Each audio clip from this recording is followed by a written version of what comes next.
Welcome to the San Jose Hockey Now podcast. I'm Sheng Peng, editor-in-chief of San Jose Hockey Now. You can also find my work at MEC Sharks and on Twitter at Sheng_Peng and Blue Sky, Sheng Peng.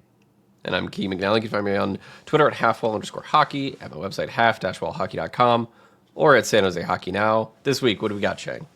First, I want to thank our sponsors, Extra Hour Training, Kathy's Power Skating, Sports Shots. I want to thank them for their years of support. And if you're interested in sponsoring San Jose Hockey Now or the San Jose Hockey Now podcast, send me an email at sjhockeynow@gmail.com. We would love your support. Any sponsor is welcome.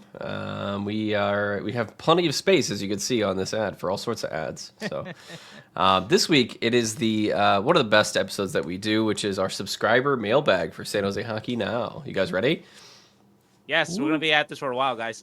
Yeah, it's gonna be one of those episodes where you're going to be listening and think, boy, did I listen to that podcast yesterday? It's been 2.5 hours.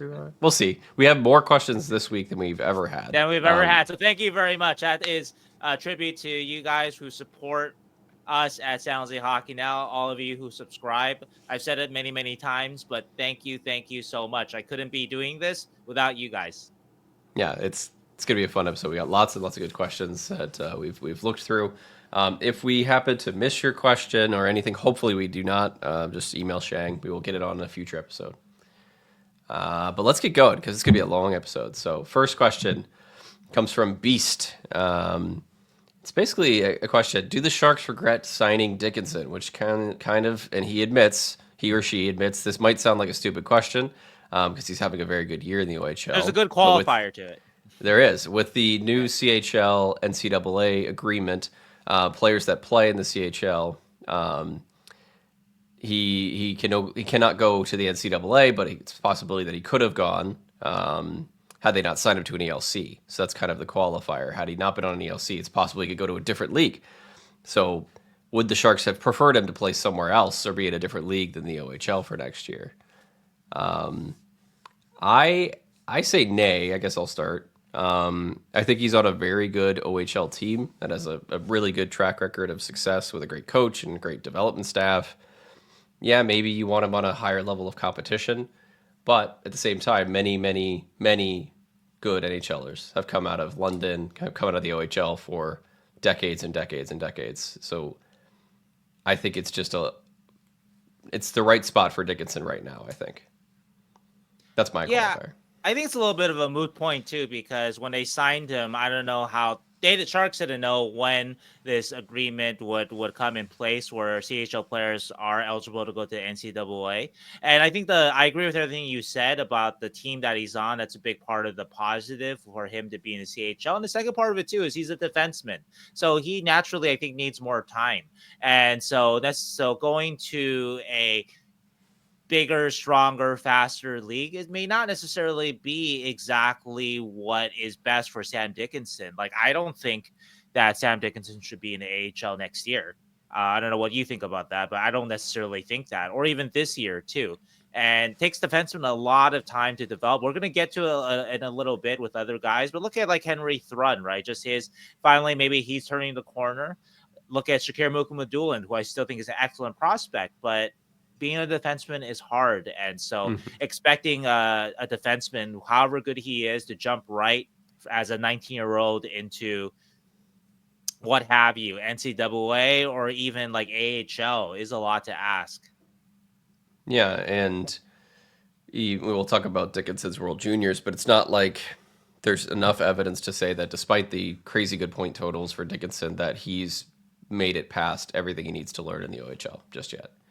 There's still room to grow with this decision-making, especially. And I think, we're going to have to watch another year of him in the OHL unless for some miracle he takes a ton of leaps between now and the beginning of next year and makes the Sharks, because that's kind of his only options. But I don't think it's the wrong place for him. So, and don't worry too much. Also, I think in general, we will have this idea that all of development of prospects is like this super linear thing, right? Like if they're playing at the junior level now, next year they should be playing against men. Next year they should be playing against better competition. All of development isn't linear. It's like a little bit of up, a lot of down, a little bit of up, a lot of down. So Dickinson had a very good beginning of the year, and he's still a great prospect and one of the more important Sharks prospects, but don't count everything too early on him. All right, next question is from Nagus Shark, which actually is a follow-up to his question. Would it be possible to loan somebody like Dickinson or Musty to the Swedish Hockey League or the DEL in Germany or the Swiss National League or the KHL? I don't think the KHL one's possible, but from the CHL. And you actually texted an agent about this. Yes, and not a Quentin or Sam's agent, but a player agent. And no, I don't think that telling, hey, Quentin, hey, you got to go to name a random Russian city. Yeah, you're going to Moscow. Here you are. That's well, that's back in the higher old up day, one, yeah. Back in the before the 2021 era. Magnitogorsk. Magnitogorsk for you. But anyway, though, the exact answer there is that with the CHL NHL agreement, that a guy like Musty, for example, his options were the NHL or the CHL, so they couldn't send him. There is an example that Grant Nagus cited. Oh, Austin Matthews went to Europe at the time. Austin Matthews, wasn't signed to, or he wasn't with the CHL team though. And so I think that's the difference there. And so if you're committing a guy like Musty at 17 to the Swedish league, that's a whole different thing. You better be sure that this guy is ready for a men's league, be it Swedish or Swiss or whatever it was, right? And of course, Austin Matthews being an exceptional prospect, he was ready for it. But most guys are not ready for that. And so, yeah, so to answer your question, no, it's not possible from as far as I can tell, based from what his agent told me, to send Musty or Dickinson. I think that when they turn 20 or when they're in their overage year, you can do that, but both of those guys aren't there yet.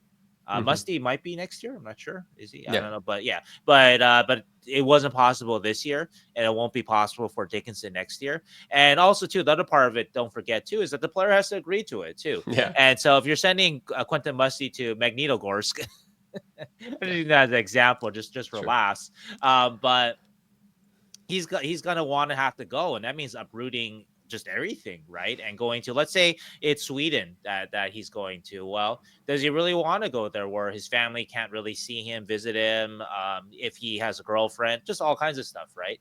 That you won't really know anybody, won't know the language. And is that really better than Sudbury or London? Yeah. So it's no, they cannot go when they're still not under their underage or overage year.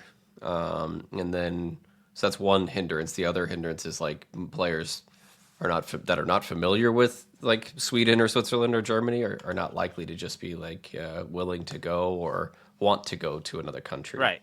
at this age.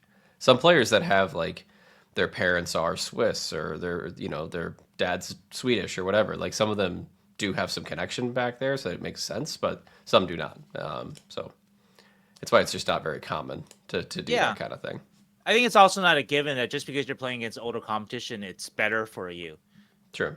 So there's a lot that goes into it, and so yeah. And sometimes we see the opposite, where guys are not getting ice time in Finland or Sweden or Right. whatever, and they come over to the CHL to get more ice time. So yeah, every development path is different, but and it's we'll see what happens with Musty for next year. All right, next question is from Chris, who says, "What does the future hold for Bordeleau and Gushchin? Will the Barracuda?" Actually, we have two questions for Chris, but we'll start with the Bordeleau and Gushchin question. They're Barracuda related, yeah. Yeah. What does the future hold for Bordeleau and Gushchin? Oof. Yeah. Huh. This is tough. I would guess that Bordeleau doesn't have much of a future with the Sharks organization. This is just my guess. I think the Sharks have too many guys. He's been passed up by too many guys at this point.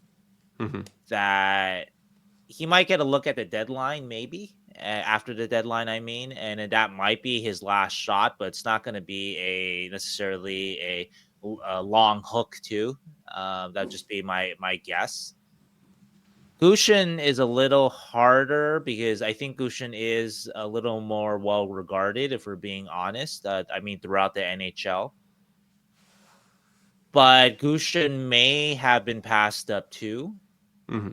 I'm not sure about that. He is, I think, more likely to get a look at the post deadline. There might be a couple spots open for those guys. And I will say that when those guys get their chances, they've got to show something quick. They're not gonna they don't have a full season like Will Smith does to kind of put his game together. Let's use that comparison, right? For They've sure. got to Yeah. kind of show it quick. And so I think that for the future, right? The future could be on another. It could be another ancient organization for those guys. It could be in Europe, to be honest. It could be in the KHL, to be honest. I think that Gushchin, I think there's a little more of a likelihood that he's able to stick, but um, I think that Gushchin needed to. He had those 10 or so games at the beginning, and Yeah. I know he didn't always get the best minutes, power play time, whatever, right? But he did get some decent minutes here and there too, and he wasn't bad, but I wouldn't say he was good either, Sure. Yeah. and that could that be his last major audition? Um, Yeah, I don't know. I would say another thing I'll say too is that around the same time when I was checking up on these things and at the opening night roster submission, and I think I mentioned this on a podcast or in stories a couple of times that there wasn't as much excitement around Bordeleau as there was with the possibility of Gushchin hitting waivers. Mm-hmm. And granted, this was after training camp when Gushchin put up like 9 points, right? And Sure. was a preseason points leader or tied for that. But if Gushchin does hit waivers, that there could be a team that there were definitely teams interested in October. Mm-hmm. If they had the interest now, still he's had a little bit of a slow start with the Barracuda. I'm not so sure, but Yeah. yeah, there's so I would say that both are trending toward, I would guess, toward leaving the organization. More likely Bordeleau than Gushchin in terms of not being with the Sharks. But that's sort of my feel of the situation now, at least. Yeah. It kind of seems like both have sort of been passed by other prospects on the Barracuda, like Right, Cardwell, Graf, Beestat, right. We haven't mentioned those guys too, right? who all are kind of, I mean, knocking on the door in a sense of trying to get cups of coffee in the NHL. And Bordeleau and Gushchin are both older than those guys, so it's yeah, it's not looking amazing for their futures. I will still always hold out hope that Gushchin's going to make I an know. NHL roster. I wanted to see if a single tear would be falling down your cheek I'm crying. as we talked about Gushchin. I think another difference too, if we're talking about the those Bordeleau Gushchin versus the two guys you mentioned, Graf and Cardwell, is that Hmm. Graf and Cardwell, they seem to be able to. You think that they might be able to slot up and down the lineup a little bit more. I Hmm. thought it was very, very telling when I asked. Actually, I'm sorry, I should not. I didn't ask my Josh Fragellan, who writes for me, did a great job. He was in San Diego for the New Year's Day game, Hmm. the Barracuda and the Gulls, and he talked with John McCarthy about Graf, about Bordeleau, and about Beasted, Hmm. and McCarthy gave great answers. It's in the story that another writer of mine, William Espy, wrote eventually, but that again, these are from Josh's questions. So Josh really asked some great questions. And the first thing McCarthy talked about wasn't about Graf's obvious offensive production Hmm. in the minors. He talked about Graf's engagement, Graf's defensive detail and attention. And those are the things that make it easier to see a guy's NHL future. Hmm. if Gushchin and Bordeleau aren't scoring and they aren't in your top 6 or top 9 and in your power play, they have no role in the NHL. And so the challenge for both Bordeleau and Gushchin is that they need to score enough at the NHL level and be defensively competent Mm-hmm. and also competitive, right? The high compete players, high enough so that okay, basically their offense has to offset their other kind of shortcomings, literal shortcomings. We're talking about their size and their height and all that kind of stuff, right? Yeah. So Cardwell and Graf are a little bit ahead in that area. Cardwell, especially, we've talked a lot about Cardwell, right? Cardwell should have an NHL role, just for his energy and that sort of thing, right? In the future. And overall, so again, the overall package, I think Gushchin is still ahead of Bordeleau, but Yeah. like you mentioned, that guys may have moved ahead of them. Similarly productive guys in AHL, but guys that have kind of tool sets that give them a chance at other parts of the lineup besides your top 6. Yeah, and it's going to be hard pressed for both Boards and Goose to get a good look in a different NHL organization for that too. But Yep. you never know with these kind of things. Sometimes the skill does win out in the end, and maybe they do find roles. But Yeah. yeah, it's been a kind of a rough road, especially for Bordeleau. I think Gushchin has had a up and down season. But he had definitely some highs there that give you a little bit of an eye opener of. Well, at least he got something. his chance too this year. Yeah, Right? and he got a chance. Yeah. So, but Bordeleau just seems like he's had a few good games in the past couple games. But I don't know. There definitely was a lull there in the beginning from him. Yeah, I'm doing a story about it too. Like I mentioned, Josh talked with McCarthy about Bordeleau and Beasted. The Beasted story came out yesterday, Mm-hmm. but I would say in summary though that I don't know if the scouts are seeing enough progress in Bordeleau's game overall, even though he has been more productive recently. Yep. I would say one thing to Bordeleau's credit though is that I thought the Sharks' best power play from the last couple of years was the one that he was on. Mm. Last year at the end of the season. Bordeleau does have a skill for kind of connecting plays for a small guy. He manages to make that pass or know where the puck is going on the power play. And so I don't want to take all his sort of credit away from him. I remember watching that last year. It's like, oh, maybe this guy's a chance. Like I think the best Sharks power play unit might still have him on it, Mm-hmm. or at least a power play unit still has a place for him on it. But I don't know if the Sharks think that though, because he hasn't been up. So yeah, you would hope for, but they do have, they have a good competitive Barracuda team that they're playing on. So as we get closer to the AHL playoffs and everything, hopefully they start to. They've been in the AHL for a while now. They've got a lot of experience over other guys, so maybe that starts to help them too going down the stretch. maybe. All right, next question from Chris is: will the Bear? That's actually a good question. Good tie-in. Will Yeah, the Barracuda related. Yeah, very still related. still be competitive if we have to call up a bunch of players to fill spots vacated by traded veterans after the NHL trade deadline? Basically, I think most of the time we end up taking guys back too. Right, So right. that's my answer.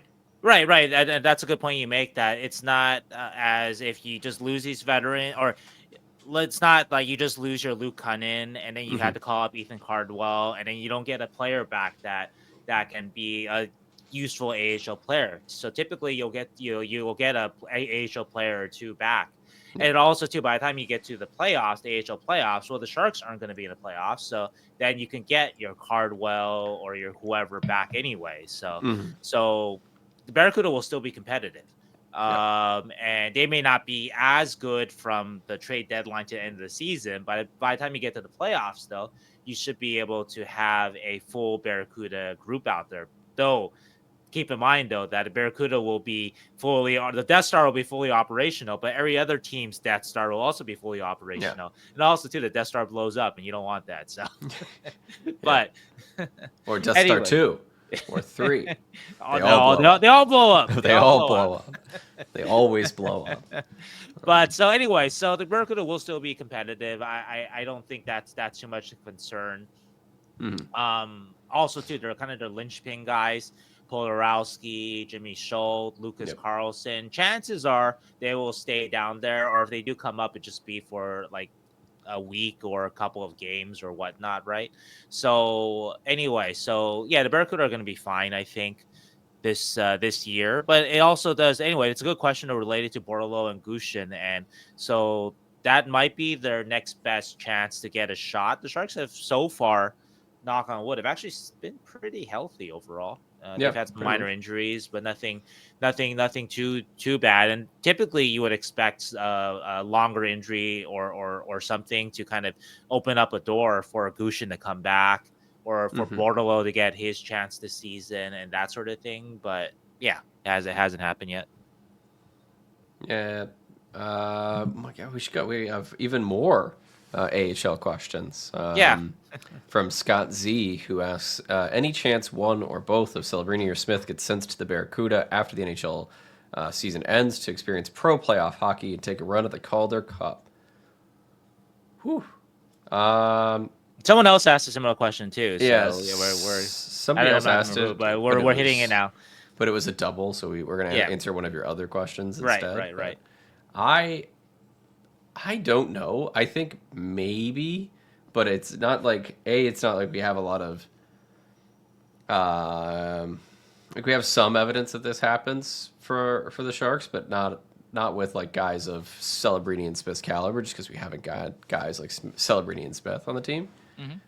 Celebrini is like a full time point per game Celebrin's NHL not going to player. AHL. He's going to World Championships. Yeah, that's a great point. He's a full fledged NHL player. So yeah, maybe he gets a chance at the World Championships instead of He's like going to World Championships. Yeah, like the AHL.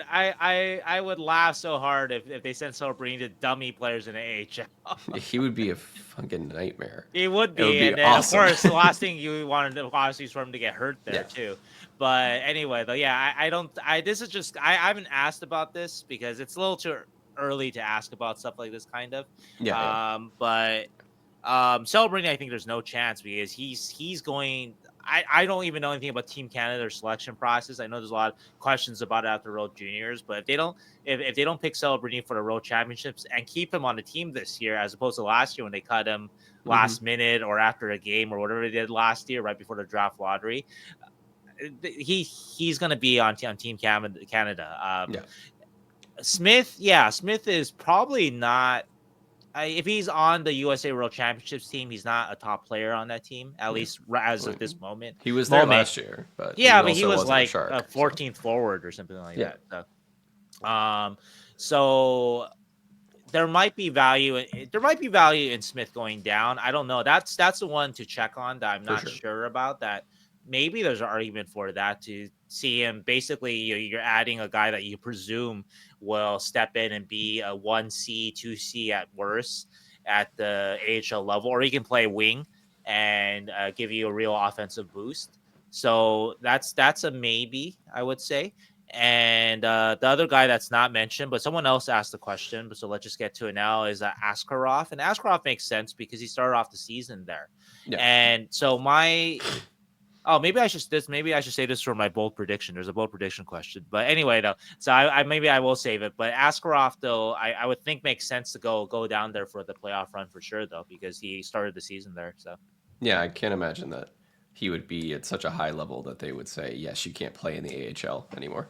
well, hey, you know what? At this rate, I was looking at some of the evolving hockey, the goal saved above expected. I know that it's only 7 games, but if you triple or quadruple what Askarov has done in 7 games, to basically 21 games or 28 games, which is like a starting sort of workload, that he'd be in the Vezina conversation.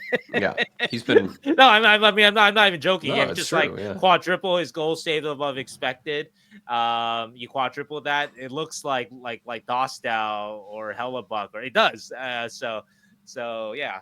Yeah, no, I agree. He's been phenomenal. More than it's like a night and day difference when you have him in net, and that's something that's hard to do at the age of 22. I was mentioning this to you guys at the beginning of the season. Like he was the best goalie in the system. Whenever he got healthy in October, he's been the best, even better than Blackwood. And Yeah. so yeah, and so he's showing it.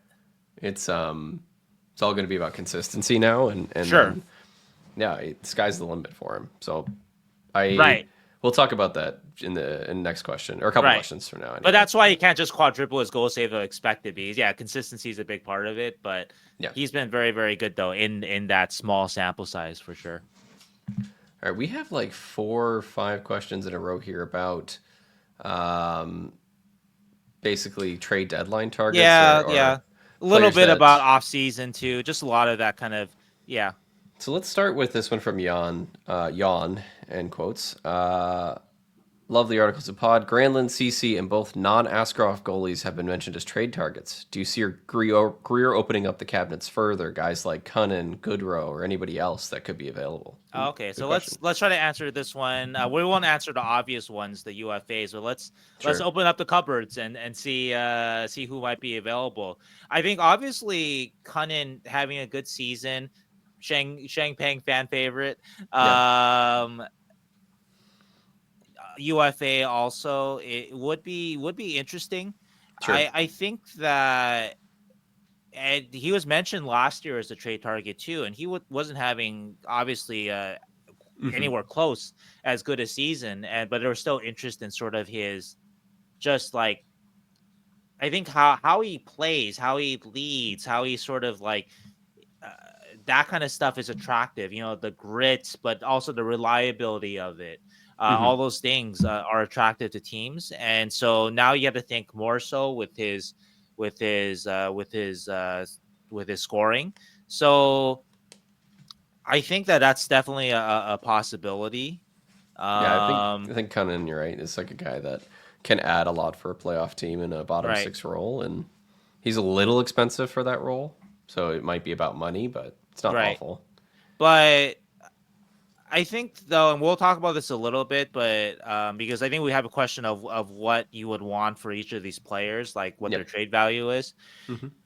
And I was talking to a scout yesterday, and I've mentioned this a lot over the last year. I think the Sharks are done with just getting first round picks. I think they should be done with that. Mm-hmm. If you have a guy that can have a value for the team in the next couple of years, a leadership role to fill a lineup spot and be a legit NHL player in that lineup spot, like Kunin is, Mm-hmm. I don't think you just trade that off for anything. I think that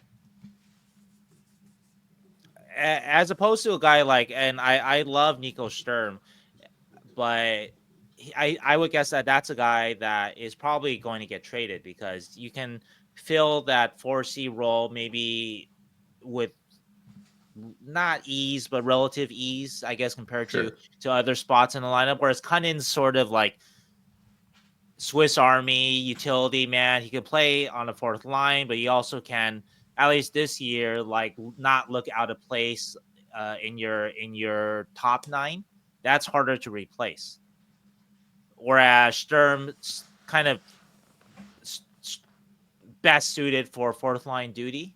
Mm-hmm. That's easier to replace. So then that one you just kind of he's going to be a UFA, so you just kind of take what you can get for him. So that I kind of understand, but so I think there's a little bit of that kind of those forces going on though, where like you you don't just trade everything that's not nailed down basically for whatever you can get. The Sharks aren't in that place anymore. But those two guys are examples of one is maybe a guy that you might think about keeping a little more than the other. Looking a little bit deeper, you mentioned Goodrow. No one's taking his contract, so yeah, Yeah, forget that. nobody really And wants Goodrow.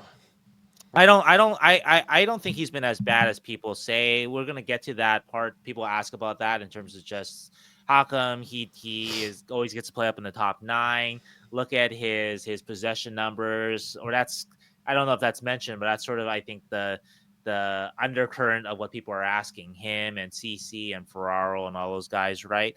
I don't think he has been as bad as all that, but Sure. he hasn't been better though than that. I'll give you that if you're hoping to see the Barclay Goodrow that we saw the first couple of years with the Rangers, with Tampa, I don't think we've seen that. We've seen a Barclay Goodrow that is, I think, still a very good fourth line player, But yeah, when you play him up, that's not what he necessarily should be doing. And I don't put it on him or even Warsawski, because I don't think he had a ton of options, really, in my opinion.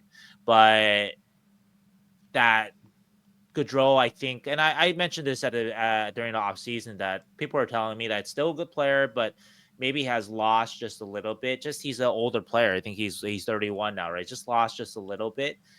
Doesn't mean that it has fallen off a cliff. He still can do good things for you, but that at that dollar figure and that leadership thing, right? That's specifically something that the Sharks need. Like a team that's about to make the playoffs, they don't need that necessarily, right? And not at 3.64 million. So you're not moving Goodrow. We'll talk. Why don't we can move on to the next question for like specific by guys. Oh, he mentioned Goodrow, but okay, sure, yeah. No, I know Goodrow and Kunin we should talk about because he mentioned them. Okay. I will say that Goodrow is going to kill a lot of penalties for San Jose. That's what I think he's going to be designed to do in the next 3 years. Basically based on how his offense is developing with the Sharks. So. And that's fine. If you're going to paying $3.6 million for a good penalty killer, I guess that's what we're doing. And he's still a good guy in the room. And yeah, he is. Today I don't know what they're talking about, but walking out of the room today, he's sitting with Ty Dellandrea, chatting with him about something. Ty Dellandrea, recent scratch. Ty Dellandrea would love to have a Barclay Goodrow career. That's like a model guy for him. And so who better to have sit next to him than the guy who closed 2 Stanley Cup games, 2 Stanley Cup clinching games for the Lightning. 30 seconds left, Goodrow is out there. Love that. And love players like that. And so if Ty could get to his game to that level, well, that's the model there. Also, too, I've noticed too that I think last podcast or 2 podcasts ago we talked about the Sharks' response to the Kevin Stenlund board on Celebrini, right? And while the Sharks have all said, oh, we haven't been more aggressive or more alert on it recently because of the Stenlund board on Celebrini, and I'll take their word for it. But I have noticed, though, a couple times since then, though, Goodrow just fly in on people that mess with the Sharks. And I love that. And that's the kind of thing that is it worth 3.64 million AAV? Well, certainly if you're the Rangers or your team that's trying to win, no, it's not. But if you're the Sharks and you can afford it, then yes, I think it is worth it. And so yeah, I don't, again, I have no issue with it. Of course, wished he had a couple more goals, couple more chances, couple more points, all that kind of stuff, right? But still, I think he's still a good 4th line player.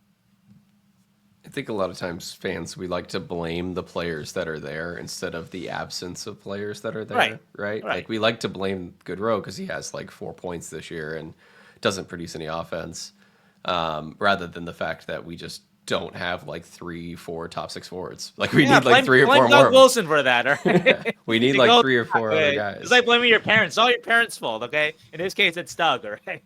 Yeah, we blame the guy rather than the absence of the guy. And the absence of the guy is the real issue. Goodrow is not really the issue, unless Goodrow precludes you from getting the guy. But I don't think that's the case right now. So, all right, Nick Valderrama, and this goes back into the trade deadline question, said, what would your asking price be for Granlund, Walman, Ceci, Ferraro, Sturm, and Kunin? And then we got a bonus question from Nick as well, which I have many thoughts about. I have thoughts about it too, but okay, so let's so again, my premise here is that the Sharks are not in a position to just trade everybody, and I don't think they need to do that anymore. And so if you don't get your price for these guys, then think about keeping them. I think it's as long as they re-sign for a reasonable contract. So I think with Granlund's going to be a UFA, obviously. So if you're not getting a first, I think it's fine to sit on him and hopefully sign him for a couple of years. I'm not sure what he's looking for, and I personally have speculated that maybe he's looking for like a Tyler Toffoli contract, which would be reasonable for him to ask for 4 years, 24 million, considering that Toffoli kind of feels that same kind of, okay, here's your veteran leader, but still very, very productive player, right? And so Granlund has been that and more for the Sharks the last couple of years here. But would you give Granlund that contract, I don't know. I think that's the kind of contract that makes me pause. Like, Mm-hmm. well, if he's as good as he is, like for all 4 years, yes, he's worth it. But he's 32, Yeah. and is he going to be that good at the end of it? I don't know. That's a risk. 4 years is a little bit long. He's not. Well, he is going to. I mean, Toffoli was a free agent too. Or I'm sorry, Toffoli had his choice of team, so Sharks had to make themselves as attractive as possible. Give him the no moves and whatnot. So Granlund, same kind of thing. Granlund's going to be UFA, so the Sharks will have to make themselves as attractive as possible. But anyway, though, if it's for me though, if it's not a first, don't bother. Walman's different because Walman is signed for next year at a bargain rate for the player he is. Mm-hmm. And the Sharks really, really need his specific kind of player in terms of just the puck moving and the offense too from the blue line. Without him, we've seen this the last few games without him, that a lot of the 8-game losing streak, granted the Sharks have turned it around, but a lot of the 8-game losing streak, the common thing was we can't break out pucks. We're getting pinned in. And that's one of the things that Walman has excelled in for the Sharks, that he is the best. He and Lodgren are the best on the Sharks in those specific categories. And so you miss a lot if you trade him. And so Detroit gave gave a second round pick with him. So I don't think the Sharks are packaging something with Walman to get rid of him. So I think same kind of thing. If you're not getting a first for him, what's the point? Yeah, So maybe that's if you had some sort of deal around a prospect defenseman that the Shark, like another yeah, team sure, that was sure. competing had, maybe it would make sense just because Walman's in this interesting spot where his age, his contract, he's got 2 more years left, and then he has to get paid after that if he can Yeah. maintains his current level of how he's playing and everything. So is he the guy that the Sharks are going to give like $6.5 million to in 2 years? Maybe, but Or maybe maybe not. not though, and I think that is a fair question that have to evaluate about Jake the next year and a half here. But his Yeah, contract at 3.4, and he's a granted, on super a guy. better team, he's not getting first power play time. He won't be putting up right now. He has 25 points in 31 games. He won't be doing that as like Sure. PP2 quarterback playing like middle pairing minutes, but he's still, as we've seen though, he has a lot of ability. Yeah. And if a team doesn't want to pony up for him, which I think his game does have flaws in it, which I've talked Hmm. about, and so I would understand if a team's like, we're not giving you first for him. Are you crazy? But for the Sharks though, and his value to them, like what do you do with especially a third round pick? We talked about this. The third round pick is Yeah. like the Mercedes Benz of easy to acquire picks. It's And the so it's the $20 bill. yeah, exactly. So okay, so CC's in a little different boat where he definitely is not of the like Granlund, like in terms of like Granlund has done a very great job of good facsimile of a 1C. CC's done a good job. People talk about Sharks being more competitive, and they just look a Sure. lot of times it's just about Macklin. Guys like Ceci are a big part of why the Sharks look better out there, because even if the a lot of the analytics that you guys see out there don't look great for Ceci, guess what? He is better in his miscast role as the Sharks shutdown defenseman than Ferraro was. And so that's the part of the reason why the Sharks look more competitive, because you have a guy who is a level better than him in that role. And you've also Hmm. pushed Ferraro down to a level that's closer to where Ferraro should be. And so that just makes the whole defense, the whole team look better and more competitive. So anyway, with CC, that's a tough one, because I don't know if he is like I don't know if like he has the right, again, the right timeline for the mhm. Sharks. Because like I think Well, he's a useful shutdown defenseman, but there probably are going to be useful shutdown defensemen available for UFA this year. The issue is more the puck mover defenseman, the offensive defenseman, to get those guys. I think if you wanted to sign a guy that's like CC, you could probably, pay him more money and get a better defenseman mhm. than CC. I'm also talking about the leadership part of it because Ceci has been positive Sure. in the room, but I don't know if it's quite to the level of a Granlund. So I think Mm-hmm. that's a part of it, right? And that's not to take anything away from Cody, but yeah, I don't know if he's as indispensable in that area too. Like you mentioned on the ice, in terms of maybe you can find another guy like him, right? Mm-hmm. On the ice, even off the ice, and Cody's been great, but has he been as impactful as like Granlund has been on Eklund and Zetterlund on any of the defensemen? Maybe not, and that's not, again, nothing against Cody. Yeah. So It's tough. He's in this interesting spot. I think it's more of a if a team wants Cody Ceci, then maybe we can get a good deal for him. the Like I other think question we're with Cody targeting. too is how much does he want to stay here too? Yeah, yeah, From kind of digging in on Granlund, I've kind of mentioned it that I get the impression that he's pretty happy here, and he's actually was maybe surprised by how like he's taken to San Jose, and when people get traded to the last place team, you don't know how they're going to react. hmm And he reacted well to it, and then he's like, "Well, I want to win, but this is actually kind of nice to be like the guy and to be like Warsawski said, Grandpa Granlund." Grandpa Cranley, Grandpa cute. Granny. And some guys just kind of fits them. It's just sort of Yeah, like, oh, this I like this. I like being like the dad, I like being like Splinter or something like that. And for Splinter. other players, they're like, well, I can do this for a year, and I'm a good guy, I'm a good room guy, I'm gonna keep doing that. But do I really want to be here to do this for the next 3-4 years? And so, or 2 years, or whatever you sign a Cody CC to. So I'm not so sure about that part of it too with him too. But anyway, though, the question is about asking price. So I think I'm not holding as personally. I'm not holding as hard a line on CC. So like Sure, a third would be fine. Would be fair. I think so. $20. Yeah, I mean, yeah, a third sounds good. You got a third to get him. Um, you get another third to trade him again. That's Yeah, I don't know if you get quite a second. So I don't think yeah, so. I yeah, mean, team would have maybe. to really love him, but Yeah, well, which they might. These teams do tend to really like ODCC, or but maybe you give or you get a second, but you give up like a yeah, like future a a fourth or third something like or that, yeah a right? fourth Yeah, sure, sure, sure.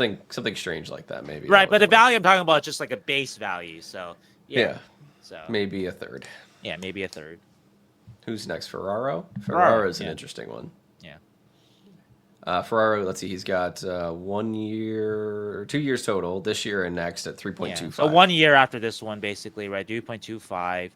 Uh, 26 um, years old. yep, yep. Yeah, it's the same situation with him where I think he. I mean, obviously it's tough to yeah. say, but I think he likes playing for San Jose. It kind of sucks that he has only ever been on losing Sharks teams like his I entire career. I get a sense that I think he could be more curious to go somewhere to win because he's never Mm, experienced it. Actually, that's my could be. my my my feeling. This is just a feeling. So Yeah. yeah, so like, but he is younger than say a CC, even though they have similar-ish roles. hmm Even though one, obviously one's right-handed, one's left-handed, but um, I think a team would be interested in him. It's just about fit. How much do you sell him for, and is that worth it? I guess. yeah, yeah, and I feel like his value has gone down over the last couple of years. I reported over the summer that I think it was 2 years. I got to go back to it, but I think it was trade deadline 2023. Carolina was willing to offer Jack Drury, in a second round pick. Whew. I think that the Sharks would take that any day of the week now. Such an offer. I don't think they're getting that offer again hmm right now. So yeah, I mean, I think the also considering that Farrell has another year of his contract, which may or may not be a plus depending on how you like the player. So Yeah. I think, let's see, you got to keep okay. You're gonna keep Walman because you're not gonna get a first for him. I don't believe that.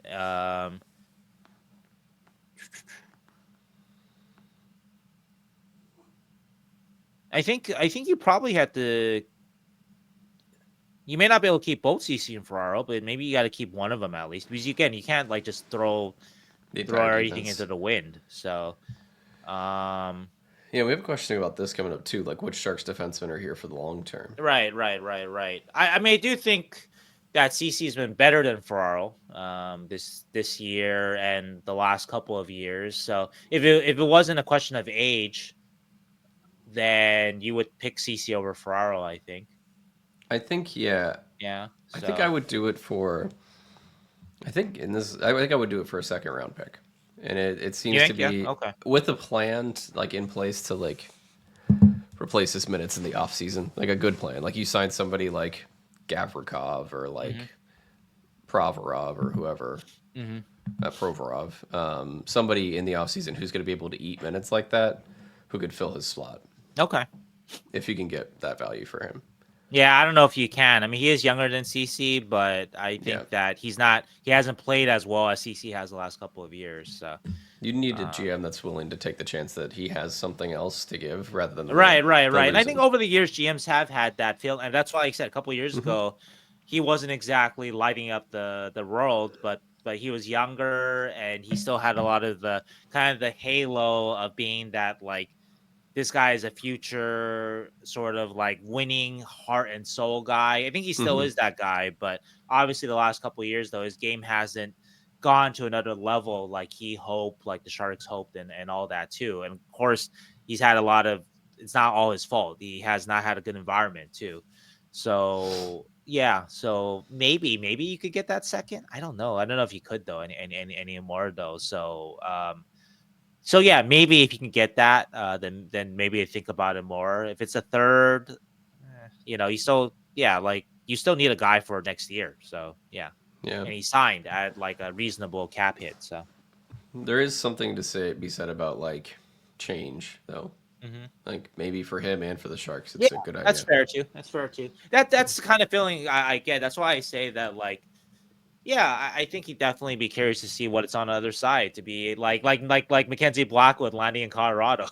like Yeah. holy shit, they expect us to win here? Oh damn. But sometimes it's good for a player though, Yeah. and so I think it will be good for. I think it would be good for Mario. I've always said that I think in a winning environment, I think he's a winning player. I've said it many times. I know that some people on Twitter get really mad about that for some reason, as if the Sharks missing the playoffs for the last 5 years is on Mario Ferraro. It's ridiculous. So I think I think he's a good winning player that just got brought up in a really terrible environment, and I do worry that the environment was so bad for so long that he can't shake some of the bad habits that he developed. Sure. But yeah, I think in a good environment, he's gonna be a good player. Look, the Carolina offer, right? Like what if we look at the teams over the last 5-10 years, right? What teams have the best sort of cultures, winning environments? What kind of team would offer a second and Jack Drury for a Mario Ferraro? It's a team with a winning environment. Team with a winning Yeah. environment, and Carolina wanted him because they saw, I think, a lot of what I'm saying, that like he's been in a bad environment. If we can get him into our system at a young enough age, we can maybe break a few of these habits, and the things that he does well accentuate those things, Hmm. and we're going to come out of a deal like that ahead. And that deal didn't happen, but yeah, I mean, again, that speaks to that he is highly regarded for a lot of these kind of winning intangibles, and even on the ice, things that he still does well for the Sharks. He closes plays defensively. He's a good one-on-one defenseman. It's a lot of the other stuff that is problematic, but if you break down his defensive game in different areas, there's some things that he does really, really well, and he has always done really, really well. It's just Hmm. like the growth in a lot of other areas didn't happen. And why didn't that happen? That's the debate. Is it That's because the the question. Sharks Yeah. suck? Is Maybe. it because Mario's not very good? There's a lot that goes into that. But anyway though, so Yeah. He again just with a plan to rebuild the offense or defense in the off season. I would try and trade him if we could. maybe, but like I said, then like if you can trade CC for all and Ruda, I think we have a Ruda question somewhere here. So yeah, so Yeah. right. Yeah, who are you gonna replace him with, right? Like, don't tell me Mukumadulin, Thrun, Cagnoni, and Jack Mukamadulin, and Thompson. Oh Cagnoni no, and Jack. You're on It's the gonna wrong be podcast. You're on the wrong podcast. No. It's gonna be a really shit 2 months, right? Like the Sharks gonna be really bad. They're gonna Oh, lose for 2 months. every game. I mean next year. I mean, Oh, yeah. no. Okay. Yeah, I meant Yeah. with like a plan in the offseason to actually sign NHL Oh, defensemen. okay. Yeah. I mean, deadline. I get after deadline. It's going to be a Yeah. little bit. You trade them all. You play the young guys. Yeah, it'll and be then a little bit hinky at the you deadline. insert Matthew Schaefer into the lineup, and then you're fine. Easy peasy. Grier, Sure, you've done sure. it, but you've done it before, Sure, man. sure. You got Celebrini, so you can do this. It's easy. Yeah, pencil and Sam Dickinson and Matthew Schaefer for next year's Sharks lineup, right? That always works, right? Look at Buffalo, right? Yeah, you go Schaefer, Dickinson, Mukamadulin on the left. You put Cagnoni on the bottom pairing on the right. Sure. Easy. You can run the power play. Right? Yeah.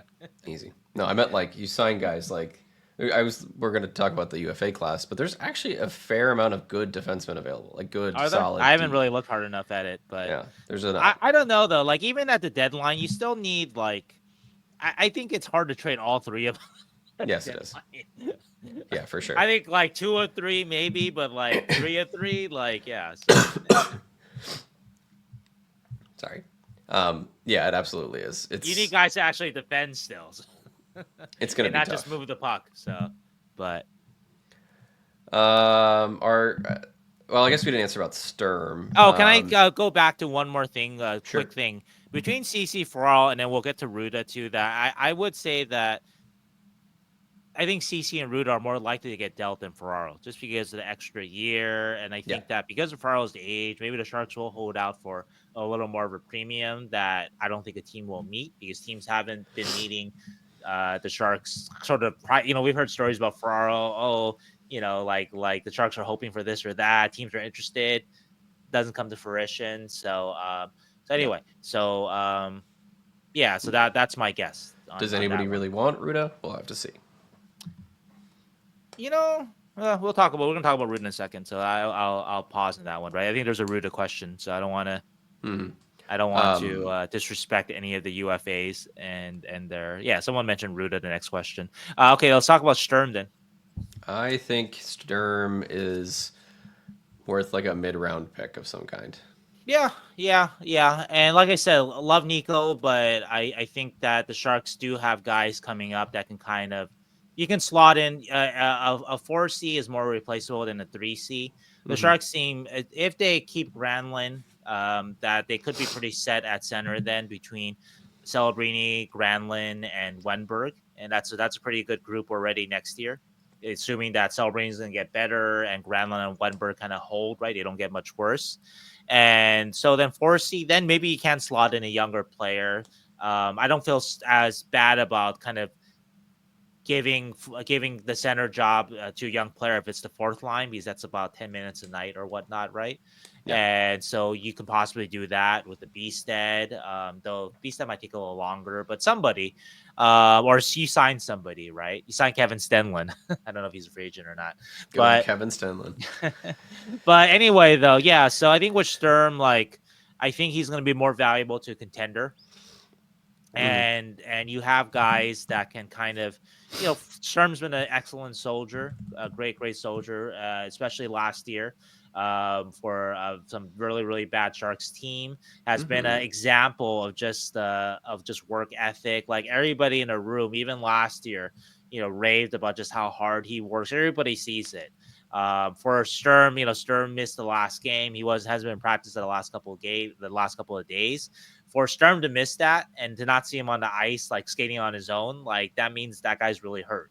And you can say that about a Nico Sturm.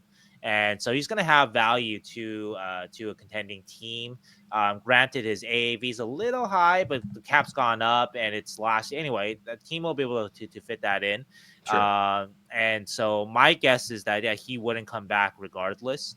And so that's a case where you just kind of get, send him somewhere nice and get what you can get. So be it a mid-round pick or even lower. So yeah, and I think it's if you're picking for likelihood of will be traded at the deadline, I think he's on the higher end of that. Yeah, it makes sense. Yeah, it makes sense. And like I said, I really I've done so many like fun stories with Nico. I really love talking with him. He's been on the podcast twice. He's been on the podcast. I just did a story with him where he referenced the sword of Damocles. I don't know if you read that story. It's so It's so great. I love talking about that. Things like he surprises me with things like that. So he recently dropped the Icarus reference on me. Amazing. So I don't want to trade Nico. But the reality of it is that it's probably going to happen. So yeah, and I think he has some value to a contending team. Yeah. For sure. Yeah, he does for sure. He does for sure. At least as like a 13th forward, like, if whoever you have at 4C goes down, or you need to move up your current 4C to 3C and have Nico come in as your whatever. He has utility. Yeah, he has utility for sure. Okay, bonus question. Which Shark would you replace Keegan with on the podcast? Nick, we're modifying. That is a real dick question, Nick. It's kind of a jerk move. My seed. I didn't realize it was this hot. Like, I had no idea. I think he said he's a big fan of yours too, so I don't understand why he had to phrase it that way. Like, I don't know. I thought so. He's just like Nick, how do we get this guy off here? So we've changed the question to which current or retired Sharks player would you most want to add next to Keegan? That's helpful for my feelings. Do you want to go? Who are you going to add next to us on the pod? Yeah. Okay. So let me think. Nick asked for current, which I thought was a little weird because current, it's just not, you just don't think of current player like doing even like Ethan Carville, who does a podcast. He doesn't do it in season, really, right? Sure. Mario Ferraro used to do the youngest of plugs, the YouTube channel, right? You don't see that too much, especially not in season, right? So just sort of not, players don't do that, at least in the NHL. It's just not accepted yet. Yeah, I think in the NBA it's more okay. I'm not saying it's good or bad either way. Like, if you perform, do whatever you want, right? I think that's sort of the idea. So, but if I were to pick a current player, actually, I might pick you. Well, I don't want to take your pick away because you had a good one, a very reasonable one. But I'm going to go with Nico, because Nico has a future in pretty much, I think, in a hockey role. Like, he says he wants to be a development coach. But he can be, I think, he can be on a coaching staff, like head or assistant. He could be a GM. He has I think he has a degree in marketing and business, if he wants to kind of go along those lines, or kind of like be like a president of a team, because he has a marketing background, but obviously he has the hockey background too. So yeah, he's a really, really bright guy. Obviously, you heard him on the show. He's a excellent speaker, thoughtful. So Nico. I would say the current player is Nico. There's a lot of good candidates though. Like, I always love talking with Mackenzie Blackwood, but he'd be a bit of a wild card, I would say. Oh yeah, you know what? Maybe that's okay. Yeah, that's there's a question that we're asked later when we get to it. Maybe I have a Blackwood story. Maybe I can tell. But anyway, I won't tell that one yet though. But I'm going with Jason Demers. I think Demers would make an excellent. He's a retired player. Yeah, but he's a retired player. I thought you had a current player though too in mind. No, I was going to say Cardwell. Just Cardwell, right? I don't think I really have like a guy that's currently on the Sharks. Yeah, it's tough for me to think of who's going to have that personality to carry through. Right. Mario, maybe. Mario's a funny guy. Mario's good. Mario would be good, yeah. But I think JD would be awesome because he would have such a I think a different perspective on the Sharks if he were reporting on it weekly like this. I think it would be interesting to hear his opinions rather than because he's already a little unhinged on the broadcasts. So it'd be interesting to hear what he would have to say weekly. I guess if we were to add somebody next to us, what do you think we need next to us? I guess unhinged. We're not. No, we're pretty hinged. Yeah, we're pretty hinged, right? Like my bold prediction was Macklin Celebrini winning the Calder, which is bold for me. And then I think on YouTube someone was like, "That's not bold." They're like, "Wow, cool, man." and I was like, "Well, for me it is." That guy missed like a month, so Michkov got like a month head start. So that's bold for me, but I guess that's not bold enough though for the audience. So no, we need more unhinged energy. More unhinged. Okay. Well then I'll go a little different then. Jumbo would be pretty unhinged. So Yeah. I think it would be hard to get Jumbo to like schedule things. I have a Oh no, feeling of course, yeah. it It would would just be be on his like, time, yeah. yeah, we end up being like every 3 weeks, released at like 2 a.m. It would just be a random 15-minute episode with Jumbo. That's how Yeah, and the actually, schedule that would go. reminds me of the old podcast with Nick, right? Hmm. And if you guys remember, I think I can say this. I don't think Nick will mind that Nick. If you guys remember, used to be a co-host of I think it was called the Stick Hungry podcast. It was another Sharks podcast, right?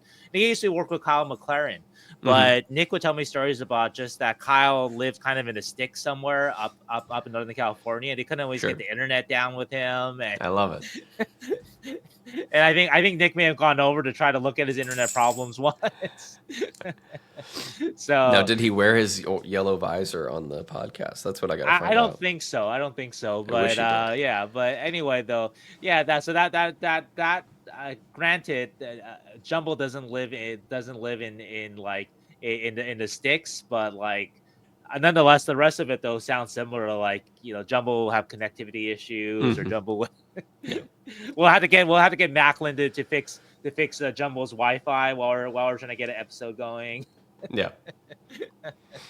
So, but in terms of the wild card though, that maybe that Maybe Jumbo. um not to again a Nick Valderrama, not Nick Floor, Nick Valderrama. It's not to replace Keegan, but to add We to the need. team, to add to the locker room. That yes, maybe Yeah. we can use like a wild card. So This is the same Goodrow logic. You're always blaming the guy who's here, not the guy who's not here. exactly, It's just exactly, the. exactly.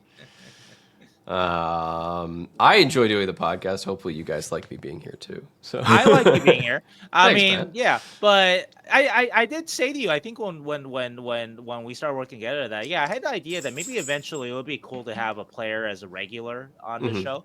So yeah, so maybe one day. I haven't really like actively tried or really thought about it since then, but that could be good. And so maybe the next reader or the next mailbag, you should tell us the kind of person that we should add next to us and not Yeah, replace.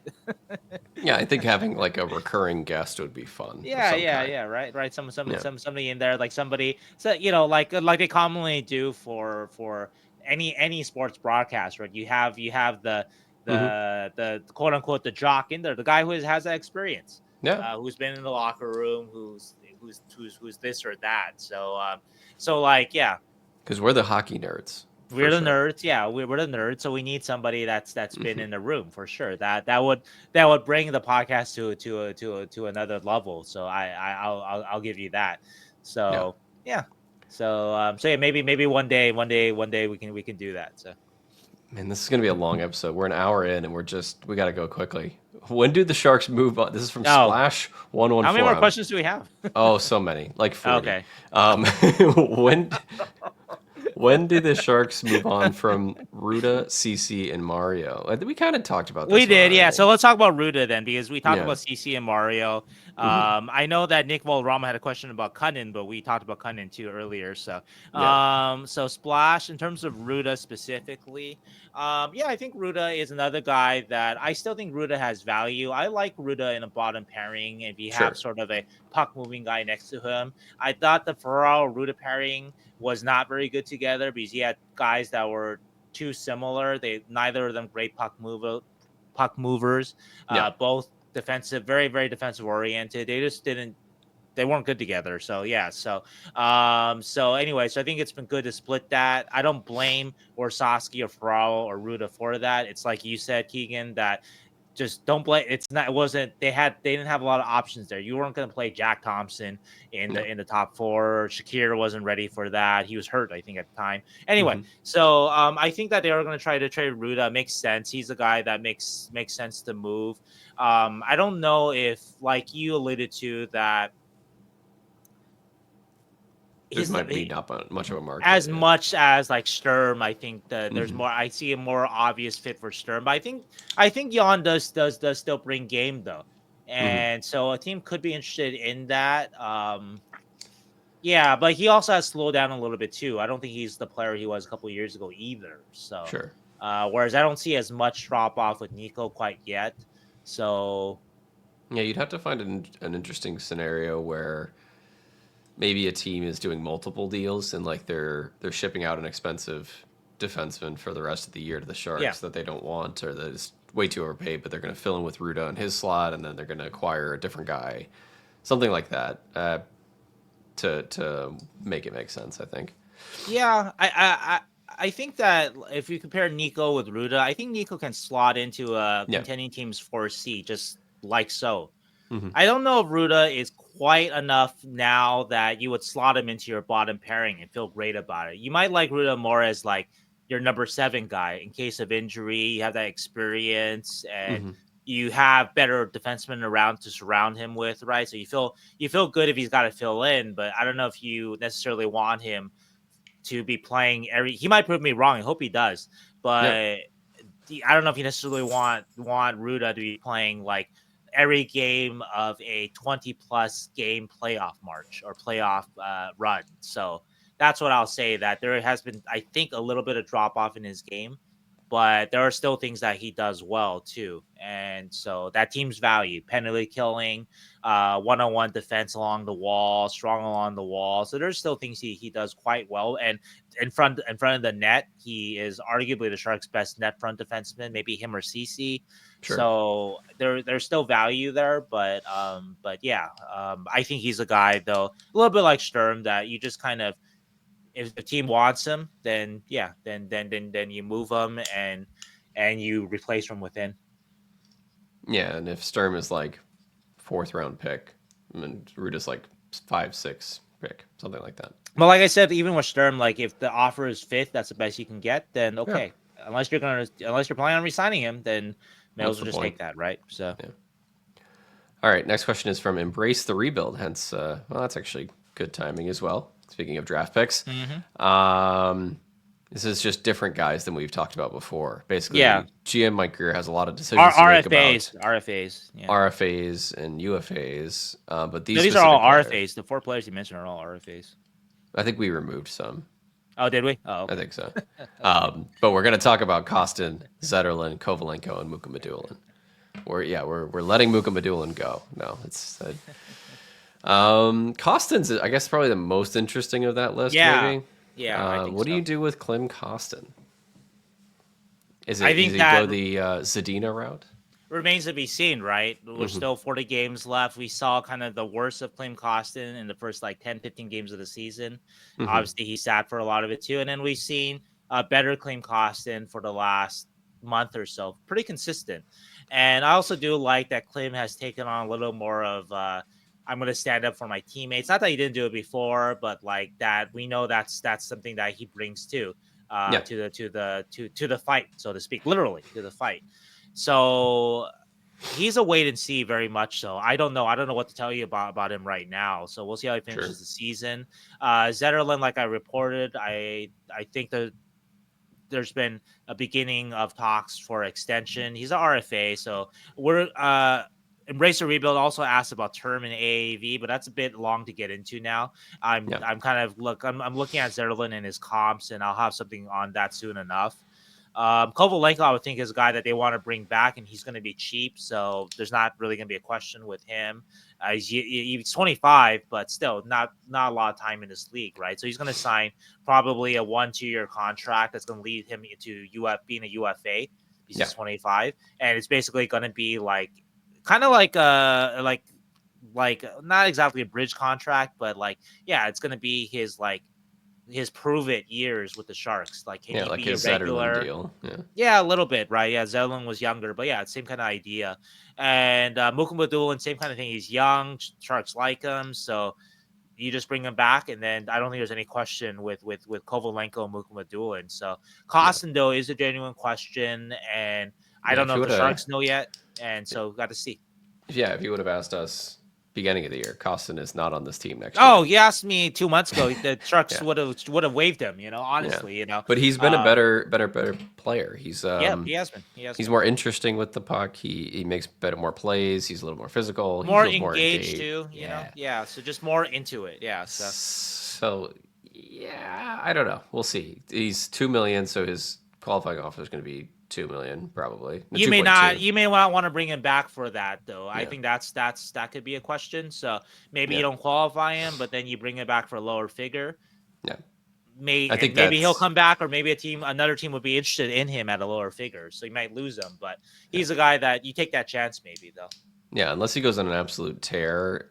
I don't think he makes his qualifying I don't see him offer. at $2 million, even with a higher cap. Yeah, I don't know, that's a good. And his actual offer is 2.2 because this last year is 2.2. Right. The qualifying. So. Yeah, so that I can see. Yeah, maybe you don't bother with that. Yeah. I'm gonna say this is just me predicting things. Zetterlund gets a $4.3 million by 4-year contract. Okay. That's my prediction. I did get Mackenzie Blackwood's contract almost entirely correct. You were good with that, yeah. 5 by 5.25 is what he got. Right. Yeah, I think you said 5 by 5, right? Yep. So 4.3. Lawson Krause was somebody that I had, I guess, an example of a guy. Oh, okay. You looked at some comps. Okay. Yeah, his current contract is $4.3 million, and I was like, that seems pretty reasonable for the same kind of player as well. Right. Krause is like a hard-nosed winger, can shoot really well, play in a lot of situations, but has some limitations offensively. So I think 4.3 is what I'll say. Okay. But who knows? Maybe he ends up getting more than that just because the Sharks like him so much. But I think he's around there, 4 to 5. Okay. Maybe he gets a 6-figure bump because he's William Eklund's best friend. So yeah, right. We got to keep the Swedish connection going, especially with Victor Eklund coming. No, it's a lie. Yeah. Okay. No more jokes. We had to hurry. All right, we gotta go. All right. Finco. No more friendly banter. All right. Finco has had a bunch of questions, but we reduced it based off of like questions you've already answered and that kind of thing. No, but Finco, we did compliment you. You do ask good questions. So yeah, they were all great. There's, I think, one that I tossed. Like I liked it, but I was like, that's gonna take a half-hour research. So we'll get to it some other day. And we had decided that we're gonna answer it by the end of off season anyway. So yeah, I think it was one of those kind of questions. But we're gonna answer the first one here, which is basically 2 areas where Grier's team seems to have excelled so far are talent evaluation and goaltending development. Are there any other areas that they seem particularly strong on or weaker on? I'm going to go with one, and I've said this a bunch, is cap management. I think they've done a super good job since Grier's come on of managing the cap, providing a cushion for the Sharks to rebuild and not feel so constrained. That's one of my main things that I think Grier's staff has done really well. And they've also, in a rebuilding year, you're not charging Hasso for full price, Sharks teams either. So I think cap management is one of my answers. Okay. Let's see. A couple of things that stand out to me are that Mike has definitely gotten better in terms of his patience, right? Like we can make the argument that he maybe was a little too quick to trade Brent Burns. And granted, there's extenuating factors and trying to get Brent to a place he wanted to go to, and he's done so much for the Sharks. But nonetheless, though, that the return for Brent Burns, right? They weren't able to come up with that shiny object back for Brent Burns. Sure. Like they got a first-round pick for Eric, and even came out with Mikhail Granlund in the bargain, right? And obviously for Tommy Hurdle, they got back eventually what got them Askarov. So there's like a tree. There's a tree of sort of Zetterlund and Medulin and Musty from Meyer. Yeah, Meyer, right? That a lot of fans panned that trade at a time, right? But right now that trade is looking still, even with Medulin kind of his progress, and even Musty, right? Like maybe both of them not having great developmental seasons so far. That still feels like a pretty good trade though. So anyway. With Burns, though, there's no like line, right? There's no trade tree that's leading anywhere good so far with this, right? Because we have Lawrence led to Duclair, who led to Jack Thompson, right? So we have that, I guess. This is and true. Then Makiniemi ends at Makiniemi, and what was the 3rd round pick? It was. Well, I don't know. We never hit on our thirds, so I'm actually curious about that. Let's look at. Do you want to look at it? Yeah, I'll look at it while you're talking. I'll keep talking. So, So I know at the time I was like, I thought, okay, you're just doing the guy a solid, whatever. But I still wonder. maybe he could have waited till the deadline. So the third became Brandon Svoboda, essentially. Okay, all right. So that's still in play. We ended up trading back with Carolina, so Carolina ended up taking that third back, but we traded up to get Svoboda. Okay. So that's still in play then, but nonetheless, though, that maybe he could have just said to Brent, hey, just like with Carlson, who had no value or negative value to start the season, but hey, you got to play your way out of here. And so maybe if Brent had been strong that season to start, right, that was a 2022-23 season, that maybe Dallas could have got interested or other teams could have got interested and then ponied up, right? So, but it also paved the way for Carlson getting 25 minutes a night and 100 points and getting his hell out of here. That's a good point too. Yeah, that's true. That's true. I don't see Eric doing that, right? Like I never really subscribed into the Burns and Carlson couldn't play together, but you are right that he wouldn't have been as productive. He just wouldn't have been, right? Because they're just another guy taking the shots, another guy with the puck right up there. So yes, you're right on that. That's a fair point. Yeah. So it needed to happen. It's just you're right. Maybe Mike should have waited to trade Brent in training camp then. Yeah. Either way though, so that's something that I give him credit for, because they held on Carlson, on Meyer. Yeah, like they did a good job of that, of not rushing those guys out the door. Even with Meyer, I was like, well, maybe he could have held more, but then you would have lost one of his RFA years, and so then you're kind of weighing like a team really wanting Meyer because they're trying to contend, or but he's not as valuable necessarily. His contract isn't as valuable anymore. So anyway, no. So that's something that I think Mike has gotten better at. One area that I've repeated a lot is that, and I think the Sharks are coming to this point again, that they got really, in my opinion, got seduced by draft pick value and just trying to tear everything down for draft picks, and then they forgot about the team last year. Yeah. And granted, they did have some injuries too, so I'm not gonna totally. They didn't get necessarily a fair shot, but still, though, they forgot about the team a little bit. No. I told this story a few times already, but still makes me laugh. Asking Mike in preseason, hey, who's going to be your power play quarterback? I'm not sure. Laugh. Somebody? Yeah. That was basically Mike's response. Yeah. I mean, it was a bad team. That was a bad team, but that was really a poorly constructed team. That Ferraro is your power play quarterback. Oh, it was Kyle Burrows. Kyle Burrows. Yeah. It was just it was. Anyway, so Mike has done a much better job this year in terms of constructing a team that makes sense. It's not a great team because it can't be. You don't go from second worst team of the cap era to a Stanley Cup contender overnight. You can't. But the pieces make sense though. They needed puck movers. They added puck movers. They needed strong two-way centermen to help support Macklin and Will. They did do that with Wenberg, right? Mm-hmm. So anyway, a lot of sensible moves that are underappreciated because this team's not going to make the playoffs, but this team just makes sense. Whereas again, last year, as I learned, it did not make sense. So I would also add to that, another success this year is the Barracuda, right? Like we had railed them last year for. Not railed them. We basically said that they needed to add like vets, and we talked with different people that the team, even though they had some talent, they had Gushchin and Bordeleau, and they had a lot of younger guys, it wasn't coming together at all. And then we also talked about adding a goalie, and they went out and got probably the best goalie in the AHL, That's true. in Askarov, which it's true. Quaint? Like I was writing articles about like the Sharks adding like. Fucking like Aaron Dell. We did. Not Aaron Dell. No, it was not the like. Who are the pros? Like Washington had. I can't remember. Clay Stevenson. Yep. And then Utah had like Matt Villalta. Yep. We were looking through. We had that whole list, and I remember we went through. And then like 2 weeks later, they're like Askarov. Fuck that list. We're gonna get the best guy.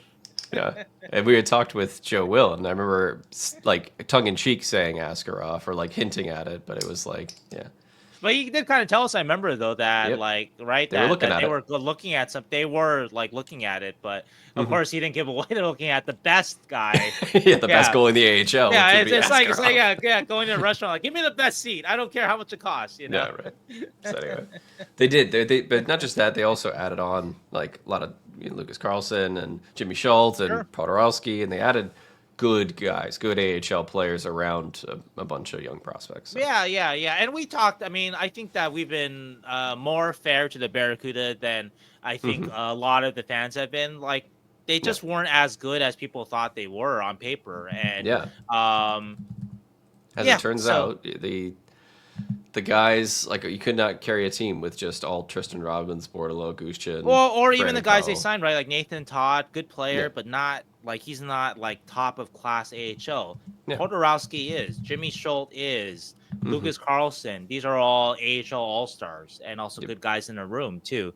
And well, Jimmy Schultz is an AHL All Star, but still, like defensive defenseman, he's up there for an AHL guy. Yeah. So anyway, yeah, they definitely needed to add that, and it's made for all around. But you're right, that's area that they got better at too. Mm-hmm. But finally, though, with the draft picks thing, just to, I've said it so many times, so I'm going to repeat the point. But like, you don't need just a fourth round pick for Luke Kunin anymore. Like, I don't Mm-hmm. see the point in that unless Luke's not coming back. If you know Luke's not coming back, he wants to go chase the cup somewhere. Okay, fine, then trade him. But like, if Luke is young enough and if he's willing to come back at a reasonable contract, let's say like 3x3 or something like that. I don't know. I'm just throwing that out there. I think he's making 2.75 now. Then why not?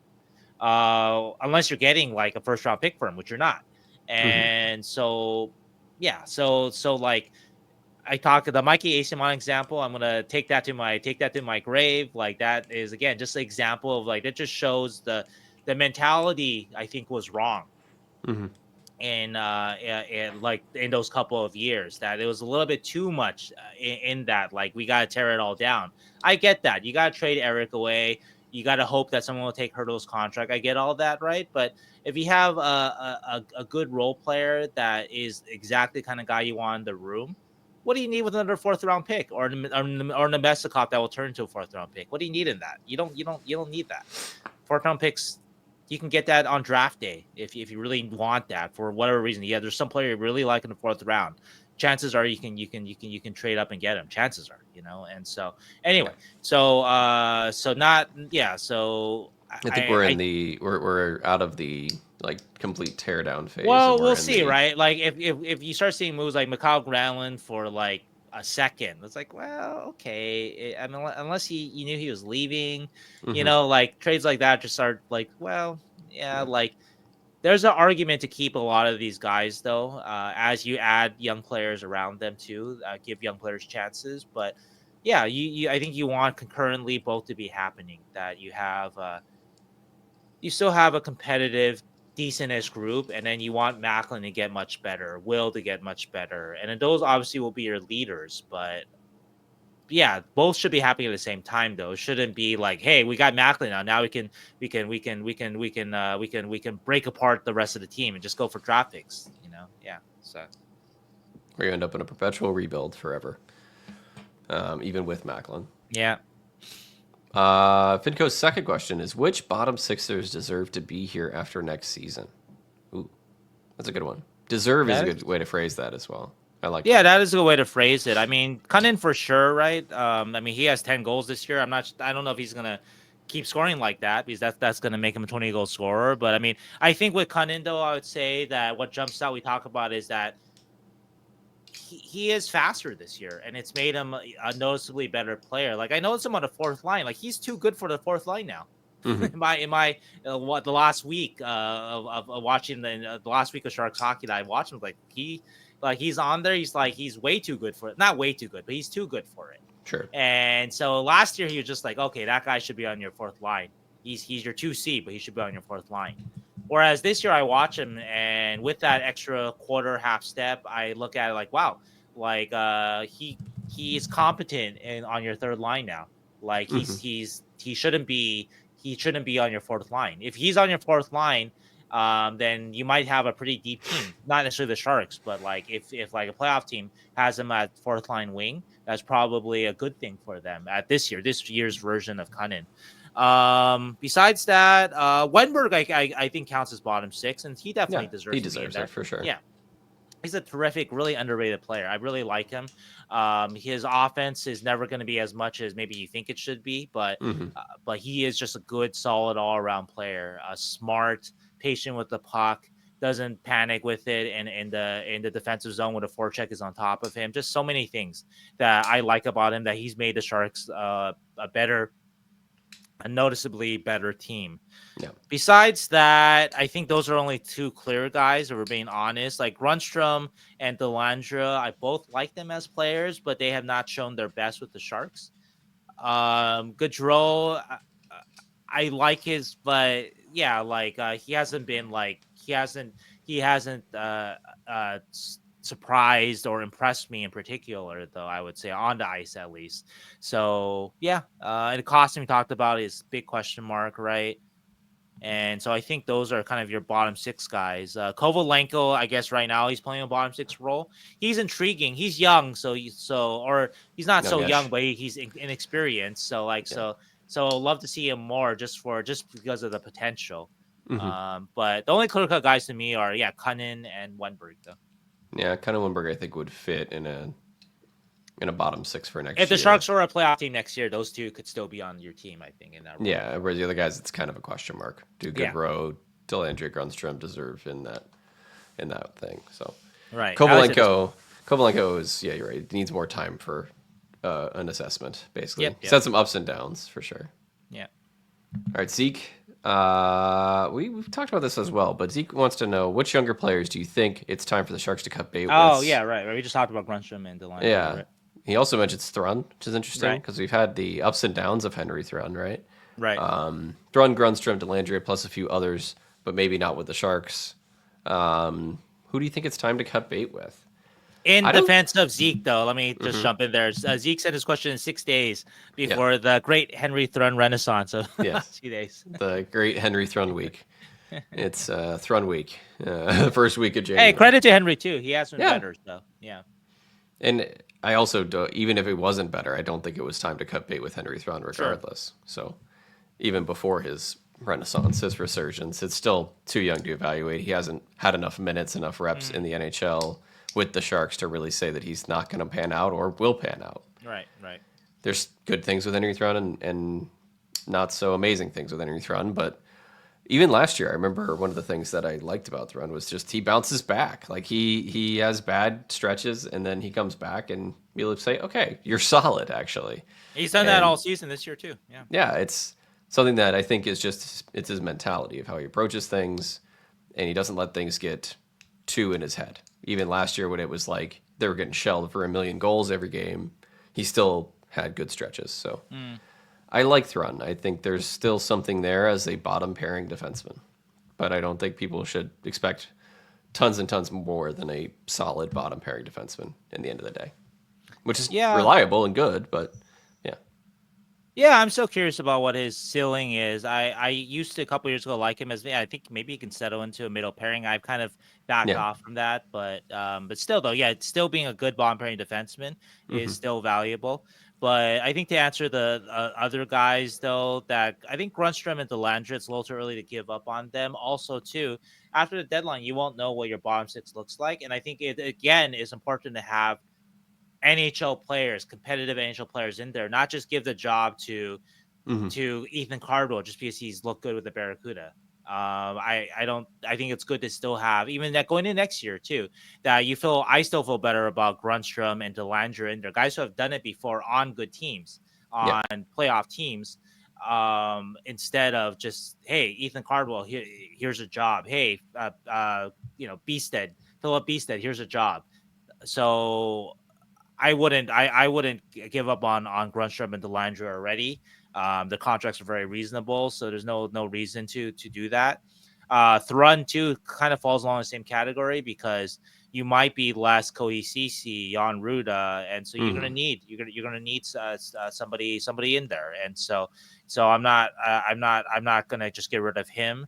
The only guy that I think Bordeleau might get pushed out. That's the one guy to Sure. go back to.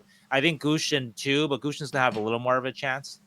I think if Gushin's here by the end of the year, I think they still like qualify him. I think. Yeah, he might show something, right? Yeah, so I would expect he would. I like Mhm. Gushchin too, not as much as you do, but I like him too. I think it might Uh, be time to cut bait with some other guys like Robbins and Co. Both are yeah, I also think so. I think RFAs, that's the reality of it. Yeah, that's probably the case that's going to happen. Oh, one and guy that's also interesting I see on the list is Jack Thompson. That's going to be an interesting tweener guy, I think. I think Yeah, he yeah. probably have not had enough of an assessment on him to I say agree. he's I gone. agree. I agree. I'm just saying though he's a RFA too, Yeah. so he has an interesting status also. One interesting bit is like guys like Robbins and Co. Um, later on guys. Well, Robbins was like end of the second, but um, it might be time to cut bait both for them and for the Sharks. Like they're not Sure. succeeding. The Barracuda, they've been there for a few years now. They're just not really developing. So maybe they get a shot with another organization. Speaking of, shout out to Ozzy Weisblatt, who made his NHL debut Right. this week. So does Ozzy is Ozzy going to be a full time NHLer in the future? Who knows? But he needed that break. He wasn't Mhm. going to do it here, and he Right. needed to go somewhere else. Right. Right. Right. So don't be sad if these prospects that you've been following for 4 or 5 years are going somewhere else. Be happy that they're still playing the NHL. Playing in their favorite game. That's It's what the I reality of it. that's what So I like to say because people get wrapped up in prospects so hard, they and do. like I even do it too. But the reality is players go anywhere all the time. You want them to turn into superstars with your team, but the odds of that are very, very, very, very tiny. If you ever did lines 3, 4, 5 years ago, look at those lines now for the Sharks and see how many of those guys are even still in the NHL Yeah. and still valid NHL players, top NHL So, players, if any, right? So yeah. faulty synapse is our next one. We're getting through this. Who would be some free agents this organization should target this offseason? One dream pick and one realistic pick. Hmm. Yeah. Um, I like Jacob Chikrin. I think that's. Yeah. I don't know if that's a dream or unrealistic, or if it's realistic. I think he also is fitting in super well with Washington right now, and Right. they may just want to keep him because he's doing really well there, and they're kind of in this interesting rebuild retool model that's actually working somehow. And he might just fit in there, but I think he would fit in well with the Sharks' timeline, his age. He's got some things that a lot of Sharks defenders don't have that I think would fit in super well. So that's one I would want to get. He is left-handed, which every single Sharks defenseman is left-handed, but who cares? Mm-hmm. I don't know. Do you got any That's other ones? your unrealistic one. I guess so, because he's probably going to be one of the bigger D names out there that's going to Sure. command Sure. a lot of Sure. money. Yeah. Yeah. The D list here doesn't look. It's not awful. It's not awful, but there's no like kind of star to it, right? So Yeah, it might be him. yeah. Like it might just be him. So that's Hmm. my like unrealistic because it's kind of like Shea last year, where he's probably Right. the Right. best Right. guy. Right. Right. Right. Right. So who else we Right. got? Right. Yeah, I am with you though that I would think more about a defenseman than a Yeah, forward because that's I think what the Sharks need long run. Though I think though if you sign a guy though that I mean, do you feel good about giving Jacob Chikrin 8 years or 7 or 6 years? I mean it would have to be 7, right? And Right, it'll be a lot of years. Yeah, he's 26. the age is fine. It's just the more about the player I think than the age. So Yeah, and how much he's going to command? Probably yeah. north of 7 million. And Probably. then is he the guy you want in the room and all that kind of stuff too? Yeah, tough So to say. I don't know. I don't know. Washington seems to like him a lot, but Yeah, sure. That's fair. That's fair for sure. For sure. For sure. He's doing well there. So I don't want to take that away from him either. Um, I've heard different things about it. I've written about him before. Yeah. So and yeah, maybe he's grown up a bit, and maybe Ottawa was in a great situation too for different reasons. So Aaron Ekblad's a good one that's on the list yeah, over there. I kind of Ekblad's kind of interesting to me. Hmm. Because and I like a guy that leads. I mean, that's really important Yeah, to me. So that's I know he's not as dynamic as Chikrin, but I think the Sharks are still in a phase where you want the kind of the right guys in the room, the right guys sure. leading the charge. Maybe that's Ekblad. I'm not sure, but I feel stronger about Ekblad than Chikrin in that area. So I guess I'll put Fair, it that fair. way. Um, Yeah, Gladino has already been a winner, and like, yeah, he's a former first overall pick who's still like he's not as good as he was a couple of years ago, but he's Yeah. still able to eat a ton of minutes and can move the puck and play, have some offense to his game. So Right. he could I fit think he with the makes Sharks. the overall team better. He's Yeah, right-handed too, which helps. Yeah. I don't So think we yeah, get the big guys. I don't think we get Mitch Marner and Mikko Rantanen. In I'm not case you even guys bothered are with those guys because curious.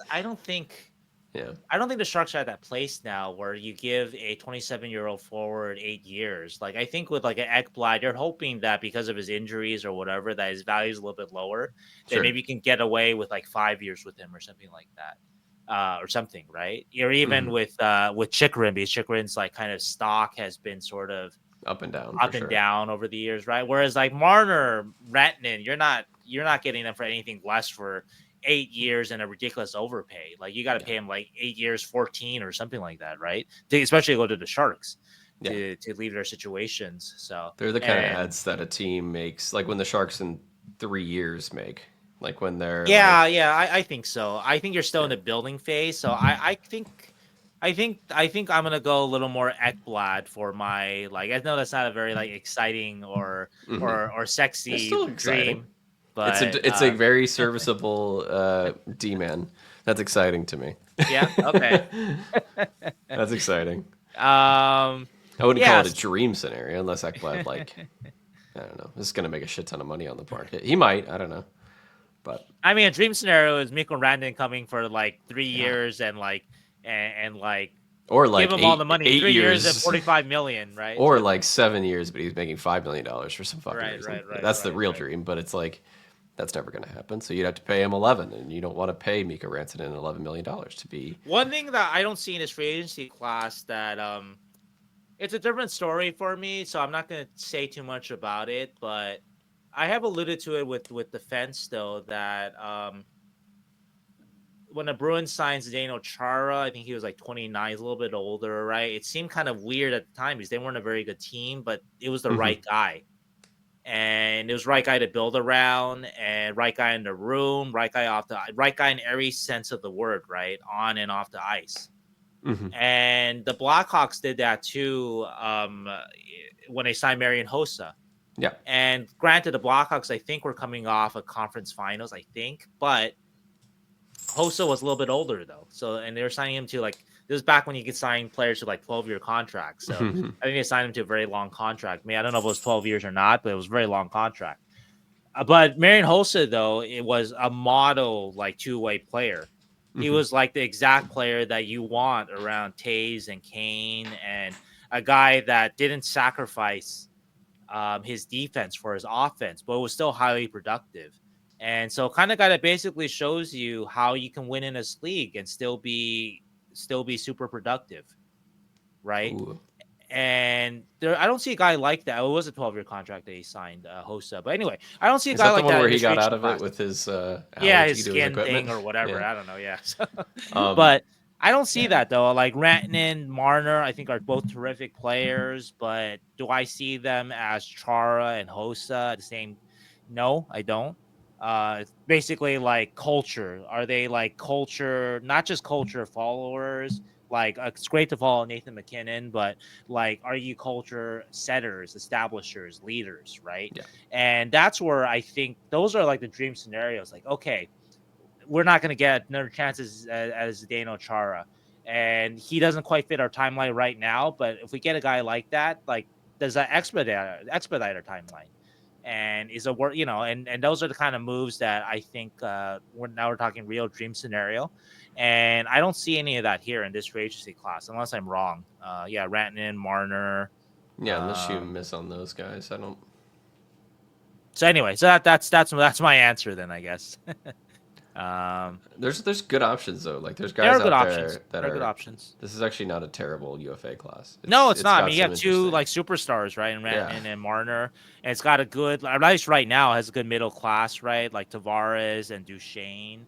I mean, Granlund. calling it middle class, right? These are still point per game players. Brad Granlund, Marchand. obviously, I don't think he's going Ehlers, anywhere, but yeah, Brad Marchand is a UFA apparently. Brad Marchand, right now, right, yeah. So, Yeah, there's like honestly a lot of good. Brock Besser's on here. Sam Bennett. a lot of 27, 28-year-olds that are good players. If you were a contending team needing depth, like not depth as in like bottom sixers, but middle six. Yeah. You're right. The defense doesn't look too bad. Like no high end defensemen, but still like Pionk in here, right? Yeah, Orlov, Provorov, Pionk, Chikrin, Ekblad, Gavrikov. It's not bad. I mean, think there's even like a guy like Lindgren's a guy that I liked before. I don't know if he's having a good year for the Rangers, but like maybe you can. He's only 26, so he's young. So Marcus Patterson's a good one too. Marcus Patterson's a good one. That's the kind of guy that I like to build from defensive defensemen. So if possible, so that might be a good call. Jake Evans is a good fourth line center. He's a great fourth line center for the Canadiens. Yeah. There's a few interesting options. There's some good ones. Tanner Jeannot is a UFA. If you want some hits, if you want Tanner Jeannot, Anthony Mantha, like there's some interesting players.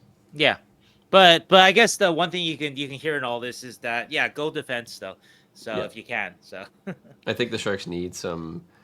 They need to add a defensive piece, not just try and like move around players and be like, all right, we're going to stopgap with CC or whatever. That's fair. They need to add something, I think. That's fair. Yeah, as much as I like a CC, he does feel like a stopgap. Even Ferraro may end up being that in the end. So a guy like Pettersson, like Ekblad, could be a little more of a solution, right, for like 5 years or something like that.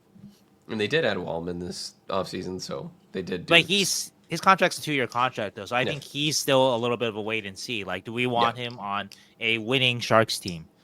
Whereas if you sign Ekblad or Pettersson, even though those guys kind of fall more along the maybe you're not going to get them, like not as realistic, that those are more solution guys. Like, okay, he's going to be here 5 years from now, or at least we think so. Yeah, and he's going to.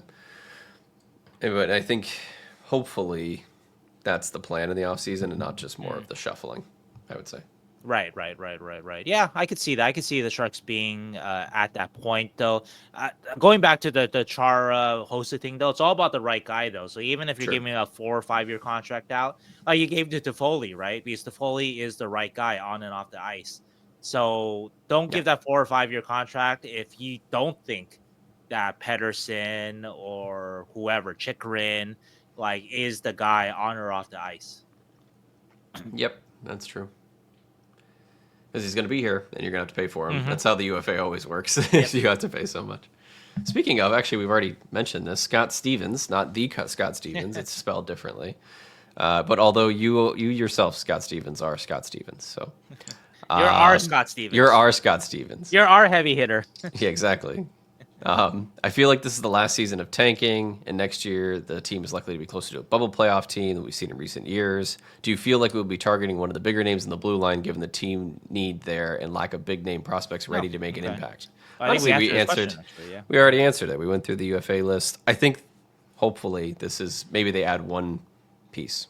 I think.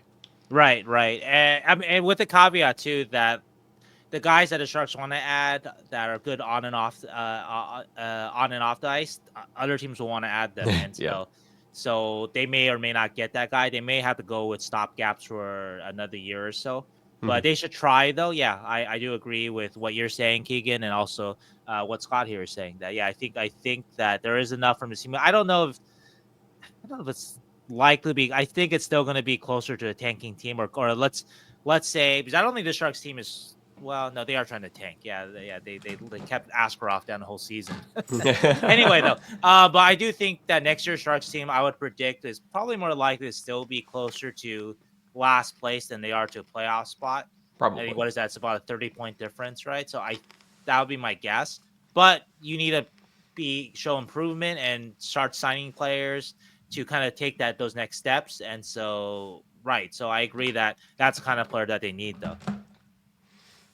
All right. Next question is from Douglas Fowler. How long do we control Macklin and Will Smith and like their contracts? And when do you foresee a long-term contract happening? I don't think it's bad. Don't want to think bad thoughts, but feel like the kids who come up through the NCAA get to UFA status early. Yeah, they don't. They do not. Every player gets to the UFA status pretty much the exact same time in their life. And Douglas did say he wasn't really familiar with the rules. So I think it's a good reminder to everybody that Macklin and Will, they're going to be UFAs when they're 27, just like everybody else. Yep. So, one has a long-term contract, obviously early to say, but with Macklin, the way he's going, it's going to happen at the end of his ELC. With sure. Will, we had to see because Will still has a lot to prove, right? To show that he's a guy that you're going to give eight years to or whatever to. And so Will is very much wait and see. But with Macklin, at his it's probably rate, coming right after. It's going to be, it might be the next big, like, what's he going to get question. I think honestly going to be Matthews was the recent one, right? So. Like if you think about it, July 1st this year, and then one more July 1st. So 18 months from now, it'll be, I think they'll try and get a contract done. They're going to try and do it immediately as here's your $12 million by 8 years. Have fun. Or is this the bridge? Is this like the 3-year contract? He wants to see what Sharks do, or is he just going to commit? And I hope so. So anyway, that's going to be really interesting in a year and a half. And of course, Smith, we'll see. We're just projecting because who knows what exactly is going to happen with Macklin. But Macklin's been amazing this year, so it's going to be an interesting question. And answer your question, the Sharks they're both on ELCs for this. In ELC is your entry level contract. They're on the entry level contract for this year and 2 more years. And then there are RFAs, which means they can't be signed by anybody but the Sharks unless a team wants to trade a bunch of draft picks for them. And then it would be an insane amount for Macklin. Insane amount, especially for Macklin, So a long time. Yeah. Then his other question, Douglas Fowler's, is when do you project Sam Dickinson to make the NHL next year? ? I don't think next year. I don't think next year. I think the Sharks are going to have more than enough NHL-ish ready prospects like Mugabadulan and Thrawn, and maybe give Cagnoni a cup of coffee. That I think Dickinson's not going to jump all of them to be able to make the roster right away. And that's in addition to maybe adding on a bunch of players and UFAs. I don't think he's ready yet either. There's a lot that Sam Dickinson does super well and that you really like about Sam Dickinson. But his decision making still is a problem in terms of breakout passes and some of his plays defensively that he's not ready for the NHL. And that's okay. He's 18 or 19, however old he is now. But he does have a lot of point totals, so people are excited about Sam Dickinson, as they should be. But he's not ready, I don't think. Yeah, I agree. I think the younger defensemen who really stick at a really early age, they're not just kind of a bundle of physical tools. Mm-hmm. And I'm not saying that's all Sam is. Sam's got more game than that, but Sam does tend to be more toolsy right now than a refined, polished player. And so, I think those take time. I'd be surprised if he broke camp with the. I hope he does. That'd be great. But I'd be surprised if he broke camp with the Sharks next year. Yeah, I think there's just enough in front of him right now. I think it'll be kind of the same pattern as every other. He's going to spend another year in the juniors. Next year, after that, he'll be AHL with some NHL cup of coffee, and then NHL after that. So the other part of it too is that he's a defenseman, and the Sharks have not shown a tendency to want to rush guys like that. Mm-hmm. So I think that's a big part of it too. And rushing defensemen, I think, is bad too. I'm not seeing it. Bob Horenstein says, you know a lot about hockey and details. What's your background? This one was interesting because I don't know. It's kind of vague. And also, is it to you or to me or both? Well, you both answer it. Sure. So thank you, Bob, for the compliment. I didn't really play. I think I've said that before.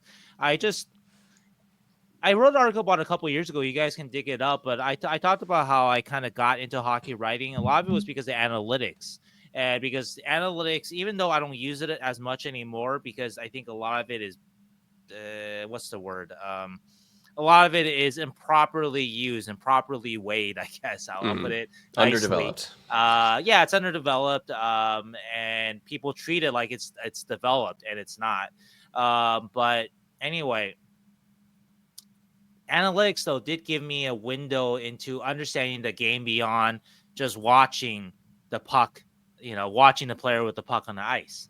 And so that really got me interested in it. And then as I got into analytics, I learned that if I wanted to be a in my mind a valid commentator, journalist, or in hockey, that I had to learn to watch the game well. And that's what I've worked on the last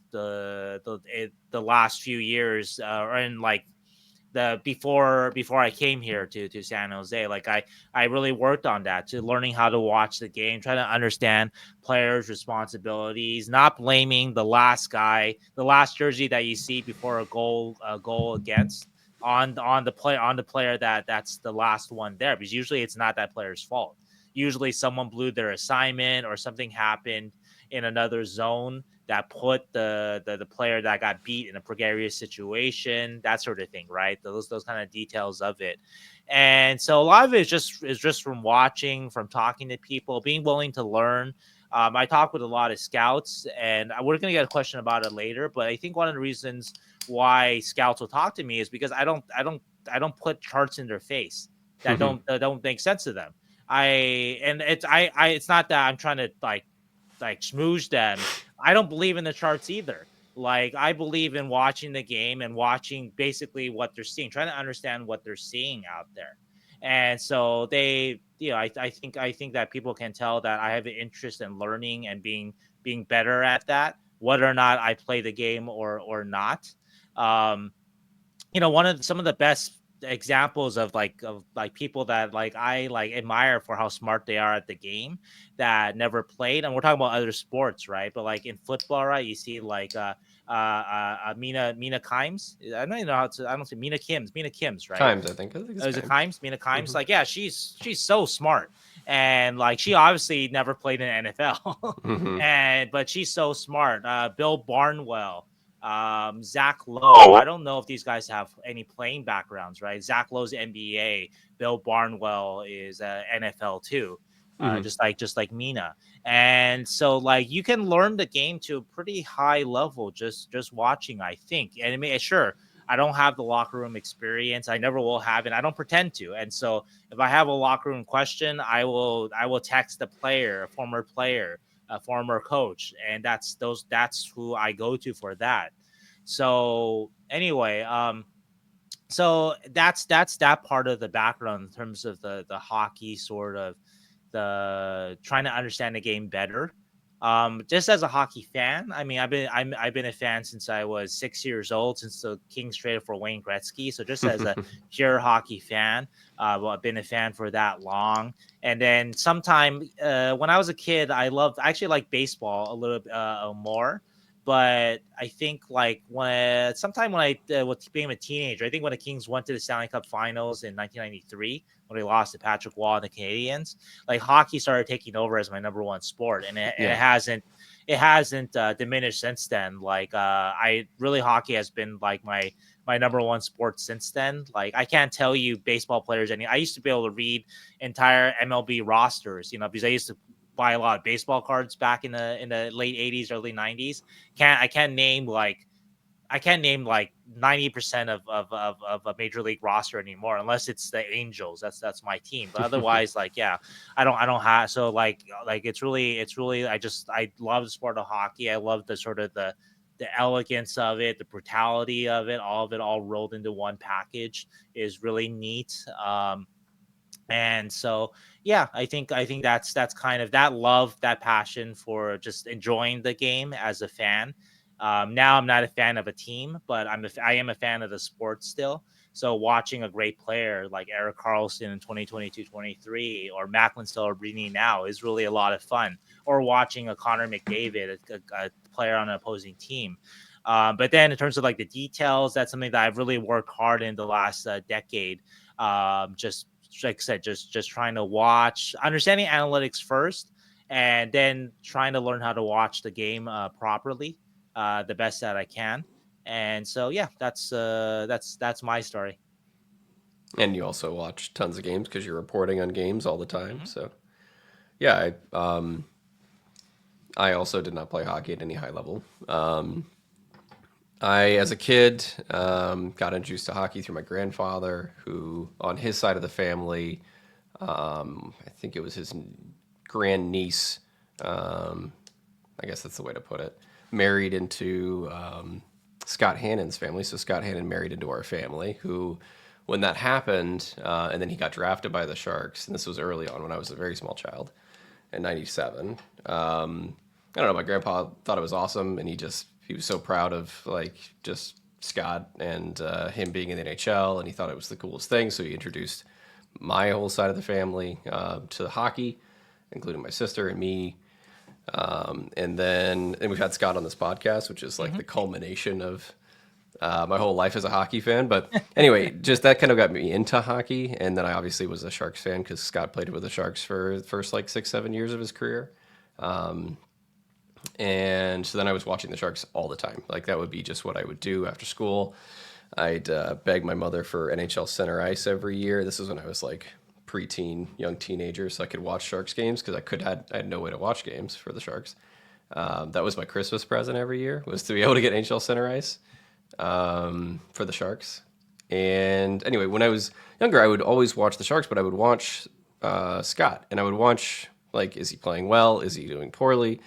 Or like, are the Sharks playing well, doing poorly? But I would focus on how he was playing, and then as time went on, that's how I kind of started to watch hockey games in general. Is I'd start to pick players and then just follow them, and like now it's kind of reverted a little bit. I watch mostly the game of hockey rather than players. But for years and years and years, I would just be like, all right, I'm watching him today, or I'm watching this player today, and that's kind of got me into evaluating prospects and how players are developing. And then past probably 5-6 years, that's kind of been taking off in my like hockey fandom, is just the prospectives, analytics, and how they develop and how teams use those models to predict how well their prospects are going to develop. So the whole process behind it is super intriguing to me. I just love, like, it's part of my job is predicting things. It's part of like a lot of my hobbies is like simulation work and predicting things, and that's kind of what prospects are. That's kind of what hockey is in general, is just, or at least for me, is like predicting the game going forward and predicting players and such. So I don't know, that's the part that keeps bringing me back, is that part of it. And and then eventually started writing some things about it, and got here with Shang on this podcast. So that's kind of my background. I like hockey prospects, and I love the Sharks. So that's it. But there's a lot of, like you were saying, there's a lot of differences between just like throwing charts up and being like, this guy's going to do great because he had these numbers in these league, or this guy's shitty because his possession numbers are shitty. There's so much more to hockey that we just try and ignore, because that's the easy part. It's reading a chart. The hard part is watching a hockey game and understanding the game and understanding what makes a player good or bad. That's the hard part. And that's what people get paid to do, right? Like that's what scouts get paid for, Right. is how to distill that info. And we just pretend like we can understand it by like pointing at a chart, and we can't. So that's part of this whole journey for me, is to understand it a little bit better. Yeah. I would say though that a lot of the analytics though, I still want to give it credit. Like they were a gateway for, without the analytics, I don't think I'd be writing about hockey, because I wouldn't have any access point in the beginning to understand the game beyond, because Absolutely. I have no background playing it. So I would, so it gave me sort of an access point, and it gave me a greater understanding. And there is still a lot of value in analytics. Oh, It yeah. just going too far with what we have is what I'm talking about. Not that analytics aren't valuable. Love analytics. I subscribe to a lot of the big sites. Yeah. I look at them. So I use them in my analysis. But But yeah. there's a So lot of I don't want nuance. to. I don't want to diss the charts. I like the charts. I actually do like the charts, but they just aren't the end of the conversation. I guess we'll leave it at that. Yeah, there's a lot more. There's a Yeah. whole gray area. That's to me is the hard part to Yeah. understand. Like the analytics are too, but and they are important, and you're right. They provide a lot of people interesting ways to talk about hockey. But then once you do that, you should go and try to understand them. Yeah. That's it. Anyway, Bob, thank you for your question. Yes. Hopefully thank you, that Bob. answered it. We still got a ton of questions to go, Ooh, and okay. we are an hour 2. All right, we got this. Ricky W says, "Do you think Mike could use Eklund as a trade piece if a great opportunity presents itself?" And I'm gonna flash Sven's question here too. Sven underscore Okay. said, "Would you trade Eklund and Granlund for Elias Pettersson?" So, kind of similar. If there's a Yeah. great Eklund trade, would you do it? I'm gonna mute real quick because I got a cough. Okay. Um. So I think that yes, I see what you're saying here, Ricky. That Eklund is not necessarily the chosen one here. And what I do like about Eklund, though, I think what Mike does see about Eklund past the size is Eklund's competitiveness, Mm-hmm. his character. That's one of the reasons why I think that Doug Jr. liked Eklund so much too. It wasn't just about Eklund's skill, but it was about how William could fit into a room, how much he wants to win, things like that. That are again, those are more scouting intangible things, but those things are meaningful though, and those are the things that make players into sort of just productive players but empty calorie players to winning players. And so I think William does have that I think that he's going to be a good player for a winning team sooner than later. That's at least that's what I think, that he's a guy that really does seem to care about what how he's getting better, how he's learning, and all that kind of stuff. So but to answer the question though about the actual trade, I think that you have to do your research into Pedersen. The stuff that you hear out there is kind of strange about Hmm. how legitimate it is. I don't know, but like okay, like JT Miller, he's trying to push Pedersen, and that kind of turned Pedersen off. And so I think that if you're the Sharks and you conclude that Pedersen is, and Pedersen's contract, by the way, and that's a big part of the conversation, is 11.6 AAV till 2032. So he's a guy that, like I said with the free agents, you better be sure Mm-hmm. about the guy. So this is that kind of investment. It's going to be 2032. So what is that? That's like 7 years from now, or is it 8 years from now? I don't even know, right? 7 years, 8 years from now. But you Long better be time. sure though, at that cap hit. And if you do the research and you're sure, if you conclude that JT Miller's an asshole or something else, that there's extenuating circumstances for why they didn't get along, that maybe neither of them are really at fault or whatever, or neither of them, they just need to get away from each other. Who knows, right? But like, there's a potential that this is going to be your Joe Thornton trade. Honestly, like Pedersen's a guy that scored 100 points already. Some people think that he's sort of scratching at his potential. Like he's a guy that if he's averaging a point per game, people are disappointed. People are mad. And so that's the kind of guy that is a talent that, yeah, like I love Eklund, but that's a guy that you might make that trade for. And Granlund's a UFA. Um, so basically, if you think Pedersen is a foundational piece, both on and off the ice, which the off the ice part I'm not so sure about these days, obviously. But if you Mm-hmm. do the research and you like him, then yeah, that's a trade you make. Pedersen is a kind of another level kind of player. Yeah, I think if Eklund was to be traded though, I think again it's probably going for D. Right, And right, likely, but we're just talking about opportunities, right? So yeah, I would also do that trade. I think it's a good trade if you yeah. think that Pedersen will fit in your room and Mm-hmm. everything. But I wouldn't be a little sad. But Pedersen's been a 100-point player in the NHL. Yeah, I It's a mean, little you've different. solved your center situation for the next decade in theory. Between, Yeah, I mean, you hope Macklin and Pedersen get along. yeah, right. Um, But hopefully, if the Sharks made such a trade, Pedersen would just be feeding Macklin stuff about, yeah, you don't go to Vancouver. The media there's terrible. Macklin, no, don't go home. Don't go. It'd be such a mistake, Macklin. I would say right now, Eklund fills a very good role for this team, and he still has Sure, room to grow with this team. That sure, he does. He does. I Yeah. don't think he's like dangling Eklund as a trade chip right now. I Yeah, think I it's don't think Eklund is like on the market. That's not what yeah, I've yeah. not heard anything at that point. But it's more like, yeah, if the right piece comes along and the other team wants Eklund as a centerpiece because he's young Hmm. and controllable and whatnot, then Yeah, I think you have to think about it. Yeah, for sure. yeah. He But it's not like the Sharks have so many forwards that he has to be like he's expendable. He's not really even expendable right now. You know? I mean, if we're being real about it, the only player that is like untouchable is Macklin, It's Macklin. because Yeah. the only one that you can think of that no one can offer you anything better because of Macklin's age and his future ahead of him. Like the only things that can be better is maybe someone offer you like Connor McDavid straight up, right? But then like the Sharks aren't in a place where Connor McDavid is that useful to them by himself, right?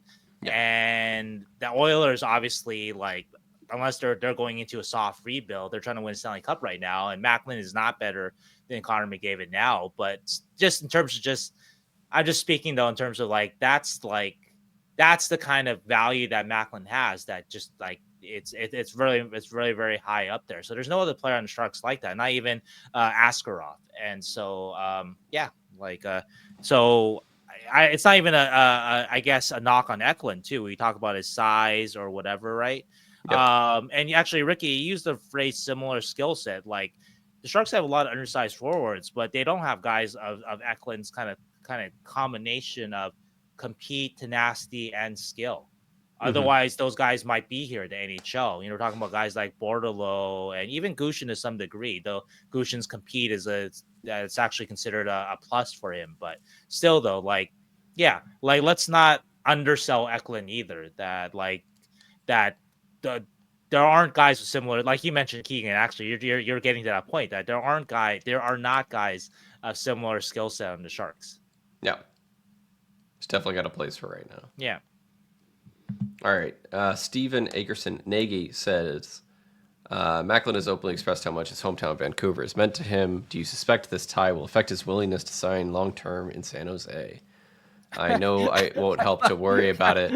I didn't read that. I love how Steven says that. I know it won't help to worry about it, but I can't help but worry about it. But I want to worry about it. But I can't help but remembering Tavares joining the Maple Leafs, fulfilling a childhood dream, and fearing the same fate for Mac. Don't worry about it.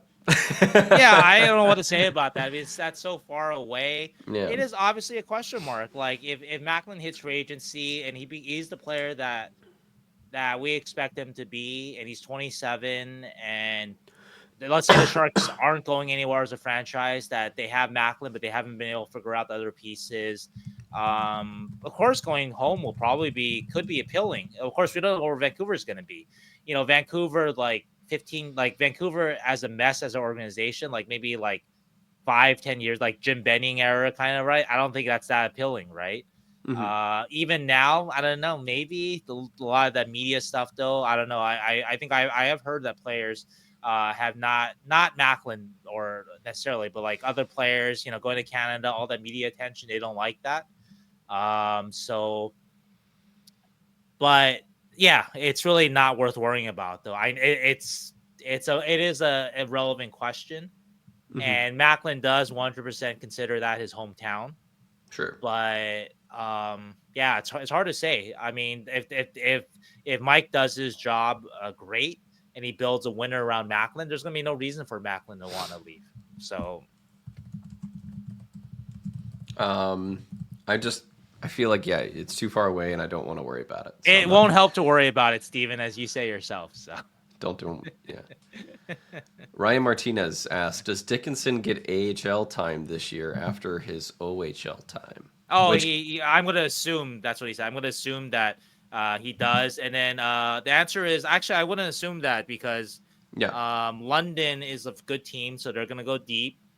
Also, too, that the Barracuda are a good team, too, and they want to go deep, too. So throwing in an 18-year-old defenseman for development purposes is not conducive necessarily toward winning games. So this isn't the Barracuda team of years past that was 20 points out of the playoffs. Sure, let's give Gannon or LaRock some time. Let's give whoever some time.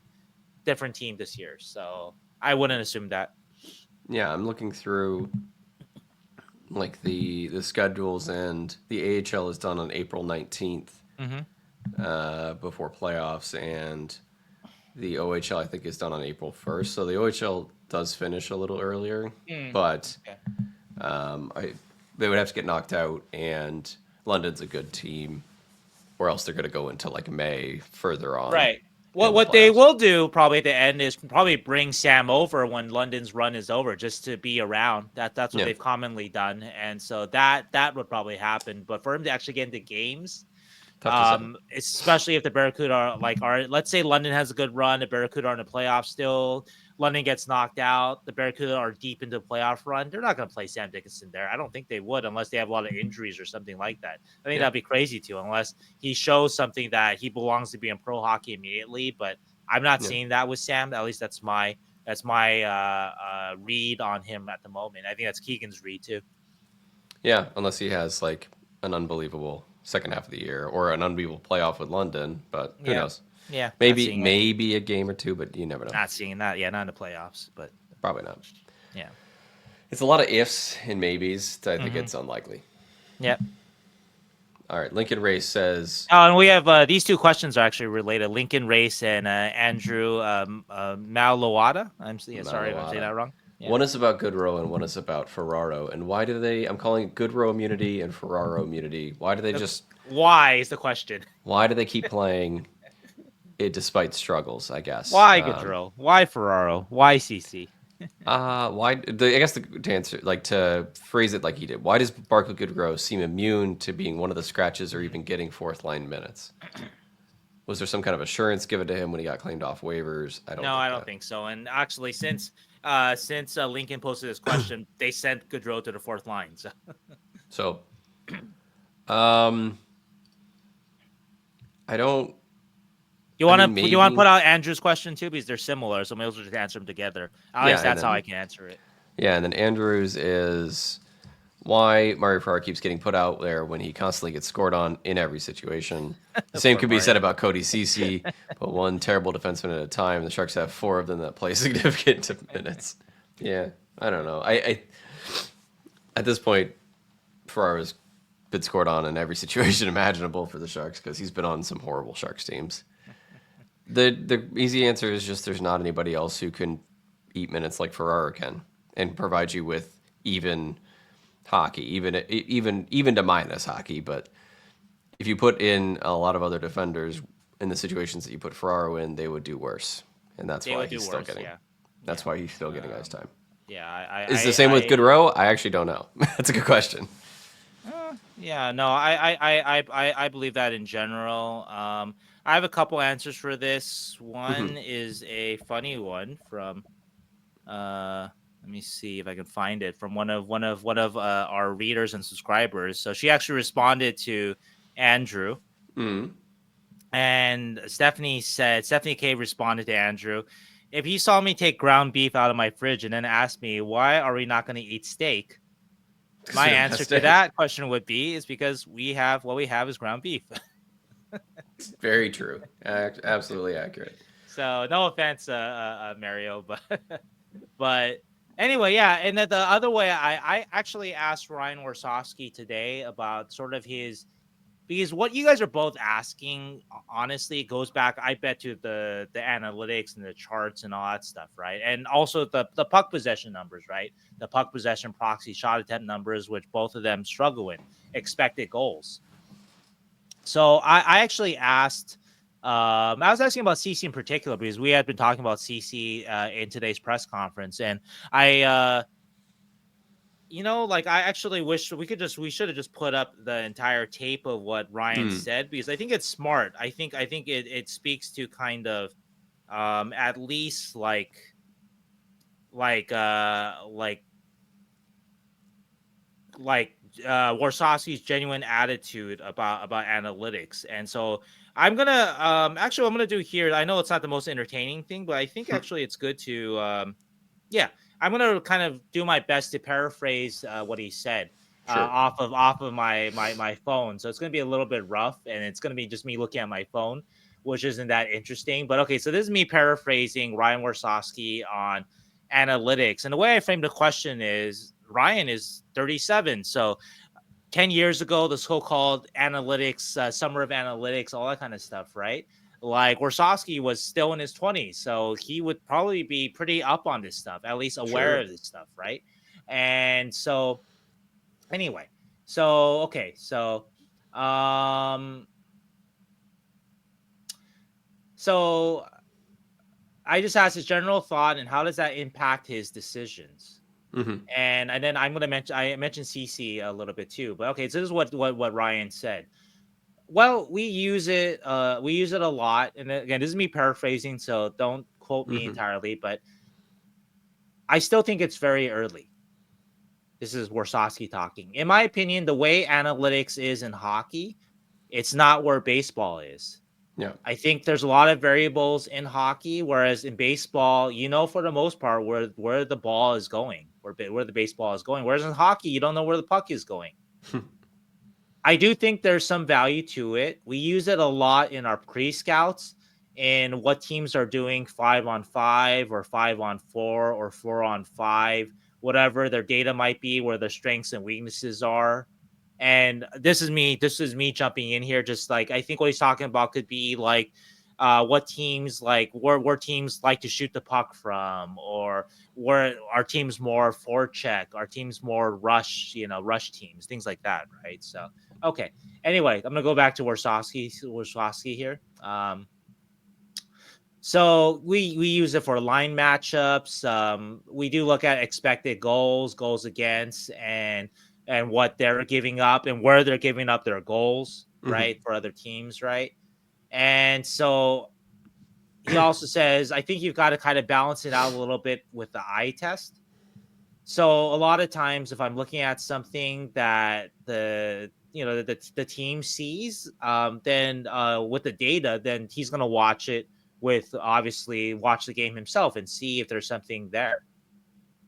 And so that's how he answered that question, but just his general view of analytics, being somebody that's younger.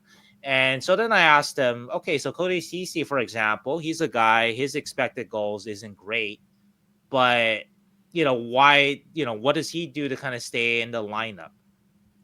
And this isn't going to surprise you guys. You guys aren't going to like the answer, but this is what I tell you guys too, that a guy like Cody, a guy like Mario Ferraro, a guy like Jan Ruda, that well, first I'm gonna go with what Warsawski says, and I'll add a little bit too. But Warsawski basically says, look, there's a lot of variables to this stuff, like who his pairing is, home or away is a big part of it, just the matchups, right? So away, they're gonna be getting a steady diet of the best, usually the best players, right? Or actually, even at home, the Sharks are gonna try to use them, a CC Walman on the best players, but are those guys top pairing defensemen? Well, maybe they're not, but going back to Stephanie's point, when you don't have steak, sometimes you just gotta go with what you've got in the fridge, right? Sure. And so, anyway, going back to what Warsawski says here, so um, you know, our personnel, whether or not we can get a matchup or not, whether we can get the matchup or can't get the matchup, things like just like on the ice, like who's he on the ice with, and he also mentions that with expected goals, that yeah, even that's not completely accurate all the time either, because there's a lot of stuff that is tracked by computer, right, or by AI, and whereas Rosowski mentions that they're doing it by hand, Mm-hmm. breaking down the plays by hand. So there's a lot of different variables that can go into it. And let's see, there's one more question here that no, yeah, I'm not gonna no, that's not that relevant. So anyway, like I think that with a guy like all so these guys that are commonly kind of lumped together, Goodrow and CC and Ruda and Ferraro, that they really do a lot of little things that are not tracked by stats, and that could be as simple as boxing out the guy in front, preventing him from getting in good scoring position, tying up a stick, things like that, pinning a guy along the wall, so then your forward can swoop in and take the puck away. Mm-hmm. A lot of things like that that aren't tracked at all by shot attempts, by even the micro stats that are publicly available. So there is a lot. Basically, what Shosky's saying is that